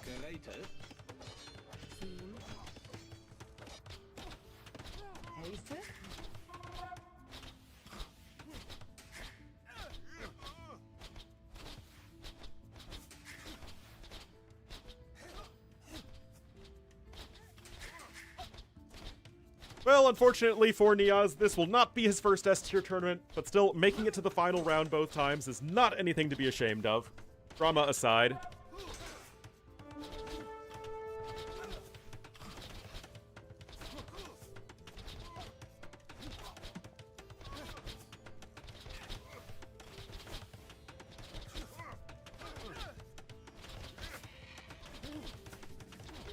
What's the next one?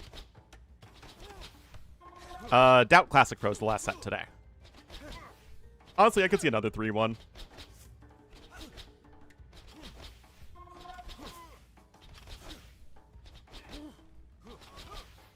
"27 seconds to Castle Age." Literally, villagers are stuck in there.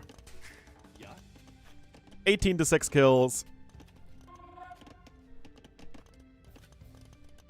Oh, I think Barles just forgot double bit axe. Awkward.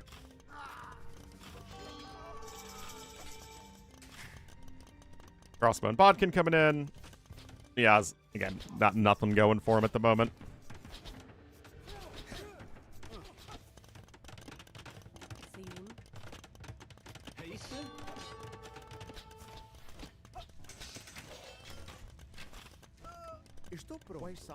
Portuguese showing that they are the true Iberian masters.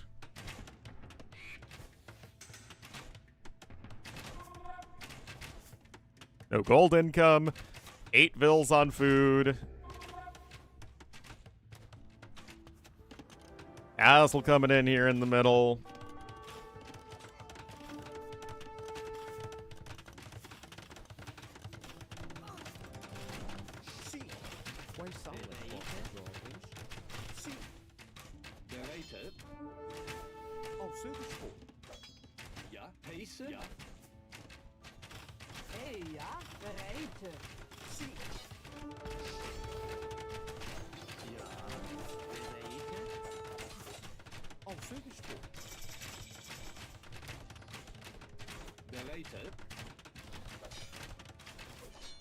Oh boy. Army mogging? What does that mean? 500 years? I mean, the Visigoths evolved in part into the Portuguese, so it's more like, when did they stop being Visigoths and start being Portuguese? Which is a little hard to say. Anyway, huge percentage in eco-efficiency difference. Barles will get the 3-1 win and will move on to another S-tier event. I mean, he is an extremely long line now of S-tier qualifications.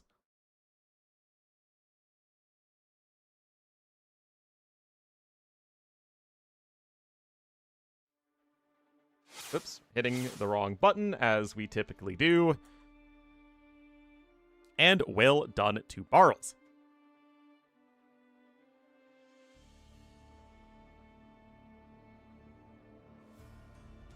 I mean, the Visigoths were all over Spain. And Portugal. Visigoths, as far as I'm aware, were the ones who beat up the Romans and took them out. Although they adopted most of the Roman customs anyway. And the Alans as well.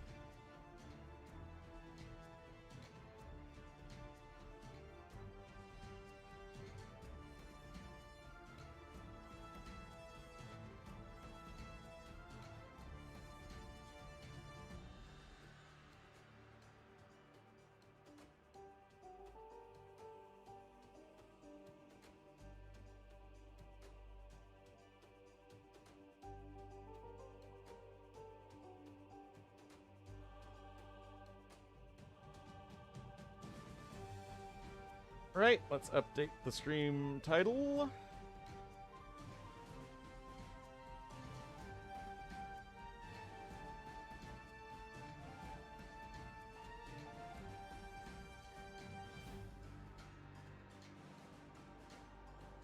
And do we have drafts as well? Doubt's in the lobby, so I think so.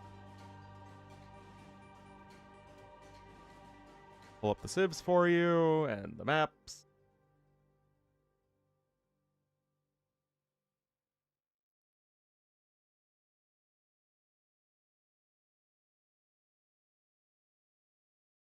Oh my goodness, do we have almost all land maps?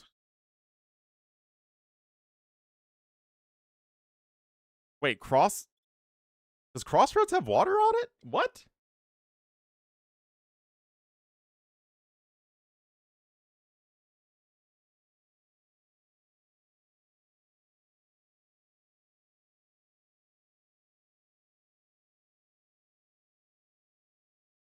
But isn't Crossroads in the open map category? Oh no, it is in the hybrid category, my bad.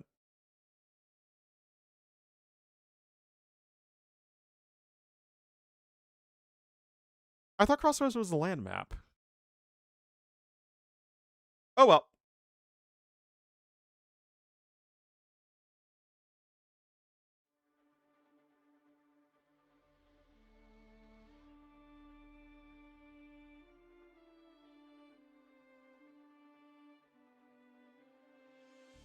Can you? I mean, you have to not die on the land.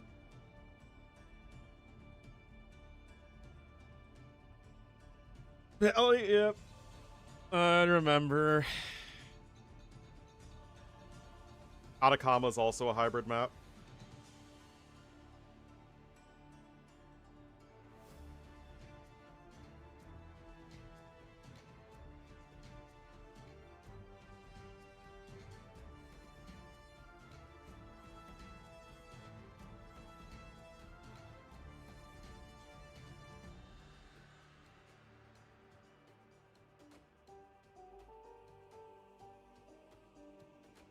Well, JBR and Doubter in the lobby, so hopefully Classic Pro will be there shortly, and we'll be able to get into this.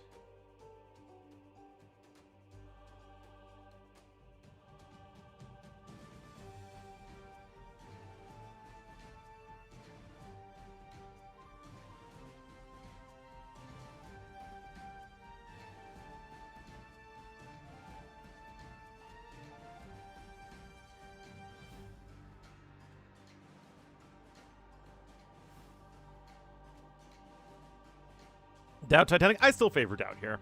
I mean, Classic Pro is a very good player, but Doubt is still going to be more consistent. I mean, Classic Pro can absolutely win, but I still would have to give the edge to Doubt, just like we had to give the edge to Vinchester, and you have to give the edge to Charles.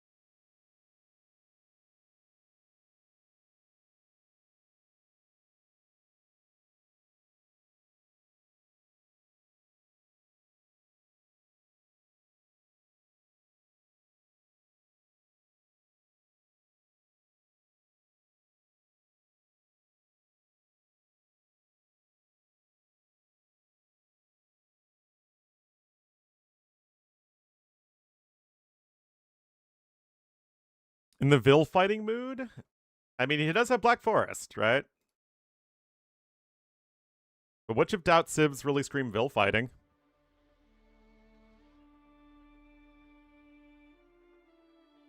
All right. Classic Pro's now in the lobby as well.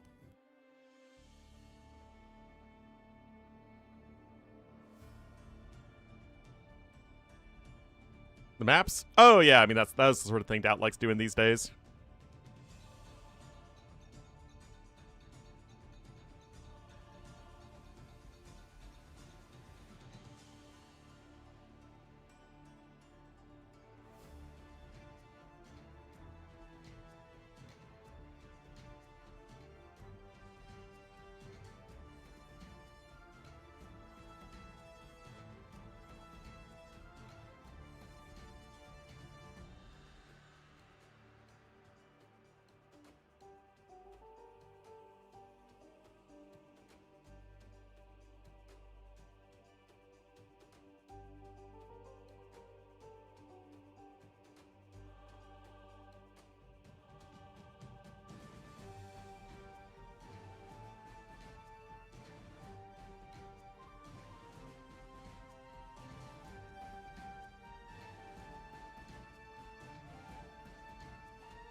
I'm ready. I'm ready. I'm ready, ready, ready, ready.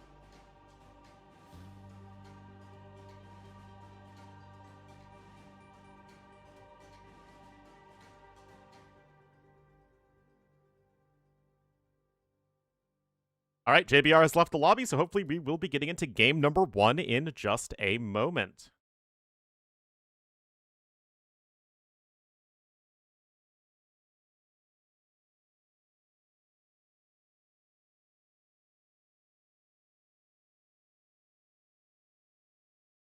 Hopefully. One can dream.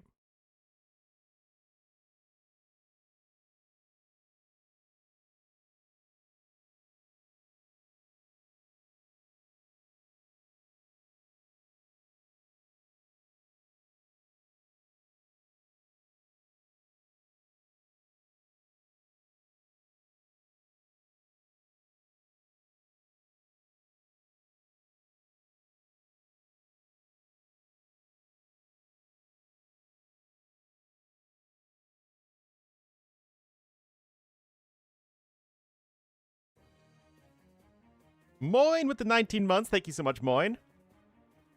And now, of course, randos are joining the lobby. Oh, my goodness. But yeah, thank you so much for the 19 months, Moin. Really appreciate it.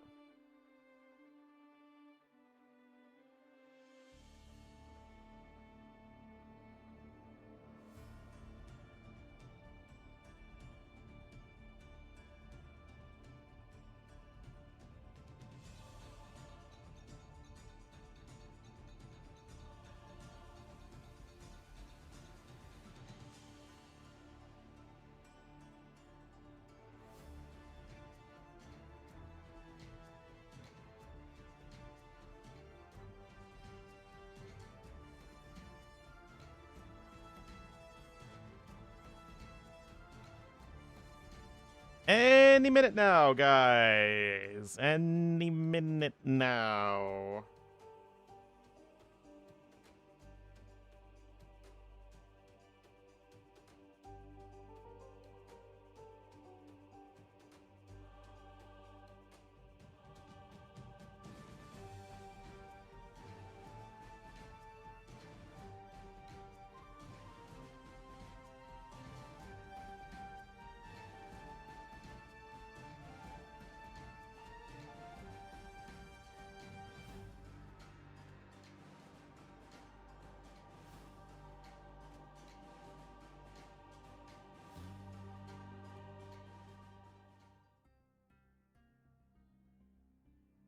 All right, here we go.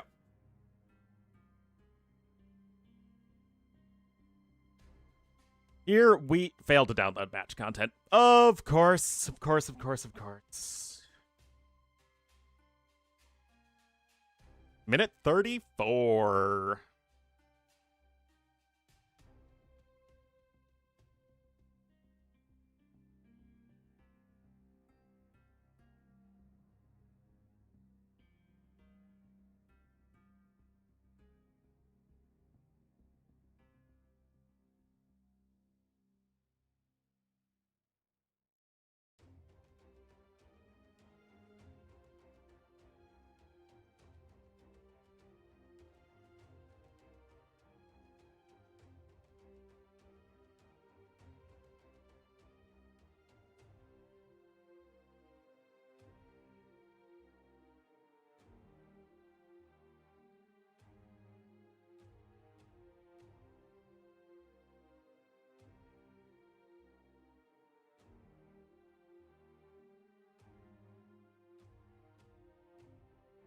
I'm waiting, man.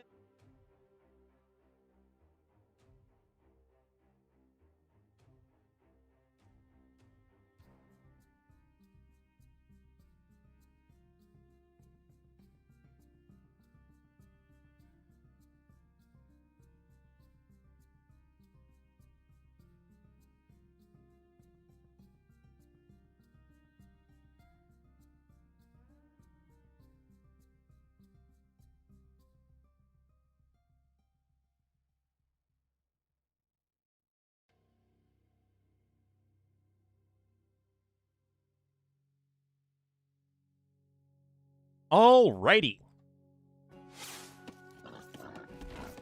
I forgot to do the thingy. I was too excited.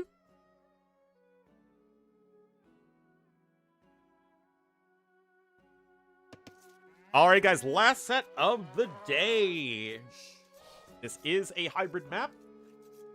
It is Crossroads. We'll have Classic Pro in the yellow as the Malians to the northwest. And to the southeast in the blue as the Georgians. It will be Doubt. So, it's been a while since I've seen Crossroads. Yeah. I don't think it's a new... I'm pretty sure I've seen this map before in the past.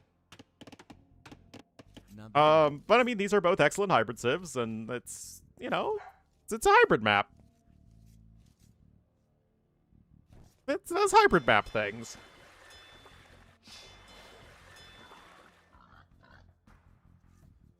Also, I very well could have a corgi barking at me soon to go outside and then get fed and then have playtime.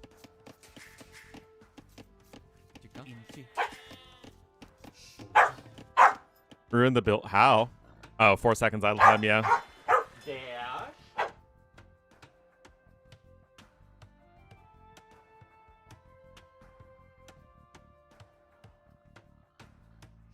I think the corgi is bored.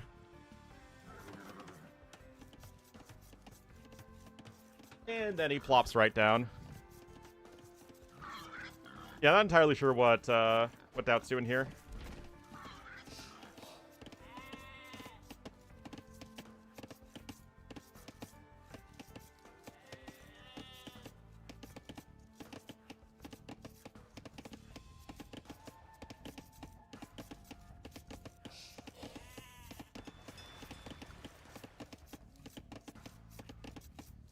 Alright, so, just pushing in some sugar right now. I'm going to take the corgi out. I'll be right back.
All right.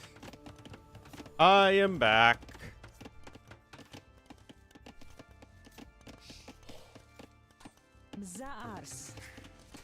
Favorite stream? Well, the corgi has now been taken out for a quick pee.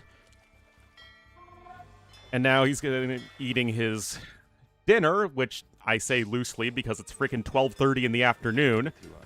Uh-oh, hold on.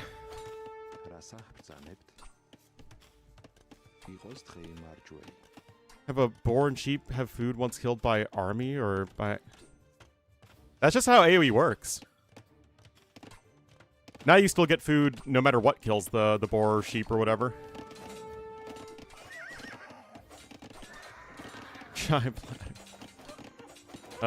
Classic Pro willing to take that fight. But yeah, now he's going to be, whoops, back to being bored again as soon as he finishes his food. And is like gonna come up here and drop a stick at me and force me to play with him. And then I'll have to play with him and try and cast at the same time, which is very challenging. And then you guys will make fun of me. And that's my lot in life at the moment. Anyway, 3 Hulks out here for Classic Pro. Just the 1 for Doubt. That said, Doubt does have 10 fishing ships in total, all on this side of the water. No dock here to the southwest just yet. Now, that's very true. Anyway, Doubt, in part because of his more economic opening, does already have the resources for Castle Age. Didn't quite have the building, though. 5 Spearmen, though. There's 1 Archer out for Classic Pro, but thus far, the Spearmen will do a very good job of defending.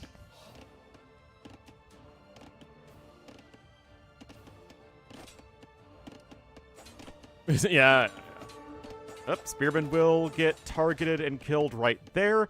Doubt's on his way up to Castle Age, though. He's grabbing Forging. And I assume we'll just go Knights. I mean, there's nothing wrong with that.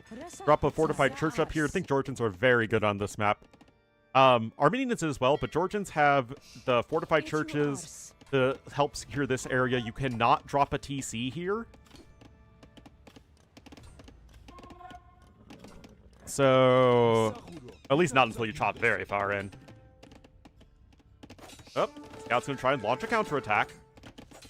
Forging's now in for Doubt. Fishing line's coming in too, so looking very good here in game number 1. How's my dad? Dad's okay. And there's the stick drop, and there is the bark. Oh my goodness, I'm so smart. Either that or the corgi so predictable. Or predictable.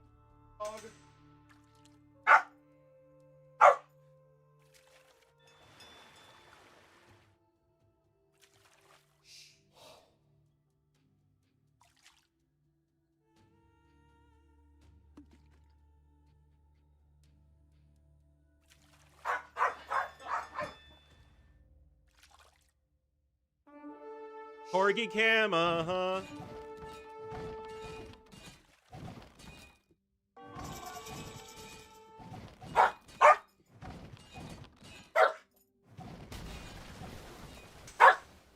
Hey. Go. All right, Doubts and Castle Age. Oh, 7 eco kills each.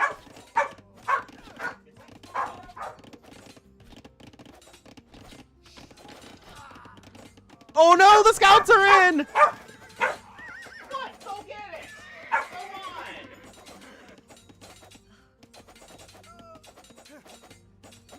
Oh, gee, that's rough. Oh, Scouts are over here too, though. Fortified Church coming in for Doubt, but it's not in yet, of course. Those Scouts have been cleaned up. Doubt still +3 in the Eco KD. Hey.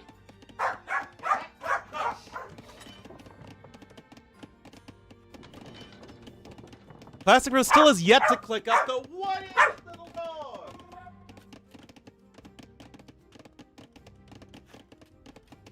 Uh-huh. What am I supposed to do here, guys?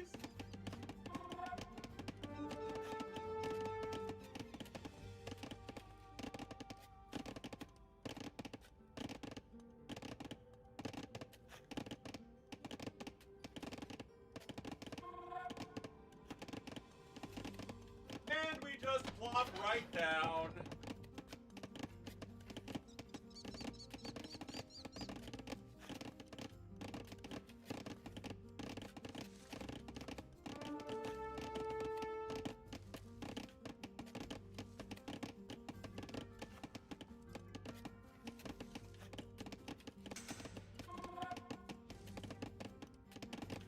And I'm sure the hey.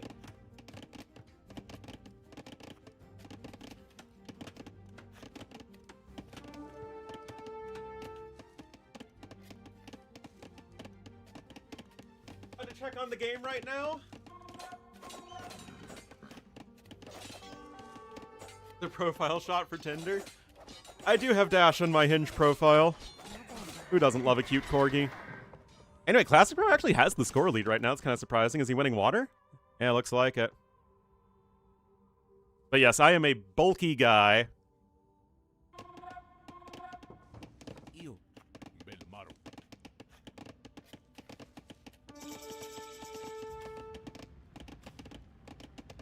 Are you being... Huh?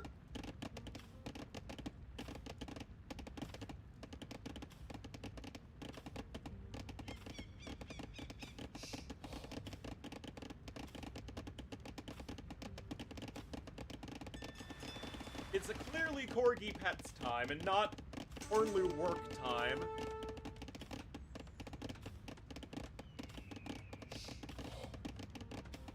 And we plop right back down.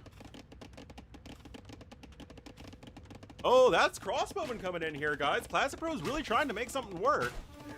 He is ahead in resources, too. Obviously, that's pretty brutal for Doubt. Looking at the minimap, he might have like a knight in his opponent's eco, but yeah, that is really good for Classic Pro.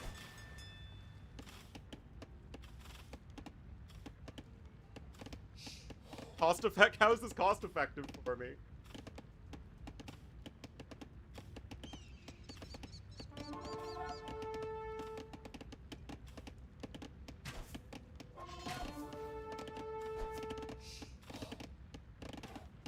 Oh, we love our scritches. Yeah, not too sure about what Doubt was doing there. Yes, I'm sorry, Dash. Dog for the casuals, I guess. Oh my goodness, look at this dog.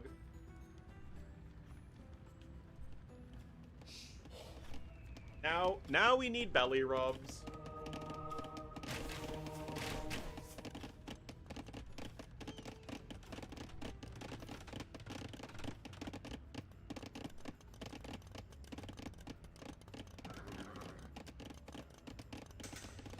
You can't hear me? It's tough, man. I have to have the webcam tilted so that it captures Dash. I'm trying to watch the game, and my mic is kind of stuck in this position. Anyway, Doubt's getting some more eco kills here and there. Oh, sorry. Sorry, Dash. I stopped petting you. That's my fault. Back to petting.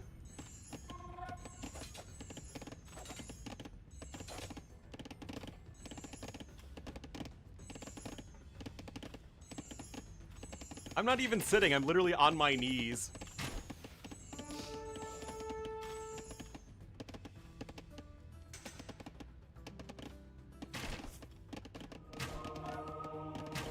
Anyway, the Vil numbers are even. Doubt is at the very least on 2 TCs and also has 3 relics. That said, all of that eco disruption does come at a big cost.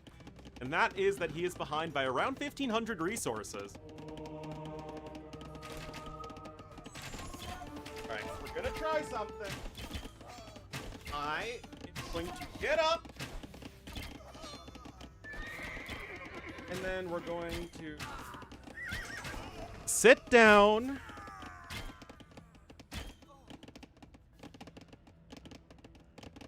And at least this isn't as hard on my knees, although I still have no hands free to actually work the camera. Also, both players are going Cav Archers.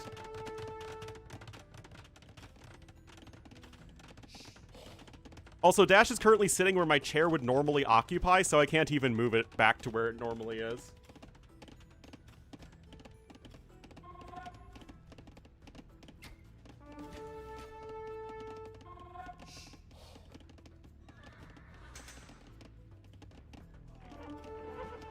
I wish they'd use the median position on a Cav Archer as opposed to the mean position on a Cav Archer when you do follow on Capture Age.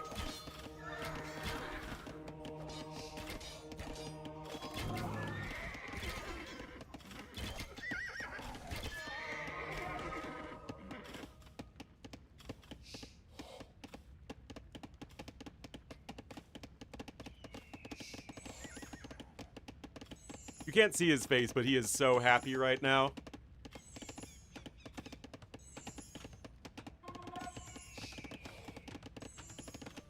Instead of 2D points. Another pet? Not another pet while Dash is still alive. Anyway, third TC coming in here for our Malians player. And honestly, I feel like Classic Pro's adaptations are better here. It's currently 14-1 Cav Archer at the moment. Yes, Stout has the 3 relics, but Classic Pro's been able to get a TC up on the high ground, and that's just so helpful.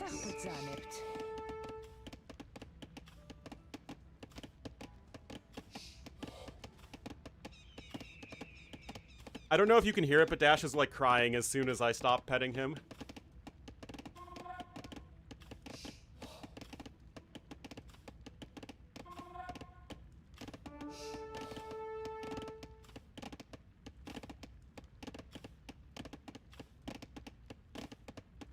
Anyway, this tower has 11 kills, which is a very funny number.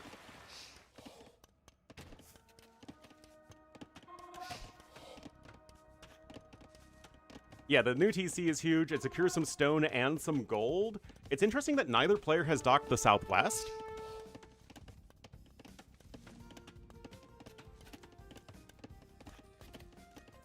Focus on the game. How am I supposed to do that if the second I stop petting him, he barks at me?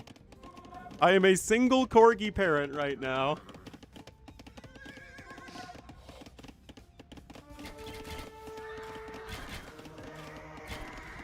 Well, that's a good position for Doubt with the high ground. It is ballistics v ballistics on both sides.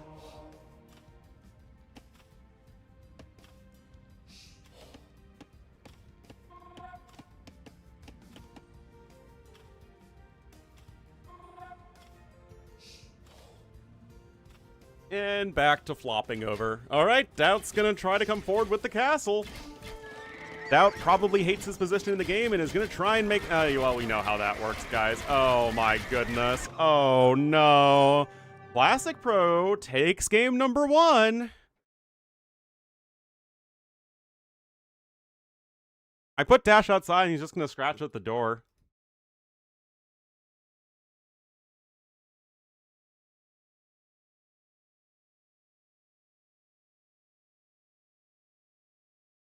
It's much easier when Dash is full of energy.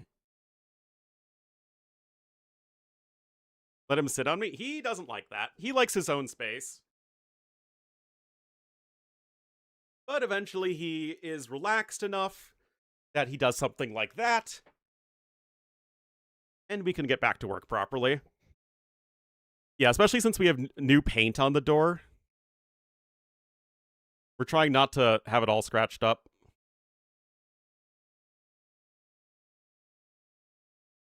But honestly, very impressive from Classic Pro. Like I said, I do favor Doubt to win this set 3-1. Ignores the space of others. That is exactly Dash, and I think many other dogs and cats. And somehow we did gain viewers slightly during all of that.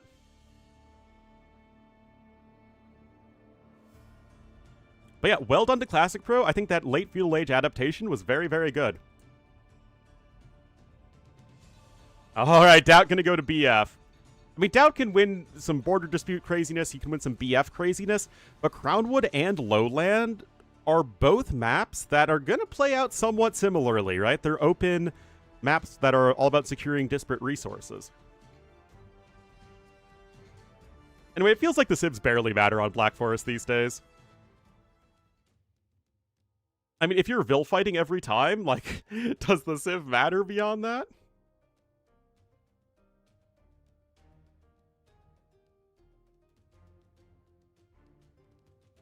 And now he is in a loaf position.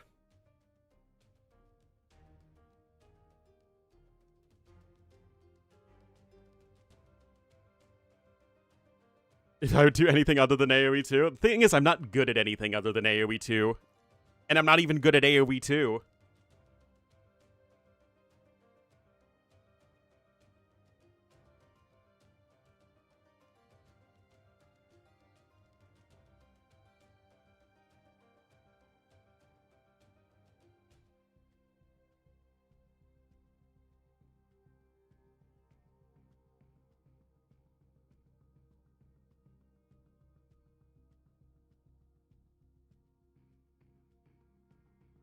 You're officially back from dinner? Give me a solid. Yeah, Dash is a big fan of the belly rubs I give.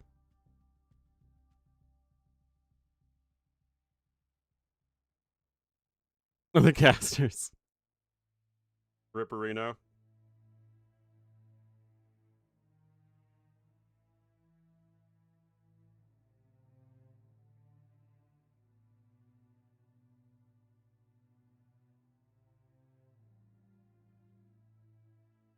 Thinks the same, I guess.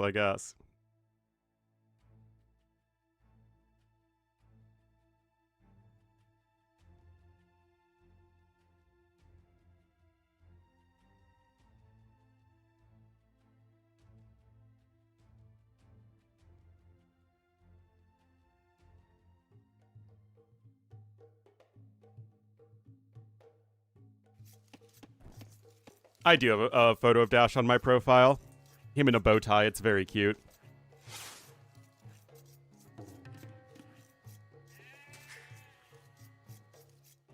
IRL history tours? I'm not that good at history. I don't have a degree in it, technically. Alright, guys. Send the number of villagers +1. That's a good general rule here on Black Forest. Not that Classic Pro's really a Black Forest player, but we will have to see. I mean, clearly he knows at least the theory. Another villager coming over from Doubt. And Tasha, I mean, everyone should. Fourth villager is going to be here. Loom is now in here for Doubt. Classic Pro gets the better start to the engagement, though.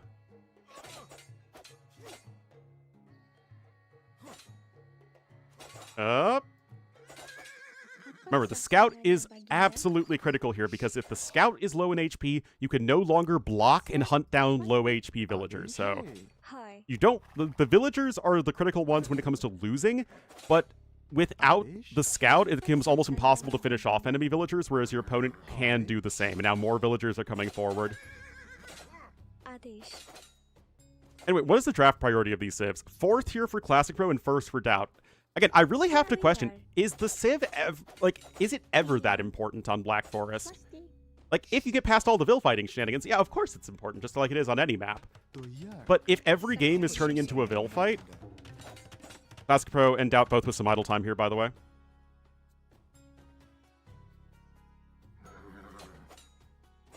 Good hits there from Doubt, though. That's exactly what he needed, because now his scout has the higher HP. And see, Doubt has some low HP Vils, but there isn't a whole lot you can do about it because the scout's lower in HP. Or you get behind. I mean, yeah, that is nice. But how much of BF... I guess how many games at this level in 1v1 is BF determined by anything other than the Vil fighting? I don't know. I don't have an answer to that, but it feels like... Oh, there you go, from Doubt. Now you're in an awful position here. More Vils coming forward.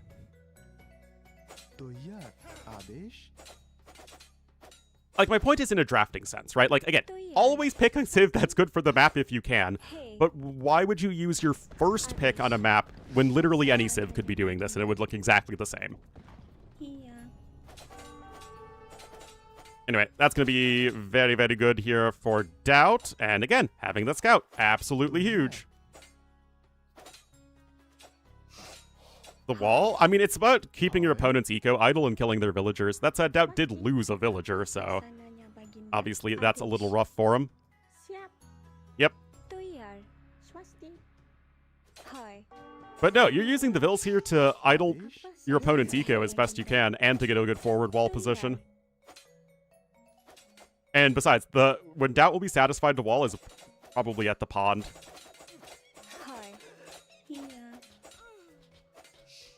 Anyway, both... Oh, Classic Pro must have lost a vill there to the 4. I think Doubt did the same.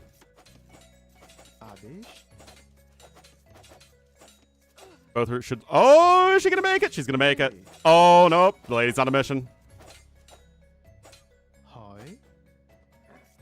Oh, from downtown! Oh, is he gonna make it? Nope, nope.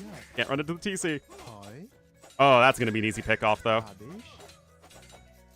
Doubt Scout's low. Why is Doubt? Because Doubt does it all the time. Yeah, both players lost a vill to a boar.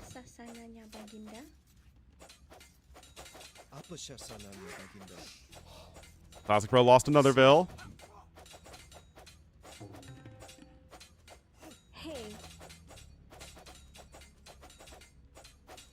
Now, my question is, does this make for more enjoyable AoE than two players who just wall up in front of each other and then do something else? And looks like the Corgi has abandoned me. From not the best. Yes, I mean, there is no right or wrong answer. I personally don't think it is, but if this is what the people like, then it's what the people like. And now we are right back to where we started. That's still a vill ahead, though.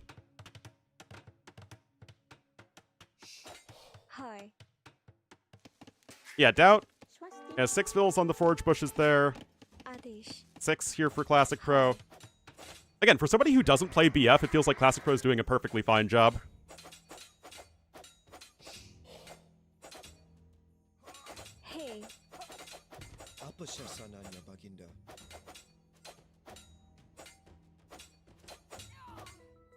That's another dead vill from Classic Pro. Again, this is the point of the vill fighting. Like, yes, you get the forward walls if you win it, but at this point, it's just about killing your opponent's villagers and having more of an eco behind it.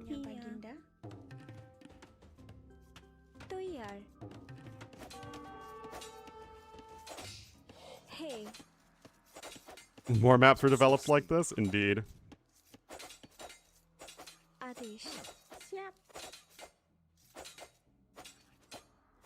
But yes, Classic Pro is far ahead in resources at the moment. Lost another vill, though. How much of that is wood, though? Some of it, not all of it. Celts would be great for it. Any save with a good early eco bonus is good for it. Oh, another vill died there. You've lost 8 vills as Classic Pro. Make that 9. Like, again, this is literally a game that is attempting to be won by just vill fighting. And now Doubt can just go back and go with the forward wall, and he's basically won the game.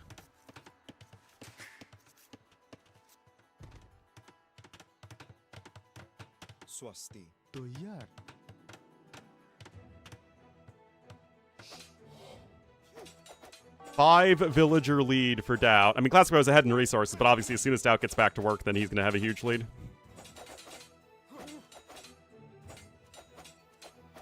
That's it, Classic Pro. Does snag a vill there.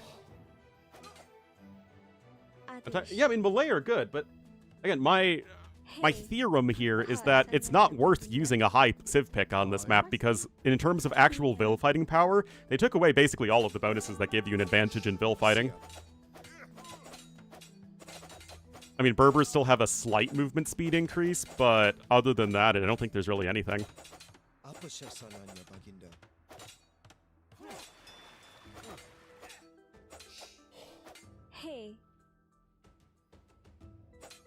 OP, exactly. Like, pull bonus was OP in vill fighting. The Berber bonus was top tier in vill fighting. Yeah, Hatters and Georgians do have hills, that's true. Well, I mean, it's all about just doing one thing at a time. Doubt's pretty good so long as he only has to do one thing at a time. Feudal? No, they've been Vil fighting. I mean, like I said, both Malay and Bengalis are great civs here. But Classic Pro drafted Bengalis 4th, and Doubt drafted Malay 1st. So in theory, that gives Classic Pro an advantage in the game going forward. That Vil's gonna get stuck and kill. Yeah, Poles. I mean, they used to start in Dark Age. Now it's only Feudal Age.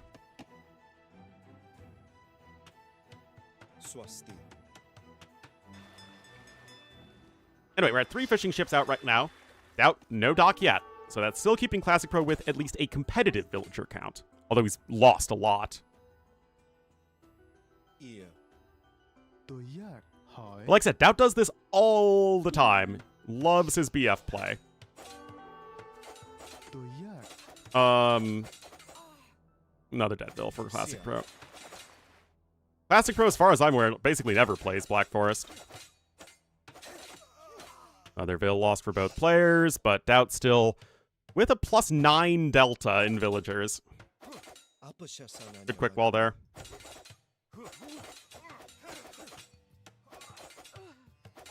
Yeah, that was a lumber camp.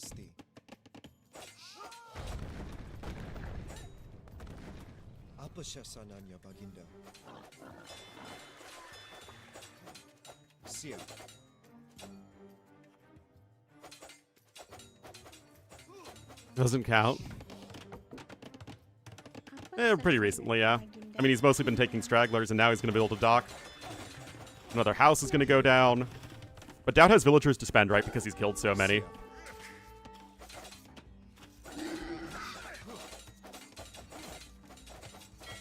Never cast? What do you mean never cast this?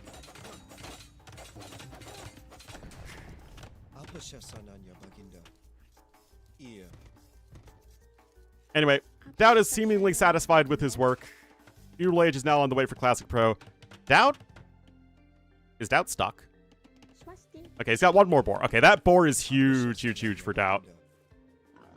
But Classic Pro was able to do. Again, Classic Pro got shellacked in the Vil fighting. The shellacking was real.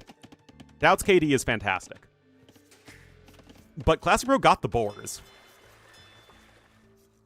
Doubt did not. Classic Pro got the fishing ships down earlier as well. There's going to be a barracks out for Classic Pro. I'm not too sure what he wants to do with all this. He's got 11 Vils on wood, but a lot of Vils going over to gold. I have to imagine this is still for a fast castle. Oh, Doubt's absolutely going to FC, but the issue for Doubt now is that he can't click up. Like I said, the fact that Doubt still had this boar very close is absolutely huge. Because if he was in a position where he had to go get the boars from all the way over there, it would have been a disaster for him. But yeah, Doubt is ahead by 11 population right now. He's behind by 1,000 resources, but he should be getting ahead before all Doubt long. Although it is mostly on wood right now. Like, the eco balance is obviously very poor from Doubt. I have no idea why he's building so many houses. Oh, the boar wasn't enough. Oh, no. Guys, remember I said that it would be a disaster if Doubt had to get the food from taking the boars all the way over here?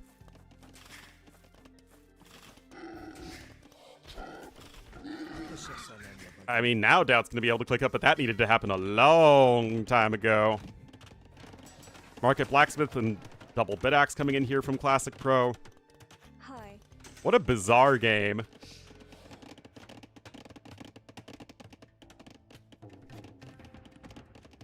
What is his Castle Age plan? He's gonna have 12 Vils on gold.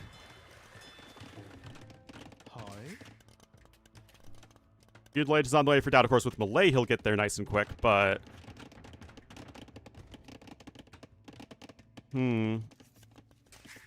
Doubt's going on to stone. Classic Pro isn't.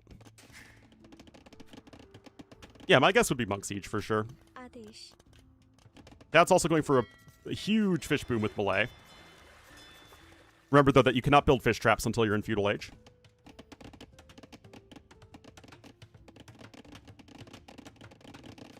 Pushed out with towers. I mean, yeah, Classic Pro needs to do something aggressive because it's 38 to 57 vills. That said, it's really, really, really hard to judge the state of these things right now because if you're Classic Pro, like, what do you know? Not a whole lot. You don't know when your opponent got the dock down. You know your opponent's very slow in the uptime, but his score is very good, so you know that you were not doing well in the vill fighting. Apa shasyanane maniga.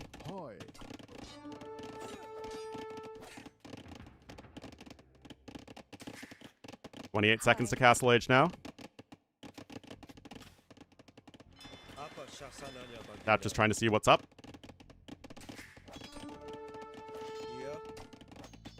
Yeah, look at that. Doubt's already ahead in resources. Holy cow. He's just zooming up.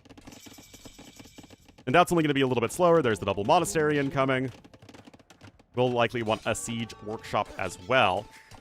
But Doubt's just going to be able to drop a defensive castle. Oh my god, he's going to get another vill. Oh my goodness. Got the quick wall there in time.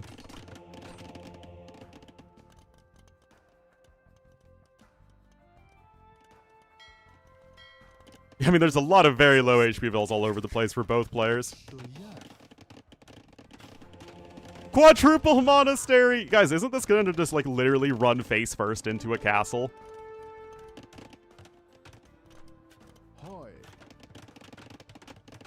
And the issue right now with Bengalis is that it's really hard to push because you don't have very good food income and your rams cost food.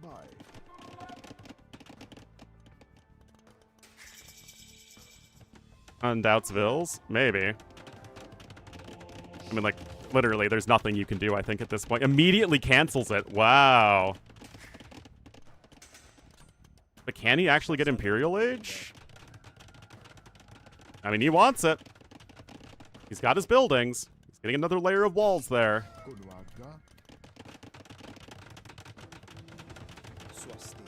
But we love vill fights and fish booming and lots of boars.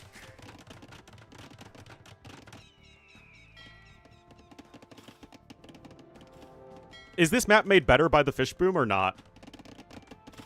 Like, honest question.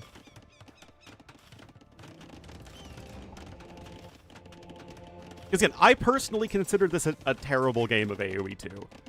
But my opinion doesn't really matter. Imp is on the way.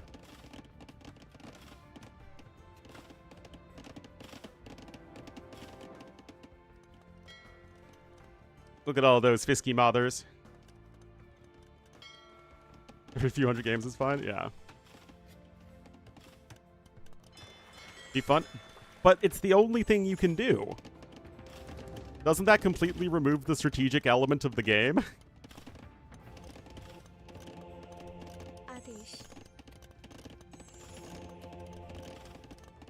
Do I have a citation for that? Yeah, I'm Ornlu. That's a great citation. The vill fight on this map, because otherwise your opponent walls like this and then they can attack you and you can't attack them, and there's simply no way to do anything as your opponent just has a crazy fish boom. Because if you try and fish boom, that's pressured.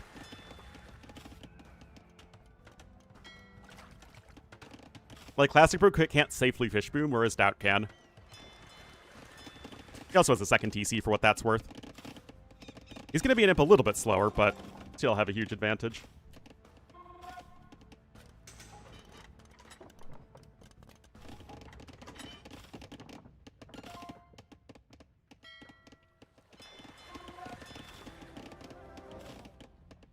Not entirely sure.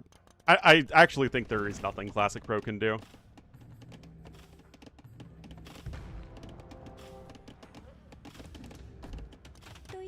Like, I sure don't think Arrow wins this game from here. Would that be better? I mean, it's like a little bit worse per Classic Pro, but I don't think it's that big of a deal.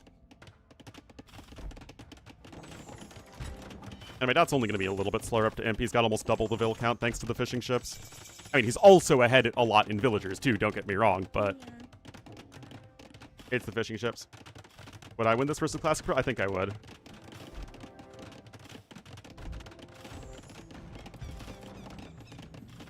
At this point, yes. Most any other point before this, no.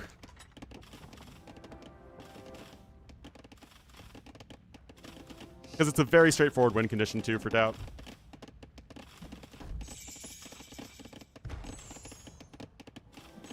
That said, he is off of stone completely, which I do find surprising. But at 15... I mean, that's the question, right? How low could you go where you would lose from Doubt's position? I don't know. Doubt also was able to pick up all the relics. Mattered? I mean, Malay were great, of course. But, would another Civ have been able to win in this position just as easily? I think so. Like, if the Civs were swapped, I think that the game doesn't really look any different. I mean, the Malay Fish Boom is even better, but Doubt would just have more villagers at that point if he's Bengalis. And he'd be going monks instead of arbs, but I think the result is still the same.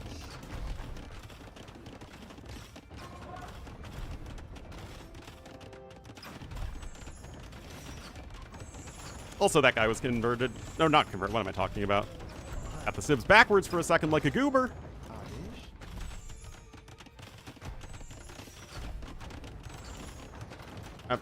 I mean, that's true. Again, I don't have a correct answer for you.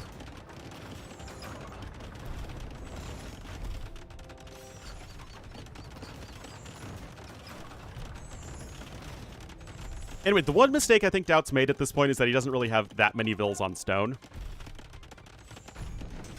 Well, I mean, it doesn't really do all that much, right? Anyway, Doubt still doesn't have all the resources he wants. Devotion's in.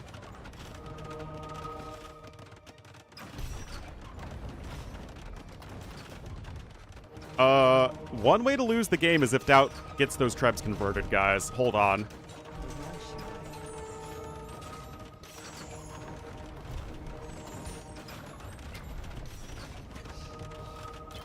Redemption's in. Yeah, the archers are out here, though.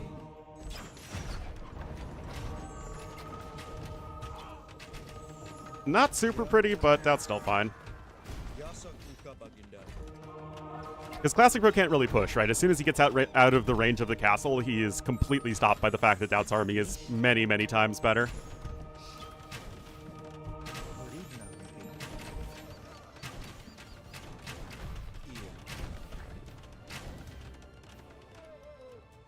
All those monkers got sniped.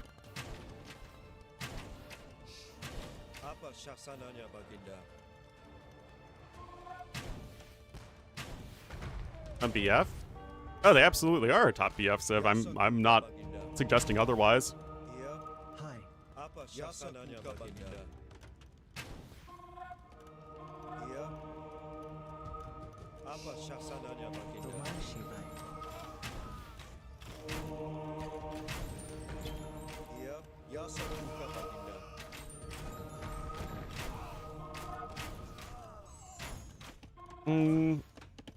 Yeah, Doubt's on a bunch of ranges. He's fine. Well, Doubt has access to heresy. He doesn't have it researched. Unless I missed it. Which it... No, yeah, I didn't miss it. Anyway, nice snipe there, the trebuchet. Like, you're not going anywhere in this game as Classic Pro.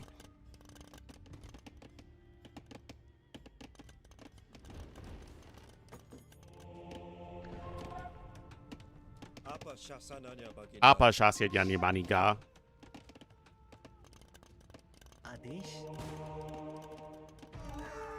Splat.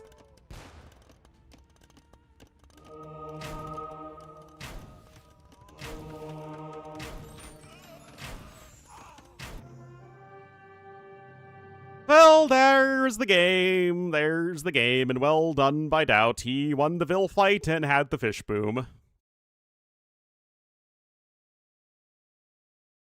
Monks counter bombard cannons? It's a soft counter.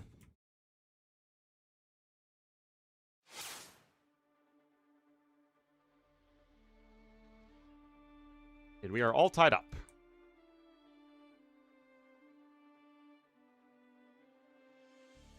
Malay over Bengalis. That was Doubt's first Civ pick and his #1 home map.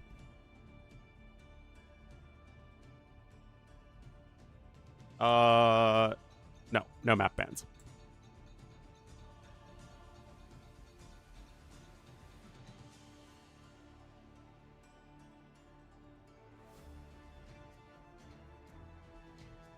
With Vills? I don't even know, man. He started his fish boom sooner, but Doubt still had so many more villagers so that as soon as he went on to wood, Doubt could afford a gajillion fishing ships.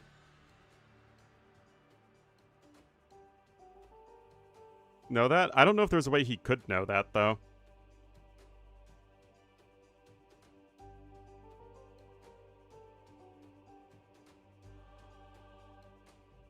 Alright, Crownwood's next.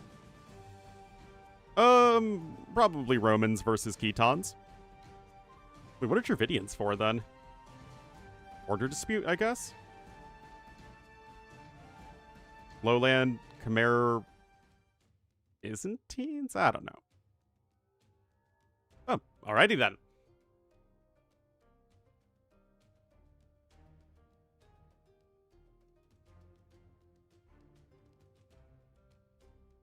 Officially out of content? Indeed.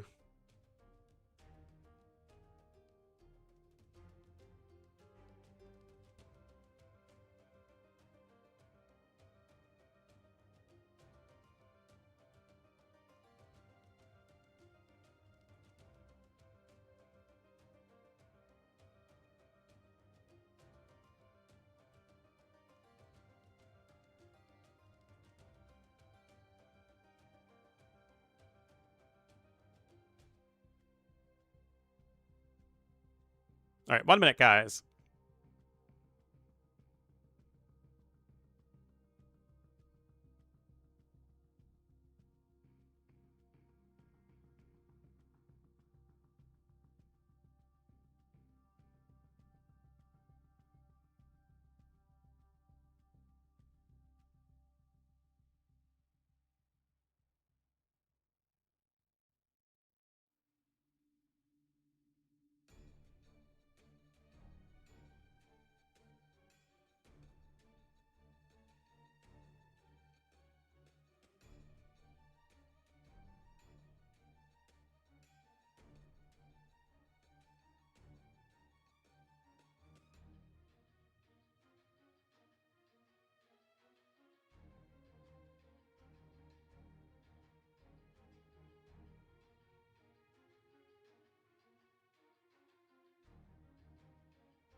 All right. Kind of an interesting matchup here, but we are on the Wood of Crowning. We'll have Classic Pro in the yellow as the Khmer to the west, and Doubt in the blue as the Byzantines to the east. So, we just saw the map in Red Bull. We've seen it several times here in the Warlords qualifiers. It's just another open map. Wait a minute. I forget. This isn't actual rocky terrain, right? This is just ringing the hills.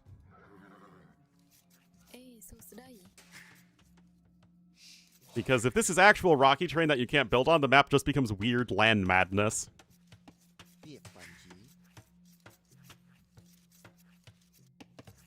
Like land madness, but even harder to defend wood lines that are even further away from your TC.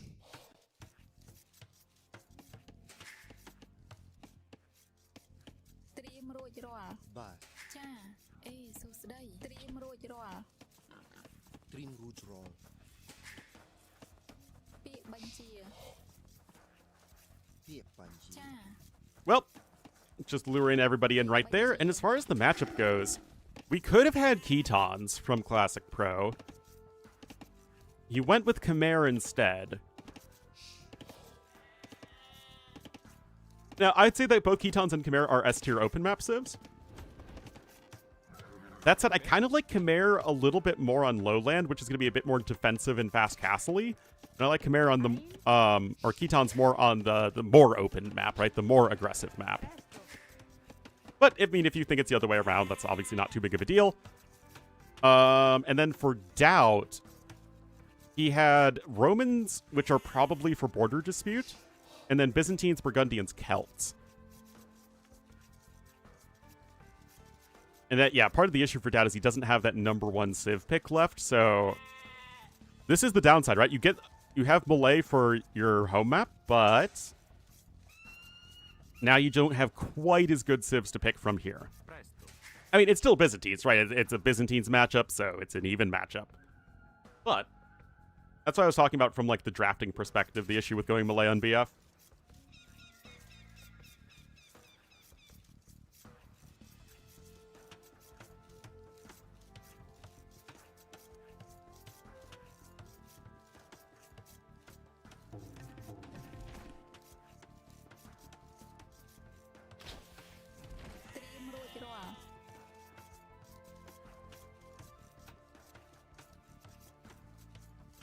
Bye.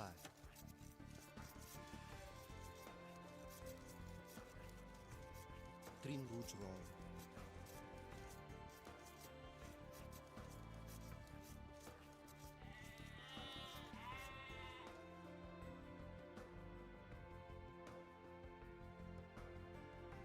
Time to rank Flaming Camels. Could have down one in the game with any Civ. Yeah, that's my point.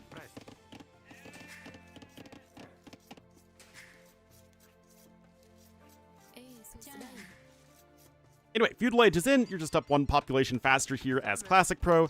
Doubt building the barracks. Classic Pro skipping the barracks, going for the eco upgrades and the stable. And that is all good in the proverbial hood. Doubt can be quick walling in these villagers. He did go double lumber camp here. Can you even do that with Byzantines? I guess if you're just going spearmen, it's fine. The issue with going double lumber camp these days is that you're up so fast that you don't really have the time to gather enough wood to do anything else, because you need double bit axe right away because it's double bit axe. And now you don't have the buildings to do anything else, but you just figure you're up against scouts. Shadowed it, probably. So you are fine. And you'll have the greater efficiency anyway.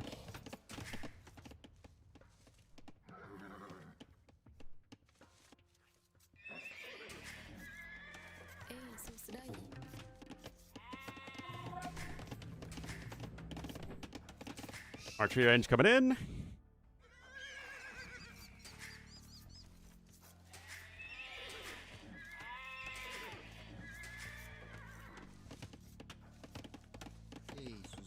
Horse collar on the way.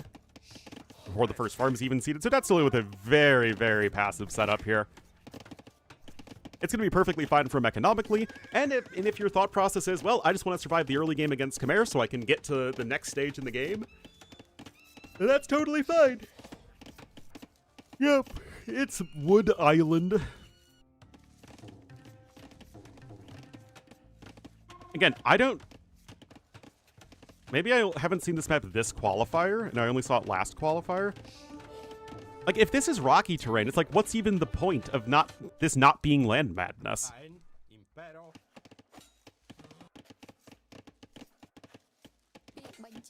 Random bear attack. Better on this one? Oh, I feel like you could go either way.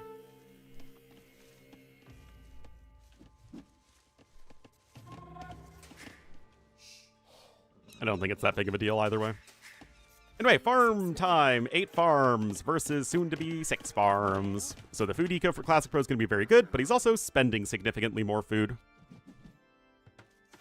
Archery range coming in, it absolutely has to, as Doubt has a lot of spearmen out. But he's full-walled here. He's not on gold, so no villagers are exposed there. And he's got 3 spearmen near the forage bushes. So Doubt taking absolutely no risks, and that is already a very fortuitous start for Doubt, getting the initial kill on a scout. Classic Pro's going to need to make some skirmishers, but that's going to be even more food intensive, and that could be quite tough for him going forward.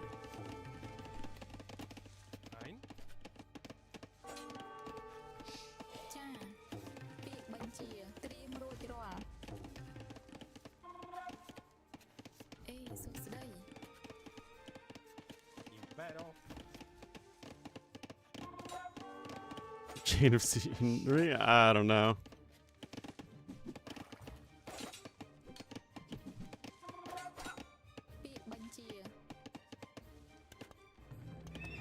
I guess the resource distribution's also a little bit different than Land Madness, but again, it feels like we're just looking at Land Madness with hills if this is rocky terrain.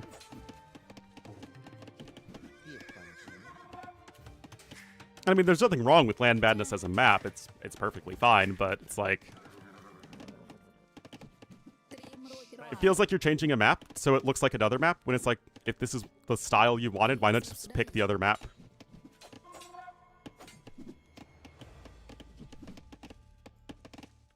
How the job market is? Which...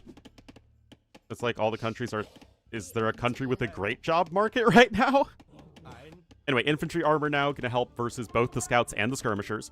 Bloodlines here for Classic Pro, but this could make Doubt very well set up to get a better castle age time.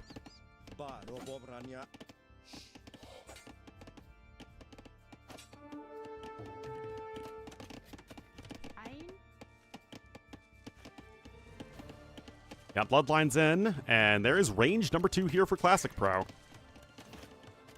He's got some bills on gold. He's going to want to transition into archers, I think, eventually.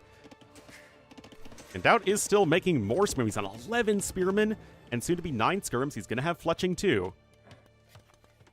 As opposed to fletching 1.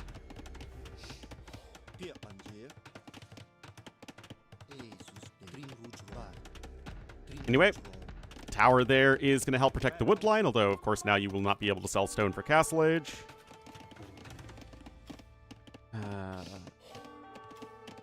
It doesn't censor the R word, but it censors Iran. That's Twitch for you.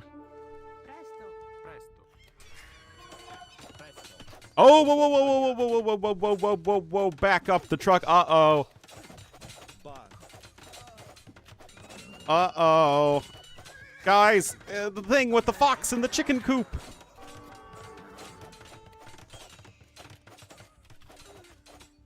The fox and the chicken coop. And Classic Pro escapes with a lot of his scout cav as well. Meanwhile, Doubt is being a bit annoying here, but nothing that's actually dying. That is not what Doubt is looking for. Oh, Shorty's getting low. Doubt still obviously has a numbers advantage. No fletching in for Classic Pro. Versus +1 defense even on the spearmen, so the skirmishers are much less of a hard counter than they would normally be. I mean, they still are a very hard counter, but they don't just don't snipe them as fast as they would like to. But yeah, obviously, that's not what Doubt wanted, but Doubt still, with all of those Byzantine savings, is on his way up to the Castle Age. That said, you've completely cut army production here as Classic Pro, you are Khmer, and he will be clicking up here in just a moment. But with both players having to invest in a defensive tower on their wood lines, and neither having a market, they will need to keep things on 1 TC.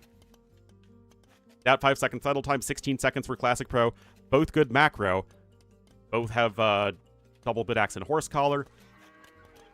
The big difference is Doubt's going to have around a 30-second timing advantage, and he's got the much cheaper to make army. Whereas Classic Pro, going to have a better eco, especially with those villager kills.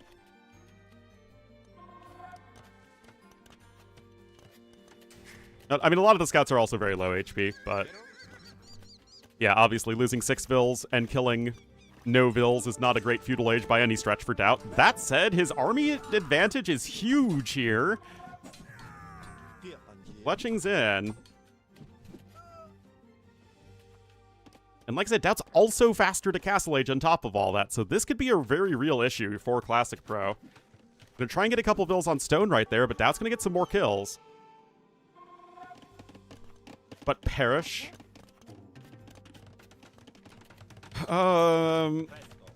Yeah, I mean, Doubt is just a Byzantines in it up right now.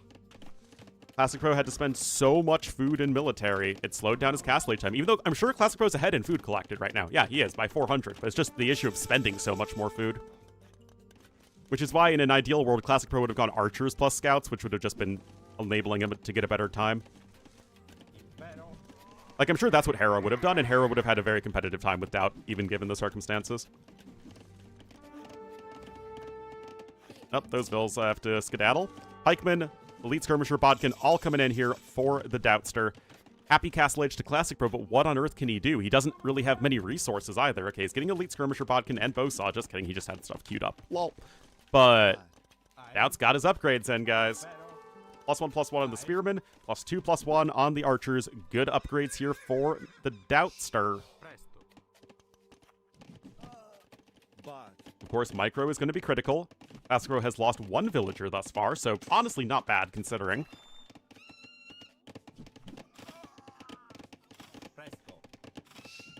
Man, I like casting maps that don't have fishing ships these days. Just makes me happy.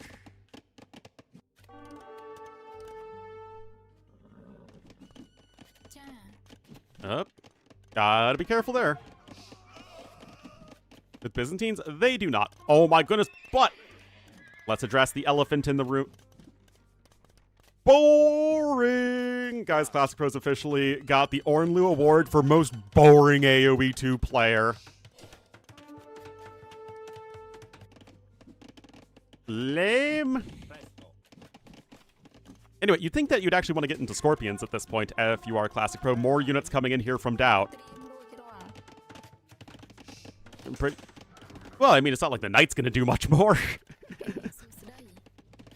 To be honest, I think neither unit would be very effective. A University coming in.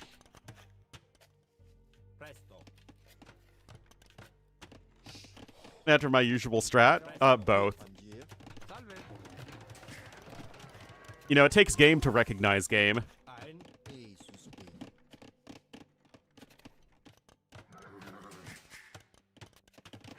Mark are going to be here for Doubt. He's on his 2 TCs. Classic Pro stuck on the 1.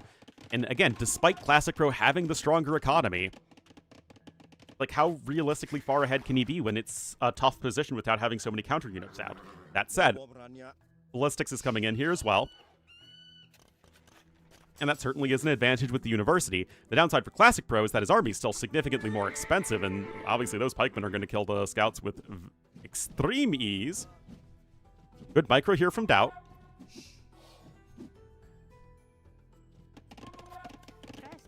Now, the question is actually going to be, for these players, when are they going to claim their second wood line? That's going to be very tough to do for both. 20 to 16 skirmishers. And Doubt still with a few pikemen here and there, and that helps. Still, Ballistics is going to be the biggest help of all. And no +2 defense in yet for the pikes. Still, the skirms are doing work here for Classic Pro, and I'm surprised he went so heavy into skirms instead of trying to switch into scorpions, but it's at least keeping him alive right now, and there's always something to be said for that. And a market now coming in here for yellow. I'm sure he just wants to buy the resources for a 3rd TC. He just has a lot of gold right now that he's not spending because he's only making skirmishers and, like, 3 knights. Yellow Barding Armor coming in for Doubt. There's a stable for him, and he'll probably just make a few camels. As usual, to play with Byzantines is to just survive.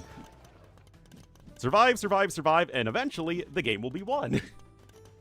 Doesn't really matter how, or why, or when. It'll be won eventually. 3rd TC is indeed on its way. That is a very sad town center, guys. I'm surprised you didn't put it, like, over here. Because again, if you're both players, you need to start thinking about securing another wood line soon. Yeah, that's exactly what T90 said. Uh-huh.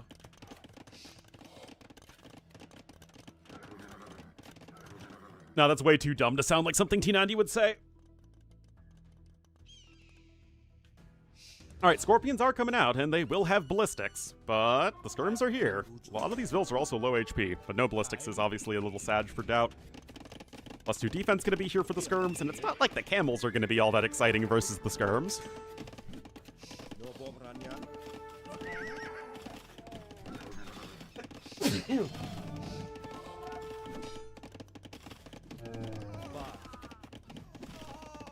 Camel's getting sniped. Still, that tower is in a great spot. Oh. Don't want to lose anything here for free, and now Classic Pro's going to be losing some vills. Remember, a lot of these guys were low HP. But the multitasking for the Doubtster, not the best. Oh, and he even doesn't kill the Scorpion. Oh, no. And the almighty skirmisher, guys. Why would you ever doubt the player who makes more skirmishers?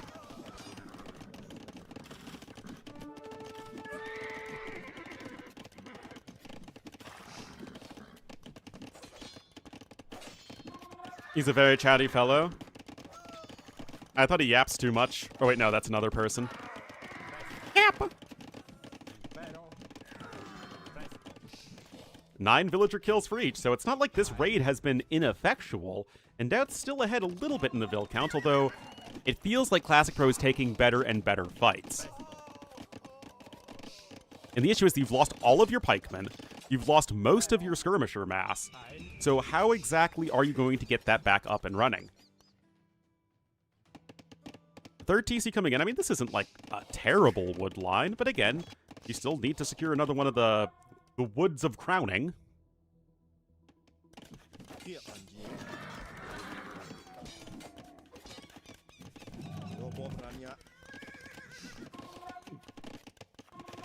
The Chad Byzantine Knights? Are you referring to the languages of Khan and Bornu where Chad means lake?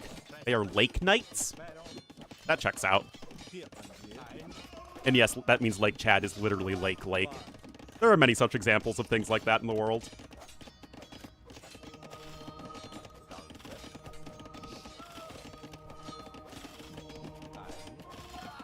Yep. I mean, it's another couple Vill kills, and Classic Pro's Eco is really going to be taking off here with the power of Khmer. The Ballistic Skirmishers? Well, he was trying to go into camels to deal with the knights, and because he lost all of his own skirmishers, he doesn't have the infrastructure to replenish them, nor does he have a mangonel or anything like that. In the Byzantine Empire? Maybe if you use your imagination, it is. The lands of Lake Chad and the country of Chad were adjacent to lands that were adjacent to places that were in the Byzantine Empire. Bad at naming things? That's very true. People are terrible at naming things.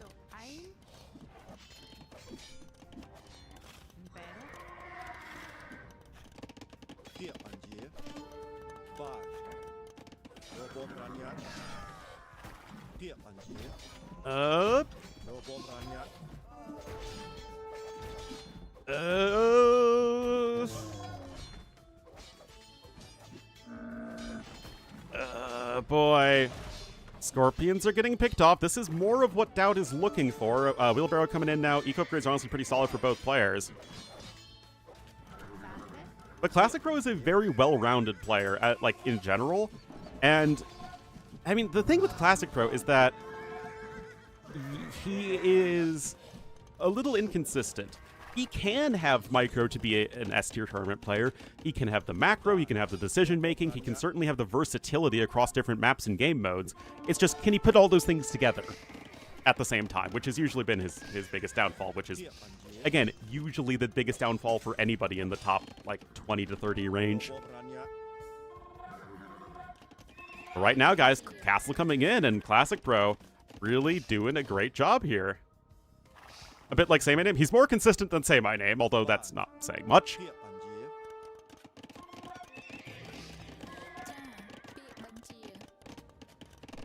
Just another way? Oh, no. Does that mean you're fat, or that you're just bad at everything? Or both? Alright, Castle coming in. And guys, I mean, can we really hate on what Classic Pro's done too much this game? He was in a pretty awkward spot in Feudal Age. Just did a great job of leveraging those cheap Byzantine trash units, and then the counters, giving him a better Castle Age time.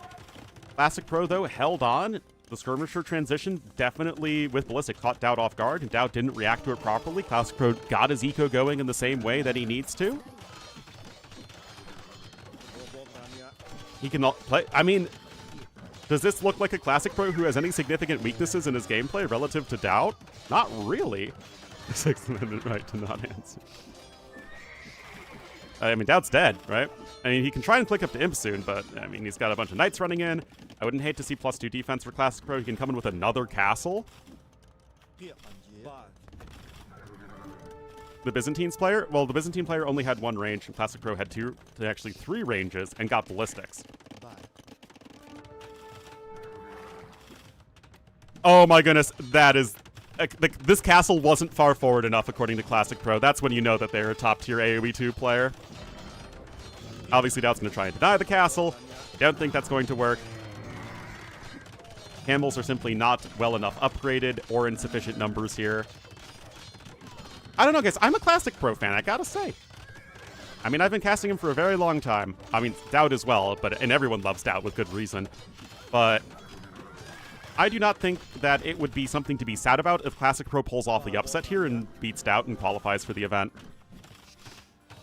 Never works. It does work, but again, it's in like the single digits of success rate. Imp on the way for both players, but Classic Pro, more Knights and Skirmishers, just flex that Khmer Eco ahead by 5,000 resources. I wouldn't hate to see a 4th TC, honestly, to secure some of the side gold, especially because gold can be hard to come by on this map, so like a TC over there I wouldn't hate. I also wouldn't hate him picking up a couple more relics, but again, those are the little things that like a top 5 player would do, but Classic Pro's doing all the important stuff, right? All of the most important things. Resign. Well, I mean, he is on his way up to the Imperial Age, but I don't see how he wins this one whatsoever, especially without a castle or an army.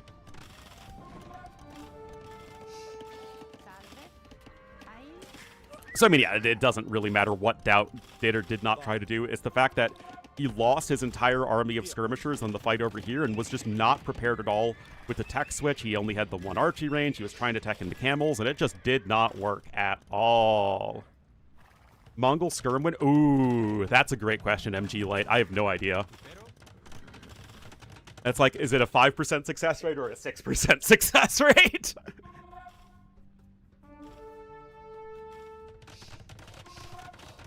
End card coming in here from Classic Pro as well. Skirm still in a good spot to deny.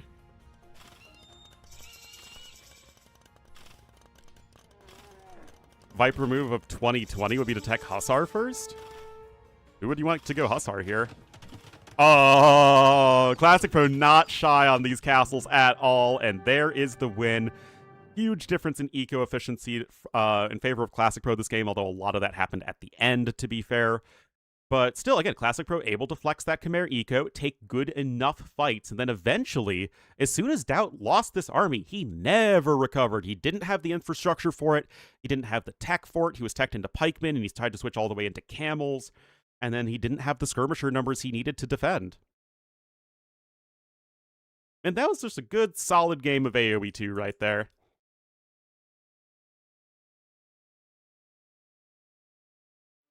Even a thing, I have absolutely no idea. Anyway, guys, Classic Pro's 1 game away from the upset. I mean, not like a huge upset. I think most people would put Classic Pro as a top 30 player and Doubt as a top 20 player.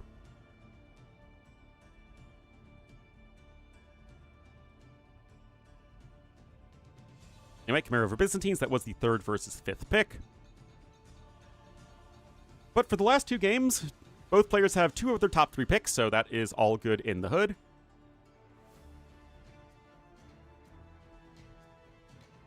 Anyway, it's almost certainly, I think, going to be Dravidians versus Romans on Border Dispute if they choose to go for that next, which we should check, and they actually did go for that, and they are going Romans Dravidians. Dang, I'm good! Favorite map of this tournament? There are some good ones in there. Does Arena count? Am I not allowed to pick Arena? I'm probably not allowed to pick Arena. Am I allowed to pick Bosmo?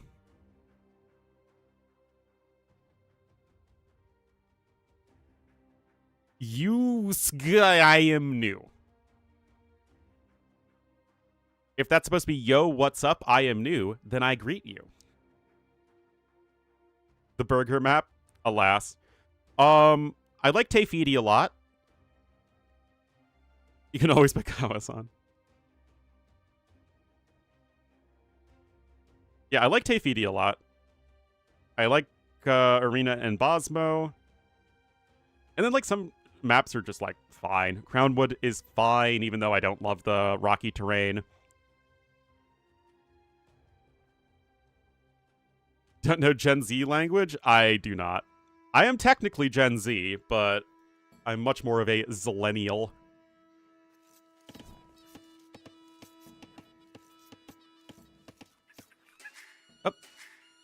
Also, I have the general opinions and mindset of a boomer anyway.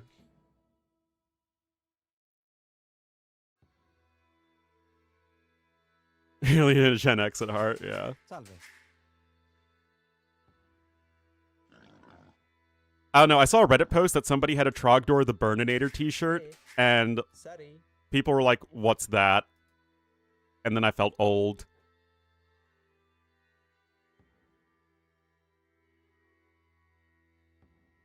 என்ன கட்டளை?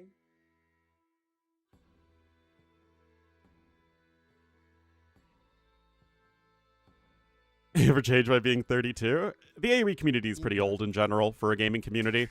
I really noticed that when I play Overwatch. Hold on. Hold on.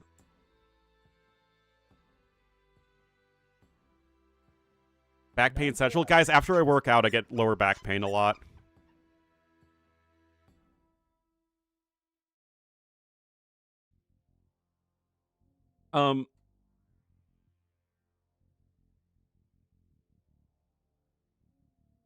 Anyway, I have no idea what's going on, but Pronto. Out and Classic Pro are both class acts, so I don't think that there's going to be any drama here. I mean, the game is literally paused at 11 seconds, so I'm waiting to see if there's actually anything. Prontus. Salve. Except I can't tell exactly what the issue is. Oh, wait, here we are. My chickens in the middle. Okay. Here we are. Unfortunately, Capture doesn't capture the messages of a paused or ended game. Okay, well, until they resume. They want us to play until 2 minutes. Also, this is my first time seeing this version of Border Dispute. It's a little weird because, one, there are these rabbits in the middle, and two, it's not like there are 4 boars in the middle. It's like there are 2 boars right here and 2 boars right here.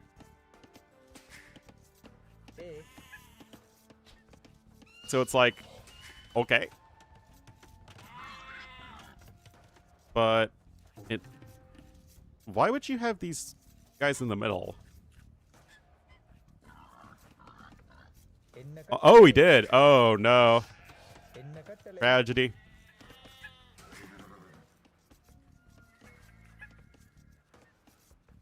Like, are you allowed to call an admin re when Classic Pro made such a big bloopsie early on? I guess so. They want us to... Oh, I wonder if that has to do with the spec delay or something. I have absolutely no idea. Moral of the story, we're starting again. I hope you are all satisfied with that result.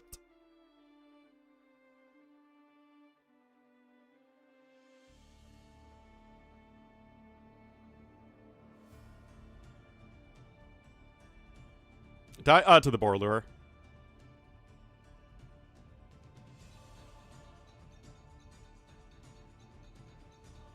Replay player? Oh, I remember.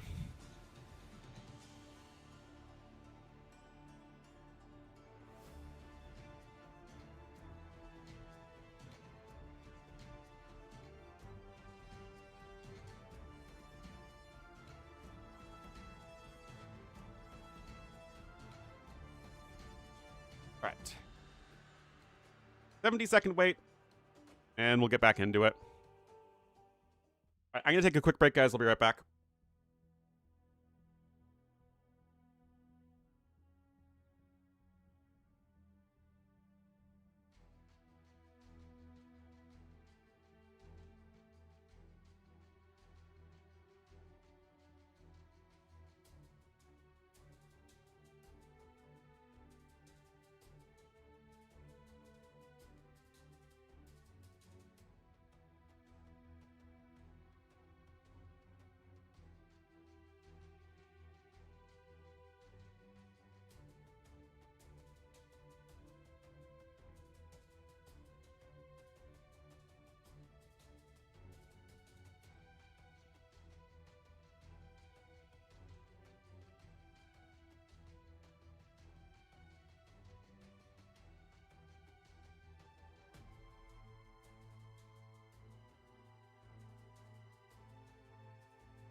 All right.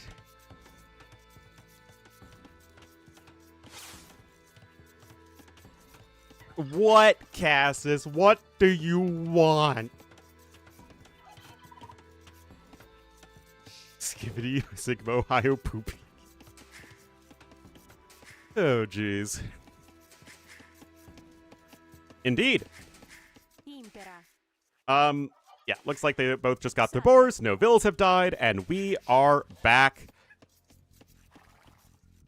We are back here, the regular game of AoE, and one game away from qualifying for an S-tier event. It is Classic Pro in the yellow as the Dravidians to the west. And what's interesting about Warlords is that it's a qualification event, right?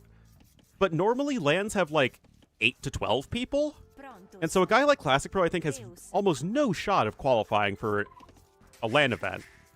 Just because you'd have to get through the top 8 to 12 players. And that's just not where Classic Pro is, and probably never will be. However, if the event has 16 people, which the main event has 16 people, then you get a solid bracket like this where it's, you know, well, one, you've gotten all the top players who qualified out of the way, and then you get a solid bracket like this one. I mean, Classic Pro had to beat Bad Koala and Running to get there, which is, like, not an easy bracket either.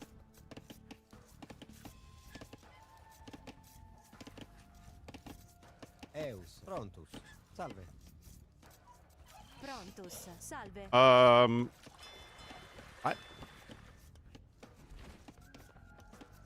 Okay, now I'm a little lost.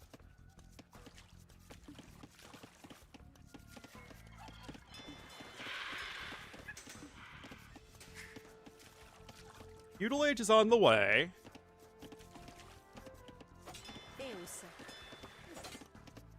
I mean, they both have Loom. The dock is now here, firing arrows. This just feels weird, man. Like, why are you fighting this as Classic Pro? It feels like you're setting Doubt up to have a big advantage.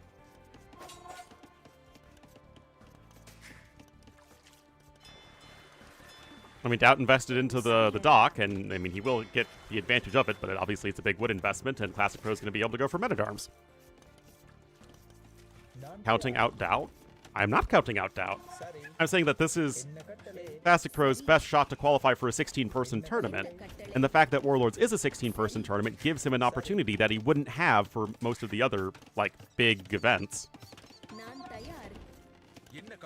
I think if T90 chooses to do another Hidden Cup at some point, which he seems to be hinting at, that would be another good opportunity for Classic Pro to maybe qualify.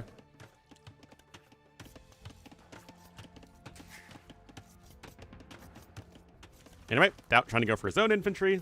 Classic Pro is going to have the cheap Dravidians upgrade, which means he can also grab double Bit Axe, which is nifty. Doubt not able to get DBA. Actually, Classic Pro is also not getting DBA.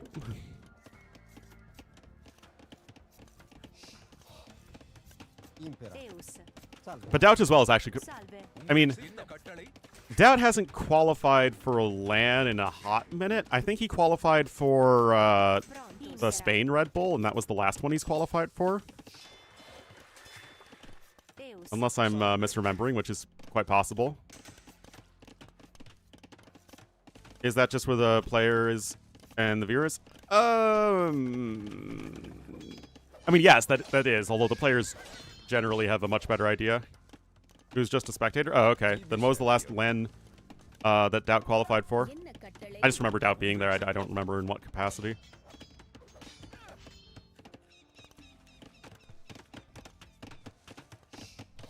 NAC 5? Okay, that was definitely a while ago then.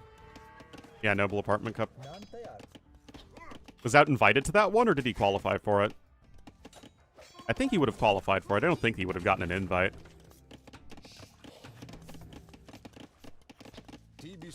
Anyway, 3 Men-at-Arms to 3 Men-at-Arms. 2 archers are already out here. Yeah.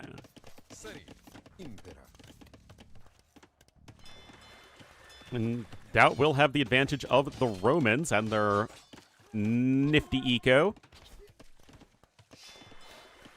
Salve. Syrups, yeah. I barely remember what I had for breakfast, and I have the same thing for breakfast every day.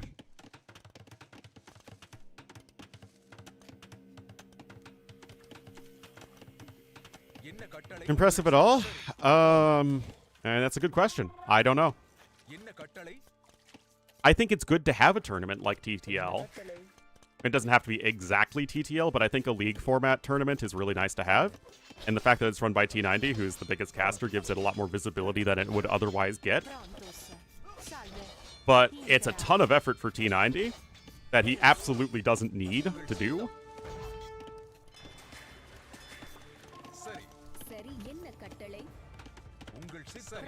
I mean, T90 could just do a hidden cup every once in a while, and then be on his merry way.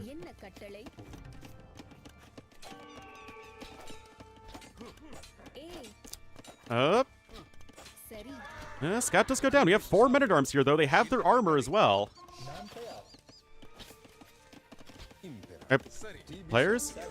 I don't know I don't know the reasoning behind it. Like, as a... Yes, T90 absolutely cares for the growth of the community. It's why he runs the tournament in the first place. And it's not like he doesn't do well with her. Like, T90 certainly makes good money from it. But... Oh, that villager is not in the right place. Oh, that's the S word right there. Language guy? No. I just generally ignore people like that. You don't know what's coming. Indeed. All right, Fletching coming in here from Doubt. I still think he is in a bit of a better spot overall, although the disruption from Classic Pro has been quite good. No. In TUS chat, I mean, people do what they want to do, man. So long as you're not being extremely offensive, like, I really don't care. Alright, Arson coming in, the pirate upgrade. I don't know why I did that, but again, why do I do anything? Anyway, 2-vil lead for Doubt, though. I mean, 1 is a fishing ship, but still. Nice kill there from Doubt. How can AOE2 have tournaments all the time? Because it is entirely the marketing budget of the game.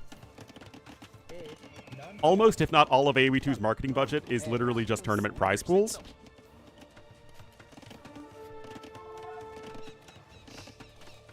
Host Hidden Cup this year. But Microsoft needs T90 much more than T90 needs Microsoft. Like... Very, very much so.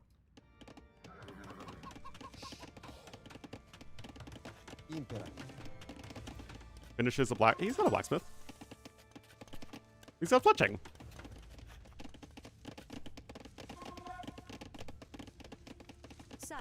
Working lobby system. I feel like a working lobby system would be much more expensive than 1% of the tournament budget. In 2027. Well, is he doing it in 2026?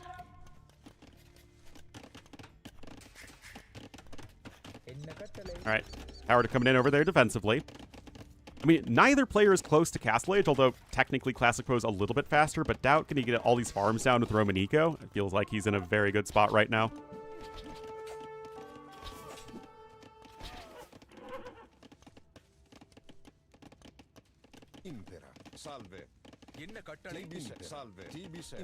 Doesn't get used. But again, T90 has all the leverage in this spot because, again, the issue is that you have very few people who can host tournaments in AoE. That was a problem that Microsoft created themselves because they themselves are directly responsible for the growth of people like T90 because they just gave them a bunch of money with no strings attached. Well, not no strings attached.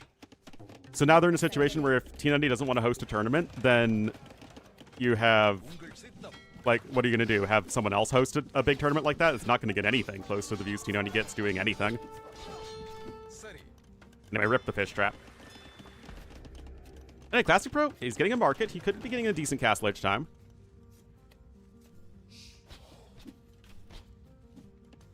Alright, TTL. Again, I like TTL, and I think it's good for the community that TTL exists. the peak isn't as high. Again, I don't know the numbers on it. I think it's great that T90 wants to run a tournament like TTL. But I think also from, like, Microsoft's perspective, they're kind of hamstrung by him.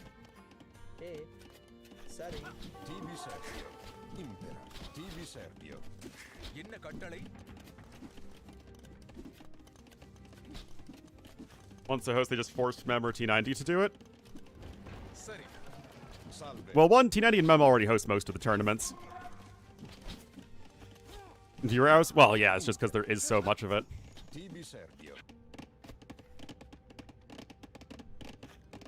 The game is hindered from growing other ways? I mean, it's just you're very reliant on T90 to do anything. To do everything, rather.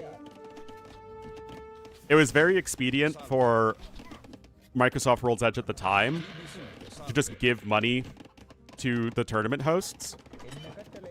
But giving that money necessarily gave all of those guys a huge leg up in terms of providing more content and growing themselves and then eclipsing everybody else. And I say this as somebody who's also gotten money from World's Edge. So instead of World's Edge establishing their own thing, where you can sort of have people come and go as they want, and you can have more control over what exactly it is you're doing in the first place, then you're in a situation where you're just reliant on what, you know, somebody like T90 wants to do. A Nepo baby? Absolutely. My millions? Indeed. You guys know what's up.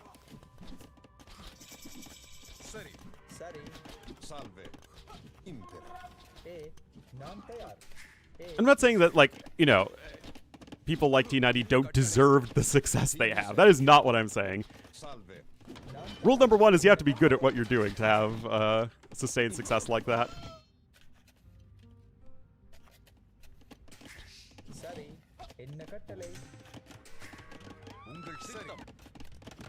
University coming in. That's almost up to Castle Age as well, though, and he's back to the lead in terms of resources. Oh, that I don't know. Caster, I mean, the newest caster to the scene is Daniela, and she's been doing this for like a few years, I think. And Daniela is just getting a huge tournament, to be fair. What do I consider to be the biggest tournament? I don't think there's one answer to that. In terms of prize pool, it's obviously Red Bull, and in terms of viewership and hype, well, in terms of prize pool, it's Red Bull. In terms of hype, it's probably Hidden Cup. In terms of prestige, it was probably KOTD back then. Siesta is good. The issue is that smaller streamers don't have a lot of reach, right? So the viewer numbers are always going to be significantly worse than just having someone larger do it.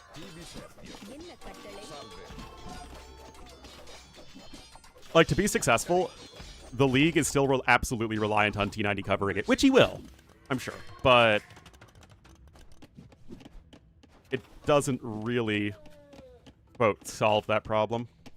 Yeah, TTL is absolutely the best in terms of determining who is the best AoE2 player, so to say. Anyway, Longsword's been here for Doubt. Gonna be chopping down the towers. He's on 3 TCs as well, and I mean, he is looking great. I mean, it's Doubt, he always looks great, but you know.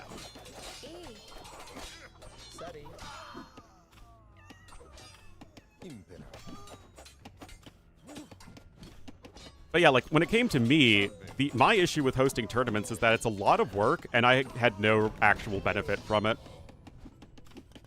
Like, I wasn't able to grow my own stream, and I didn't take any of the money for, like, the prize pool myself, so it's just not really worth it for me to run a tournament.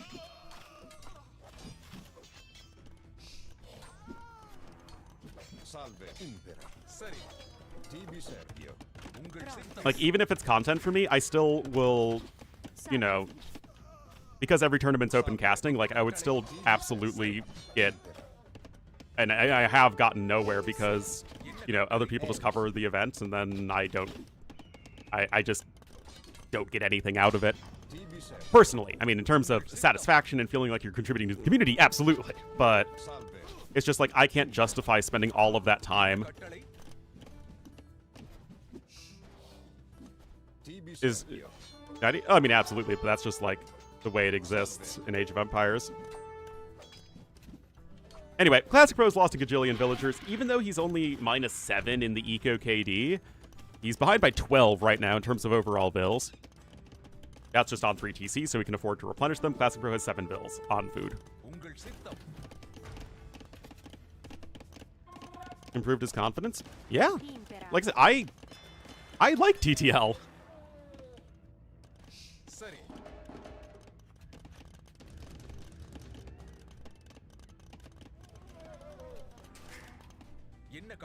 But if you've noticed, no AoE streamer has actually grown to being like a good size stream that gets like at least 500 to 600 average viewers. I mean, it hasn't done so in a long, long time. I mean, I guess T West is the closest, and he dumps a gajillion hours into stuff. I mean, Hera's the last one, and Hera got big, one, because he just grinded hours into becoming the best AoE player, and 2, because of Viper and T90 going to Facebook.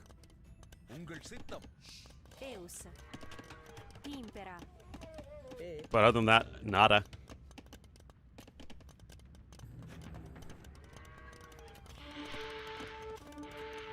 And Hera had been streaming before as well. Like, Hera was already the biggest streamer after Viper and T90.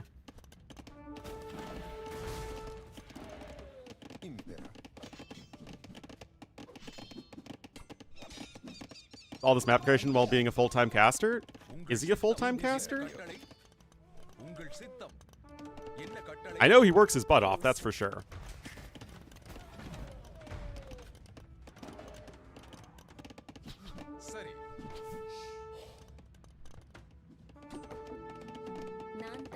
Last year? Yeah, maybe. I mean, I don't know.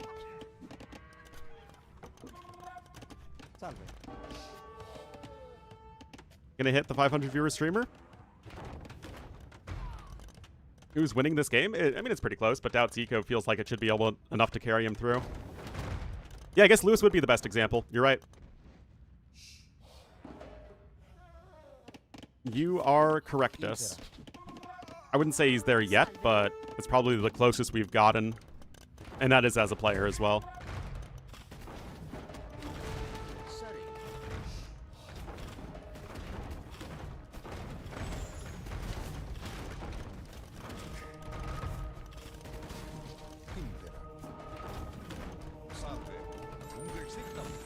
But to grow as a caster, you'd need to actually take the market share away from the bigger casters, which I don't think would ever happen.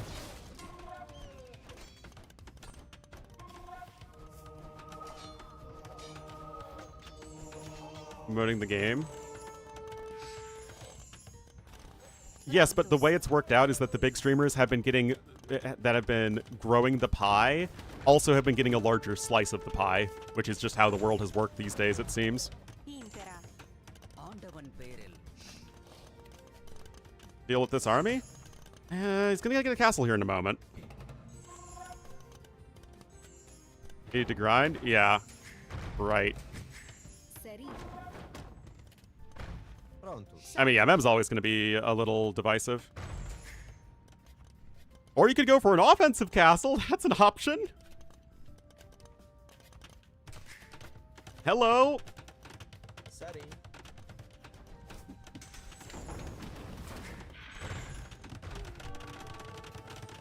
But, like, the issue for all of us smaller streamers is that we can't really compete when any of the big casters are online.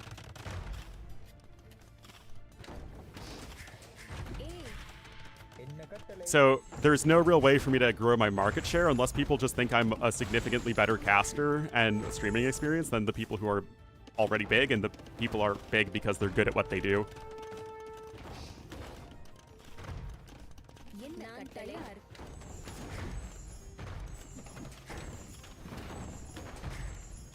But yeah, hosting an event is absolutely not worthwhile. Like, I mean, kudos to Daniela for hosting that huge event, but I doubt it's going to be financially worth it for her.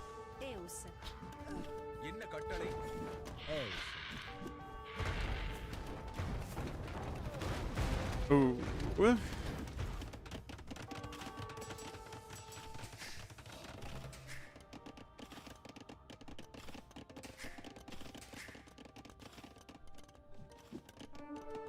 Came here because another has talked me up. Oh, really?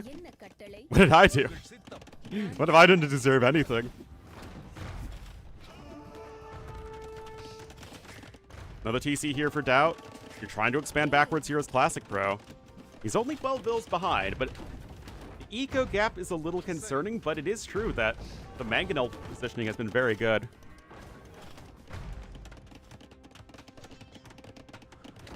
Because everyone else is doing it? Oh, yeah, I mean, those sorts of things are very real.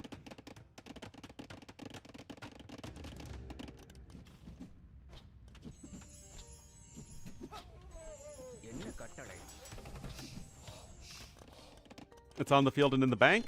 Yeah, and the efficiency has been there for Classic Pro. You can promote whoever you want here. Again, I am personally past the point when, like, I know I can grow my channel. I know that it's just not in the cards for me. I still do this because it's my job, but, you know, and I try and be the best caster and best streamer I can, but it's like, my path forward is not, I'm not going to be able to make a decent enough living.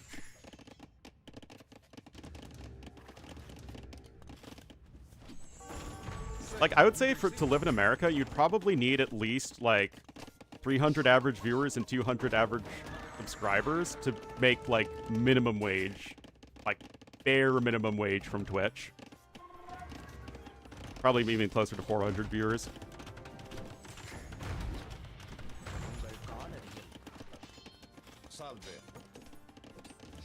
And like I said, that's just not possible, really, for anyone these days.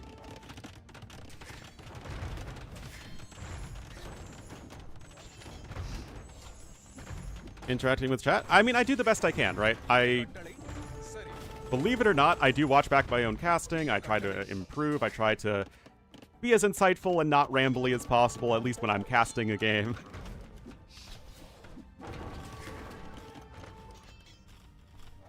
Oh, thank you. I really do appreciate that. Again, I do my best to just, you know, give you guys a good experience. I'm very often not happy with my own casting and whatnot, but I think that's just, we're all our own harshest critics. But I do think I do a good job whenever I work with anyone else, and I certainly give that my best. Like I did with casting with T90 in TTL. I think people were generally very happy about that, so. Again, you gotta do what you can control. Self at times? Yeah, I absolutely am. I blame my mother for that. She is exactly the same way I am.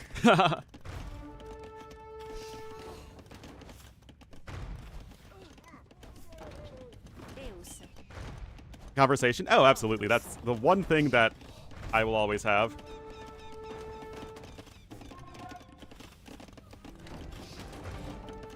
A decent job? Exactly, but I do think it's important to note that I have no intentions of stopping streaming completely. Like, I genuinely love doing this, right? And I don't regret trying to make this work, and I feel very fortunate to have had this experience. I mean, I also want to be able to move out of my parents' house, so, you know, it's all give and take, but I am extremely grateful for the opportunities that I've had, which is way more than a lot of other people have.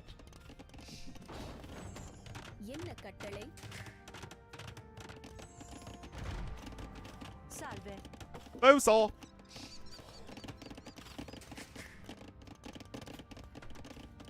Another victim. They're good. Once you get ballistics, guys, you need ballistics. Remember, guys, elephant archers, because they're so high up, it's almost impossible for them to hit anything without ballistics, but once ballistics is in, they're as accurate as basically any other archer.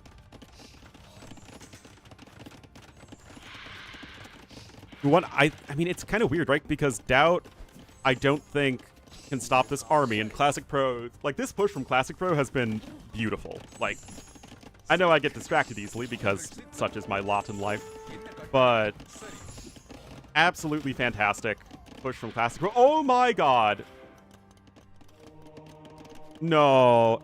Dad, I don't think you're not that dead. I mean, you got 4 mangonels here. The Centurions have 3 Pierce Armor, remember, even if they are way too expensive to be good.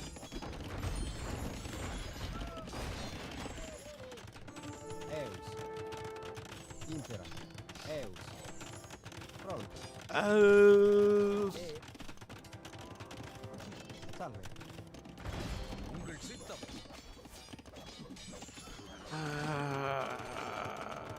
I mean... Oh, thank you, Rumpel. Eus. Impera. Seri. I mean...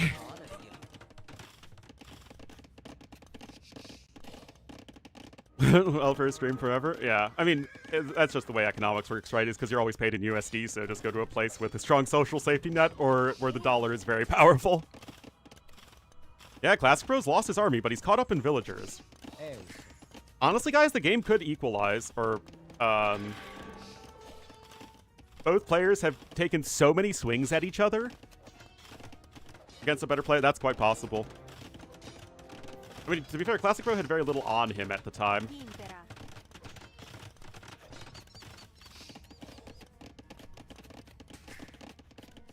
Yeah, this game could very easily just sort of end up both players going back to their camps to sort of recover a bit. But yeah, I totally agree that that favors Romans with their amazing eco. And Dowd is still ahead by a lot in terms of resources. Well, I mean, the Centurions came in and sniped the mango, right? The dollar is powerful? I mean, it depends on the currency you're comparing it to.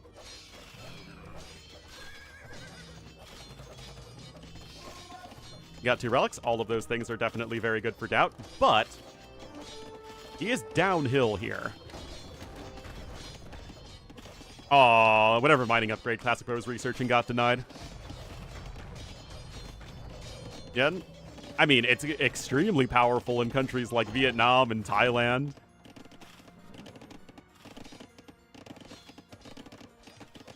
Lots of different interesting options. Yeah, to me, Dravidians are the poster child of a well-designed modern civ. With the exception of the Arumi, which still needs work. Everything else, though, very, very good. Bowsaw, but Doubt's not playing Lithuanian, so he's not getting reminded to research Bowsaw constantly.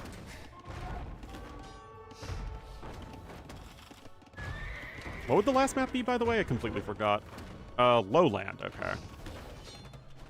I think Classic's dead? I mean, he has the Vill lead now. I mean, he needs to actually get the villagers to work, which is easier said than done, but he's getting there.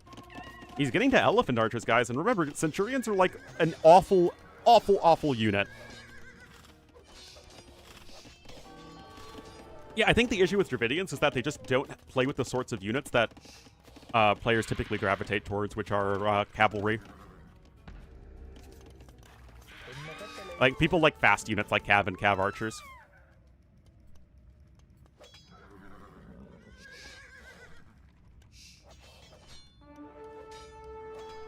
Okay, here's the dealio, guys. Dowd is still probably going to click up to Imp faster. He's cut his Centurion production, which is huge. Yeah, only has +1 defense, but I think Dowd's going to be able to click up in just a moment, and that's going to be, again, huge.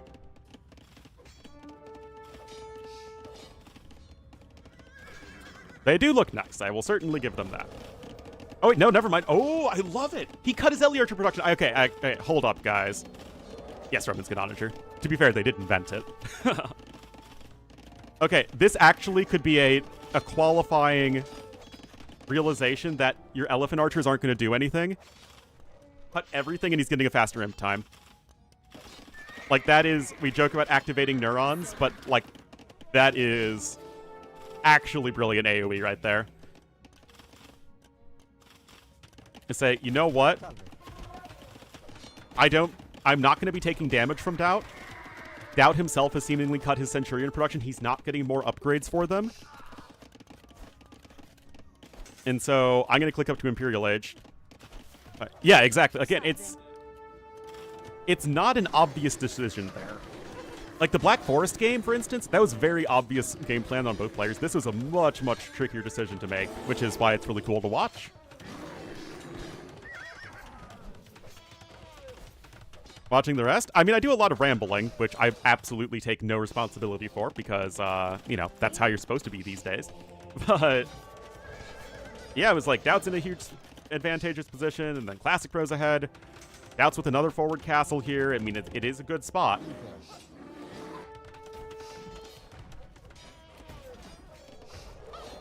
Osa coming in over there.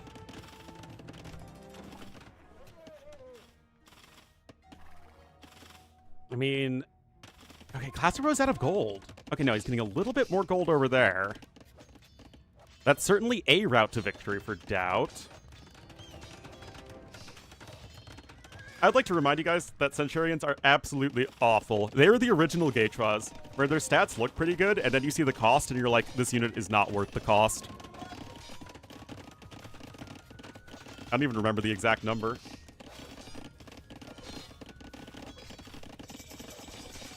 $75 food, 85 gold. So 15 more food than a knight and 10 more gold.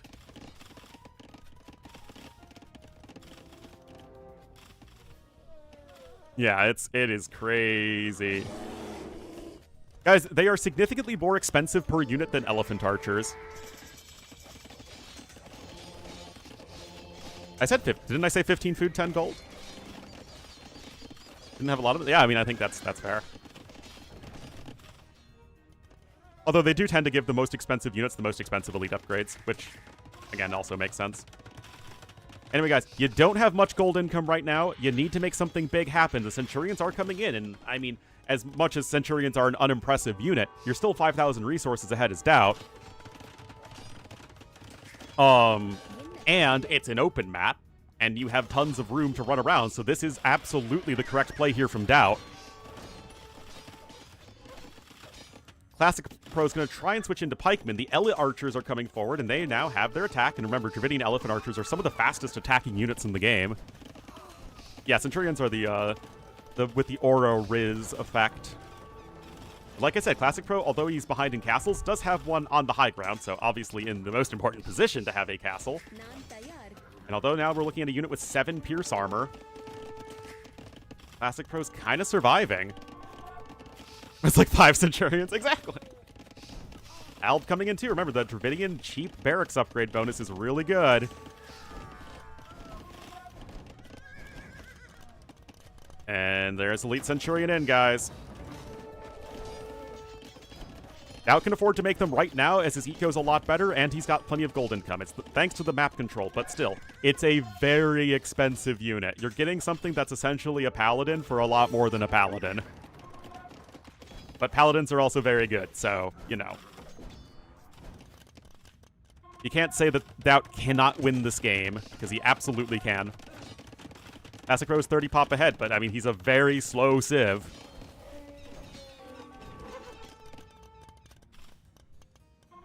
What, you want Centurions with 8 Pierce Armor? That doesn't sound fun.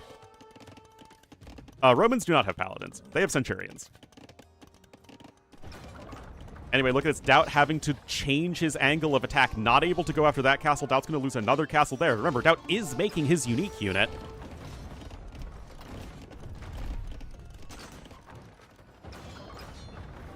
Yeah, basically.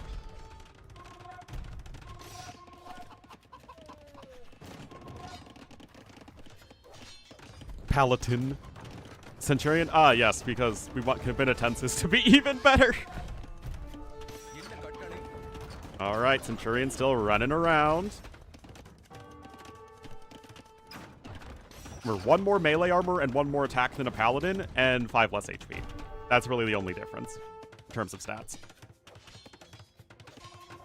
But you could say, is Doubt with 13 Paladins enough to win him the game? And again, it's such a silly expensive unit, and Doubt now, even though he actually has tons of resources, is struggling because he just doesn't have the castles to make them.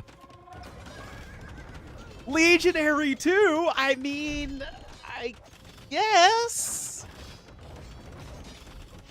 The Elephant Archer numbers are extremely low, and Doubt has the eco. Impero indeed.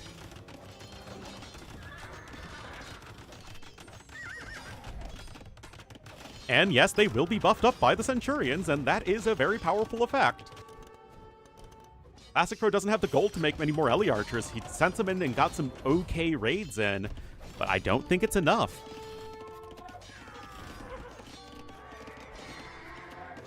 Yeah, I mean, Romans are a silly civ. That's a well-known fact. Dravidians are a balanced civ, and Romans are a silly civ.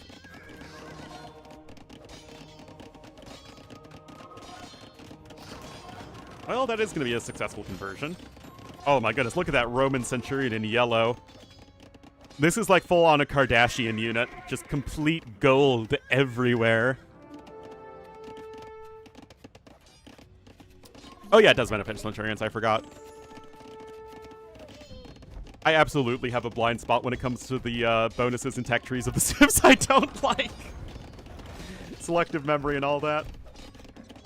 Anyway, guys, look at this. Trev's here, going to town. Doubt gonna be down to only one castle.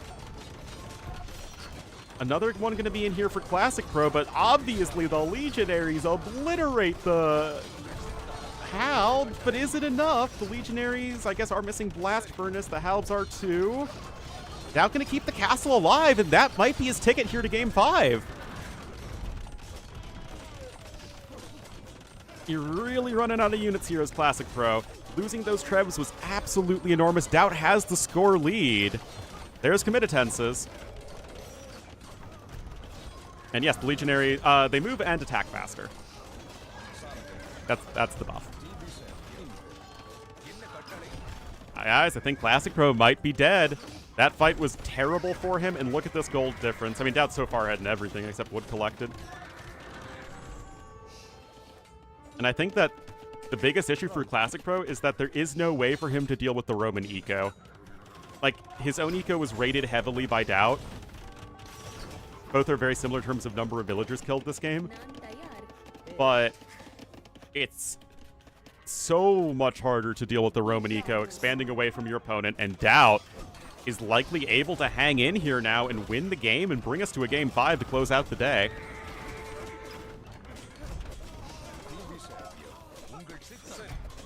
That said, Doubt is now out of gold. The map has 7,000 left. We're an hour and 3 minutes into the game. Castle there goes down. It is 3 to 4 relics in favor of Doubt. Castle Age checks? Yep. It's a much easier transition than it is for most subs.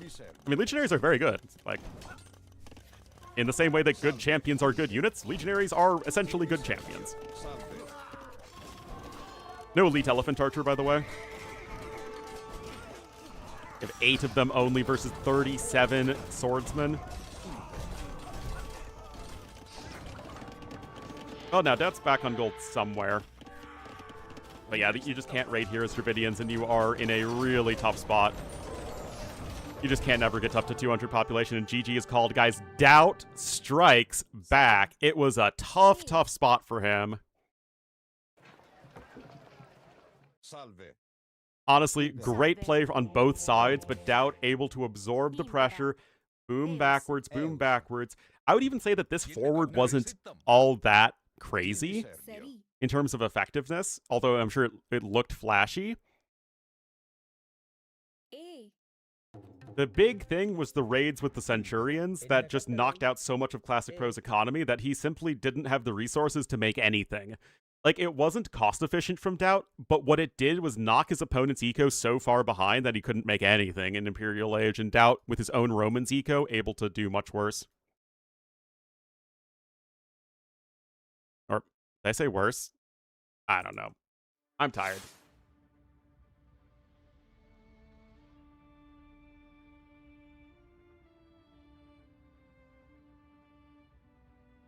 Alrighty, guys, that makes Lowland our final map. So far, everybody has won their home maps. Dravidians did lose to Romans there.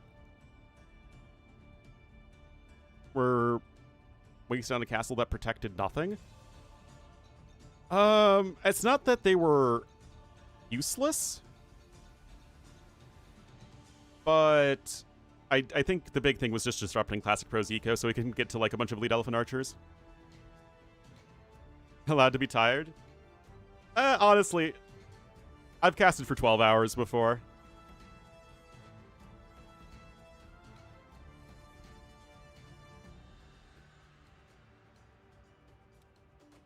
give decent games. Yeah, no, it's been a very, very good series. Options against them? Elephant archers generally are not something Romans ever deal with so long as you have some bombard cannons. Yes. You have all the gunpowder as Dravidians. Yep, for hours. Yeah, I mean, to be fair, I have years and years of experience of doing it.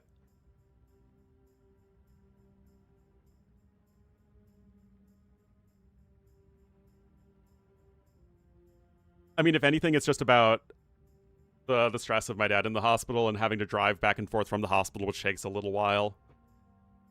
It's making me tired.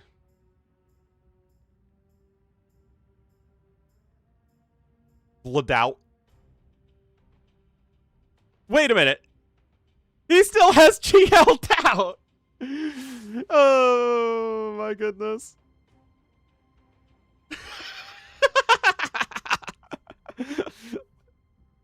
Guys, I think Doubt still owed money. I really think that GL still has to give him some money, guys.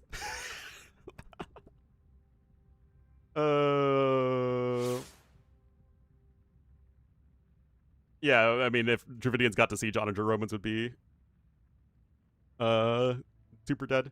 Yes, it does say Frodo Sam 2024.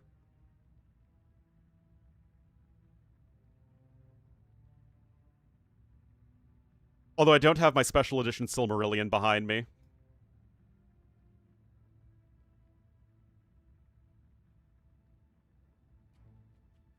I think that's over in another room.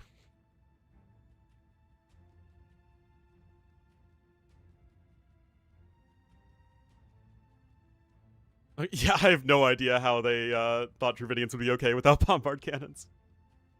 How special? It's got like the hand-done artwork from Tolkien. And it's like bound with silver and all that stuff. Eats crayons? It's that special.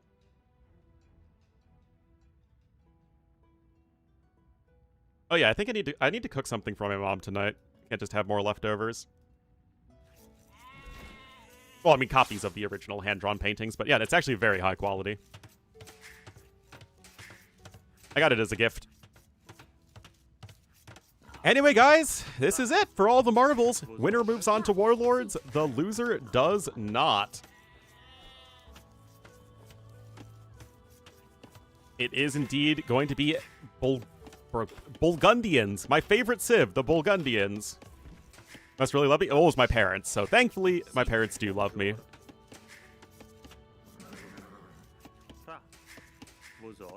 But yeah, Burgundians here for Doubt. Northwest, Southeast, Yellow Ketons here for Classic Pro. Interesting civ matchup.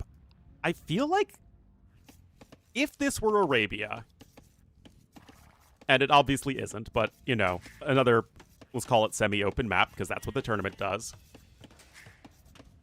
I feel like Ketons would have a massive advantage. That said, compared to Arabia, it's much easier to wall and play defensively here if you are Doubt. And that's going to make Burgundians happy. That said, would I have liked Celts even more versus Ketons? Go for, like, an aggressive men-at-arm opening and then play for map presence? You then still lose the mobility to Ketons. I mean, Celts obviously have some speedy infantry, but that's still fundamentally slower than going for cavalry of any kind. It's an interesting matchup here for sure. I feel like Ketons are going to be the much more straightforward civ to play. Economically, Burgundians can be better than them, I think. It's a little hard to say since Pastures have gotten nerfed so many times. But can Doubt get himself in a good defensive position where he can leverage that Burgundian eco? I do think it's tough to apply feudal pressure on this map. I remember I randomed Koreans twice on this map and went FC, and I won both games. But I also love playing Koreans.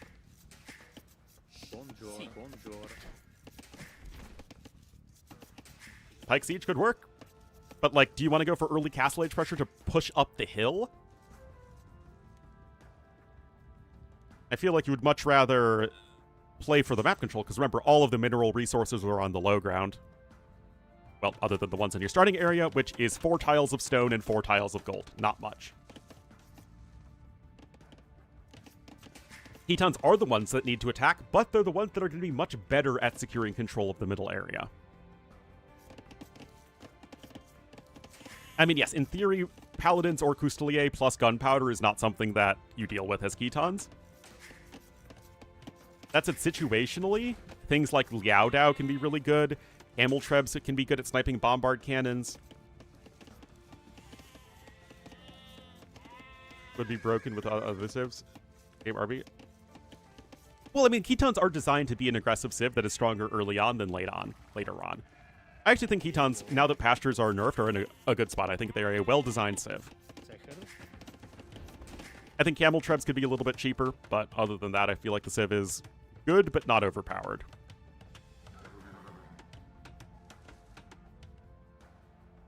In speedruns, I like all aspects of Age of Empires. I just like the game. To me, AoE would not be complete without single-player content, and I certainly dive into it every chance I get, but the multiplayer and the esports stuff is like my job and my bread and butter. Yeah, like I said, I think Ketons are in a fairly good spot right now. They might still be a little overtuned, but not bad at all. A novelty? They're not supposed to be a novelty, though. They are their bombard cannon replacement. Flaming Camels don't replace any unit, which allows them to be a novelty. Castle Age AC? Absolutely. Ketons also have very solid camels. Even in late game, I think people don't recognize how frickin' good Ordo Cavalry is. Really, really strong bonus. Let's see. Bosaw coming in for Doubt, and at the very least, he is certainly leveraging that Burgundian's economy. He's coming forward with his Flemish militia. And it's down to the classic pro to play defensively, which it feels like Doubt's able to have his cake and eat it too, right? He's able to make this Flemish militia, force his opponent back, and then also get Bosaw and Horse Collar.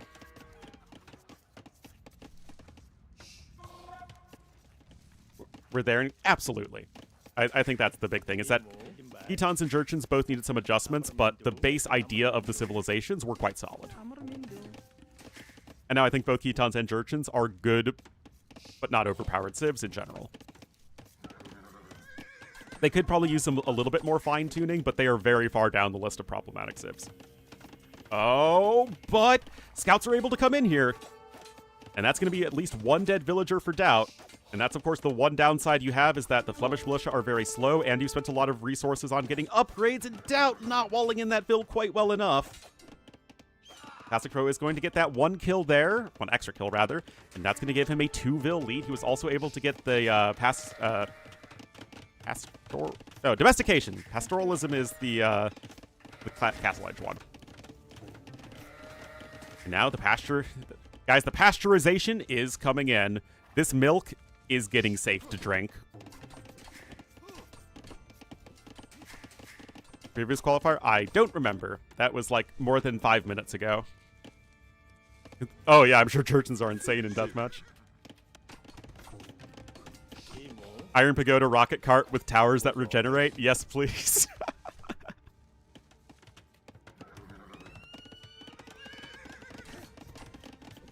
Alright, more pastures coming in. Resources collected are in a dead heat right now. But Doubt has Bowsaw, so he's been able to flex the Burgundian eco a little bit, which obviously you need to do.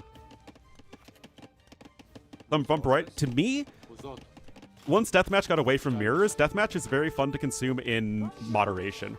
Like a once-a-year Deathmatch tournament I actually liked. Oh my gosh, that's another one! Oh no, Doubt, 3 villagers lost now. Deathmatch? I don't know. What are their stats in Imp? As far as I know, Shotlottles are just reskinned knights, and are exactly like knights in literally every way, except the name and the skin. He did go for these walls, and they are very greedy walls. A less greedy player would have just walled over here, but that's not Doubt, and that's going to be a 4th dead villager. Oh no, Doubt. Oh no, that is 5 dead villagers. Oh dear, if Doubt's going to win this game, it is going to need to be a huge comeback because that hurts, man. Like, I'd be happy with either player advancing, but you don't want either of them to fall in a game like that. Doucho's going too wide with his walling. Look at Classic Pro's base. This is the sort of thing you needed if you're Doubt. Yeah, he's going to absolutely need to drag this game out. It's not that he can't do that, but he lost another Ville right there. Like, these aren't even anything special. Like, these are regular scouts. I mean, I guess you could have them out a little bit faster as Ketons, but no forgings in yet or anything. It's literally just Doubt dying to some scouts. There is indeed some hoovering happening.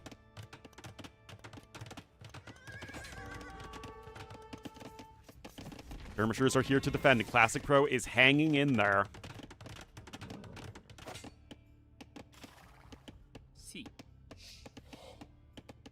Scouts are mostly low HP, but they are a nuisance to Doubt, and they are causing inefficiency in his economy. Doubt selling stone. I'm not too sure what he plans on doing. Oh my god, it's another dead Bill. I mean, I don't even know what he's supposed to do. Like, he literally cannot deal with these scouts.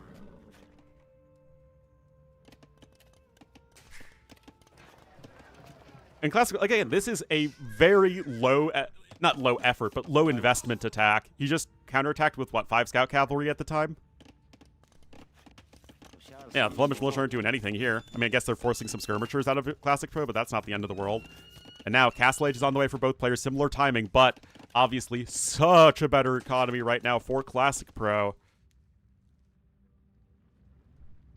Now, 5 minutes? I mean, again, that's absolutely what he should have done, but it isn't what he did.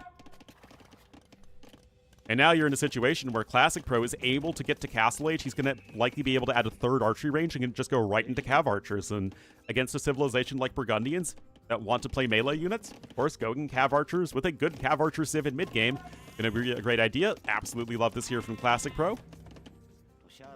I mean, there are civs that I get annoyed at when they go Cav Archers and civs that you don't get annoyed at. Ketons are a civ that are allowed to go Cav Archers, guys, as a power play in Castle Age. Yep, Classic Pro can easily add town centers.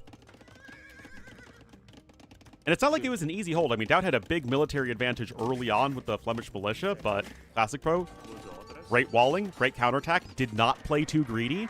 Doubt loses his 8th villager, guys.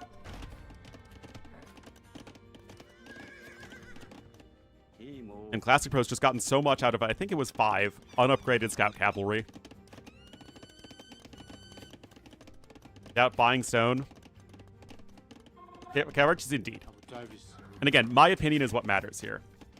Pros are allowed to go for or not go for units based on whether or not I say it's okay for them to do so. Because I am the arbiter of AoE too.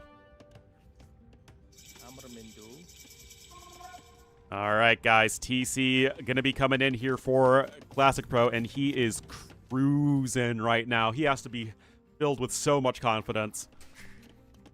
TC number 2 for Doubt, but he is gonna need to drag the game out like crazy to have any chance of coming back. And I don't know, guys. If I look at this game, I see the guy who's in a worse spot economically going Skirmishers. Better than Burgundians. I actually think Burgundian Eco is still better in general. But Ketons can absolutely keep up if they can apply pressure like this and get the pastures behind. No, I think you just go Cav Archers here as Classic Pro. I don't think you need to go for a forward siege. And I have somebody who likes forward siege workshops in general, but I think this is exactly the right deal, right player as Classic Pro. 3 ranges, get 1 extra TC, and then get your 3rd TC as you can afford it. Monastery first, totally fine there. Again, Classic Pro is playing safe. He's playing confident. He knows he has an advantage, so he has the luxury of doing plays that are not greedy, right? I mean, again, Step Lancers can be fun to mess around with, but I don't see how going Cav Archers is anything other than the correct play. Against a civ like Burgundians especially, you're forcing them to frickin' go skirmishers here on the worst eco.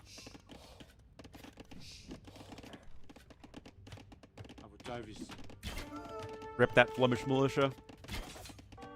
Oh my goodness, another one. Classic Pro's just been brutal, man.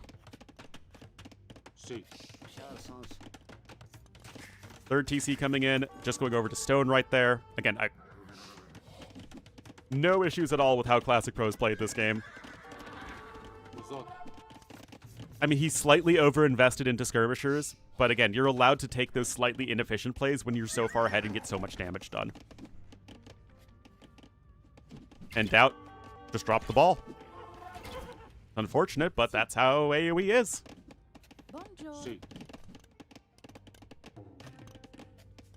Pastoralism now in. Pasture's gonna go wild. Relics or something. You got 2 monks now picking up relics. You have a Step Lancer coming in just to have something that's good against skirms. Ballistics will be here for Doubt. He is on 3 TCs, but there is simply no way he can catch up in economy. Now he's also behind in eco upgrades as the Burgundians.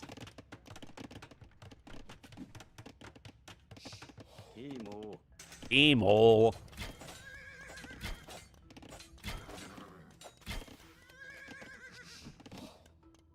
Fell into the mud and now no one wants to play with it? Yeah, pretty much.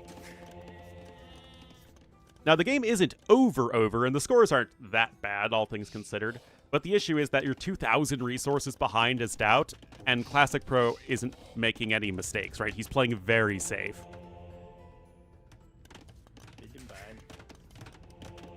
Doubt's only route to victory, like realistic victory into this game, is if he somehow drags it out, gets comparable Imperial Age time, and just gets to an army that Classic Pro will never be able to deal with. And Classic Pro's choose? I don't think so. Maybe I could. Campaigns for everyone? I don't think so, nor do I really care.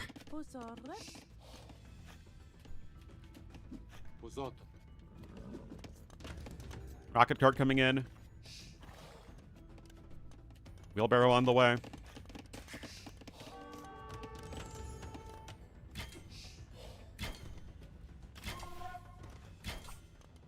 Well, I mean, I think there's a good chance I could win this game in Classic Pro's position, but the chances of Doubt being able to drag things out and then getting to an unkillable army are significantly higher versus me than versus Classic Pro. Oh my goodness. Has a good shot? I'm struggling to see it. I mean, he has a win condition, right? It's like, it's not in the Doubt, why are you not typing GG territory. I just don't think he can get to that win condition. It requires Classic Pro making a mistake.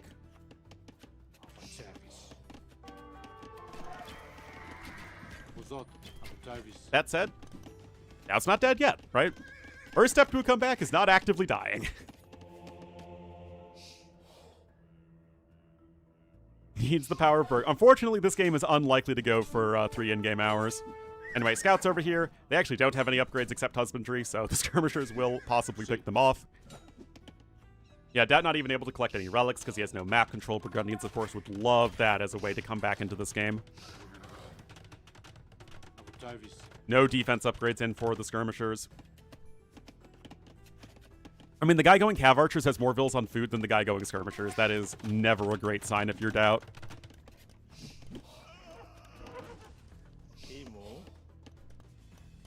Fourth TC here for our yellow player. He's going to close in on a castle soon. He'll be up to Imperial Age soon, and I don't think... Yeah, exactly. Lowland is a perfectly fine map. Seasons, not so much. Handcart coming in. I don't know if you can get a forward castle uphill. I mean, that would be the ultimate disrespect move. You mean Stevia?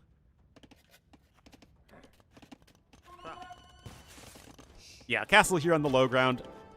I mean, in an ideal world, you could drop the castle aggressively here as Classic Pro. I don't think it's worth trying to, like, force it up a hill and potentially throw the game.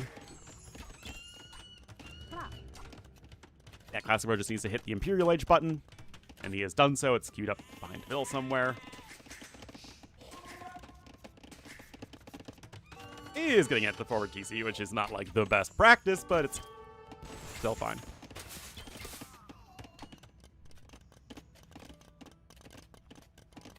Like, obviously, like, what is Doubt supposed to do here? He's gonna have no gold income very soon. Got 1,200 gold left to take.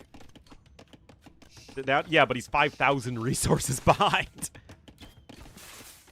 He's 5,000 resources behind and is gonna have no mineral resources because the map is all about taking control of the middle.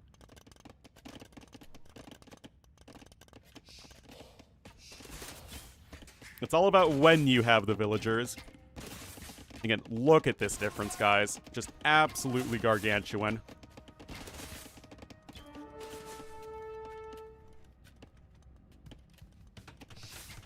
Doubt might even call it with Imp. It's really unfortunate for Dad. I mean, he fought really hard in this qualifier, but Classic Pro having a good day for him.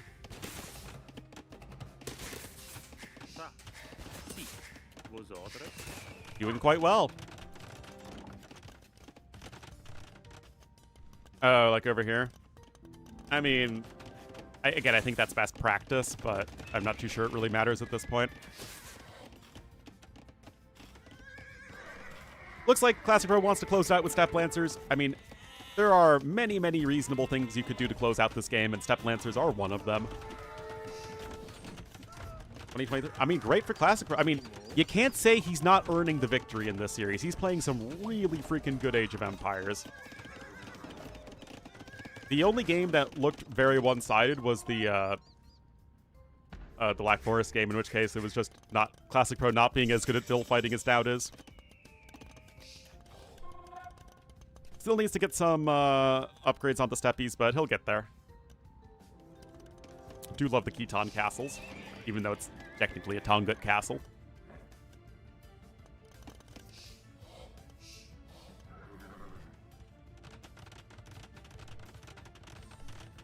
Transhumans. Wow, guys. Classic Pro is so woke. He's getting the trans upgrade. Guys, Classic Pro would not allowed to be in Texas anymore. Well, he gets the TC up, but it's not like it can really do a whole lot. But yeah, I mean, it's like one of those situations where I'm sad for Doubt because Doubt always is going to make any tournament he's in more exciting. But, like, really happy for Classic Pro. He played some really good AoE and is absolutely earning his spot in the top 16, which he hasn't been able to do for quite a while. Problem? That would be an interesting one, right? Just give them 2 choke points to try and fight over, because then it's not literally Bill fighting every game. I mean, they could still change the maps before the main event.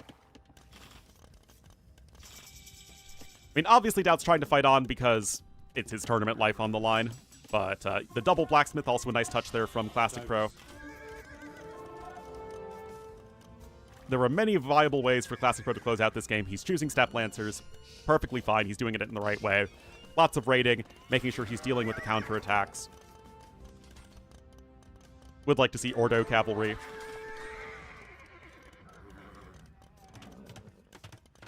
And worst case scenario, in Doubt gets to a decent number of Paladins, you could just go into heavy camels.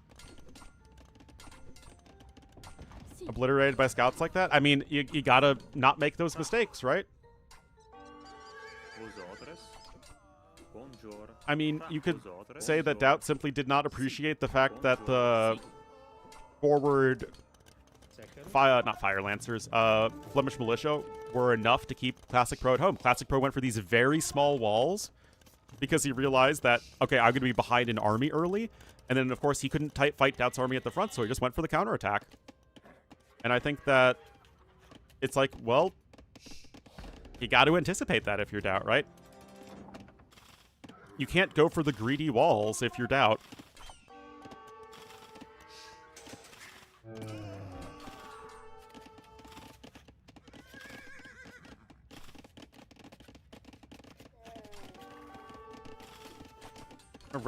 The Arabesque map 1, 2, 3. We do get some elite steppies, for sure. Again, I would like to see Ordo Cavalry. It would ensure your fights are even more efficient. but I don't think we really have much to criticize Classic Pro with this game. I mean, kudos to him for, like, he made the correct play, and I think it was the fact. It was the small walls, and then realizing that, you know what? Doubt doesn't have much army at home. Now, it's down to Doubt to realize that, okay, that's the weakness of my approach, so I need to have these small walls in, but Doubt wasn't able to do that.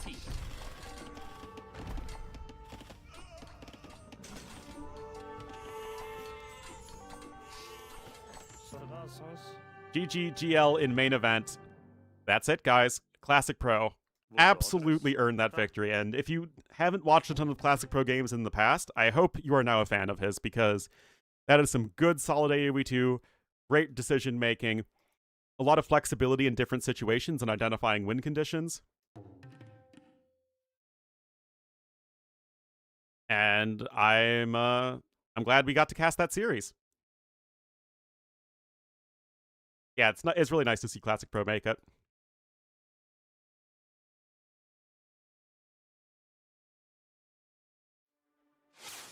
Well done. Anyway, guys, remember, we still have 3 sets tomorrow. And at least the best set today was the last set. So, it's going to be Andy Benanji. I mean, on paper, Andy should sweep Benanji, but I have no idea what to expect from him, and it's going to be my first time, I think, ever casting a tournament game with Benanji. Again, he beat Lucho and Stone Please to get here. Like, crazy run for him. Heart Siscon. Heart should win.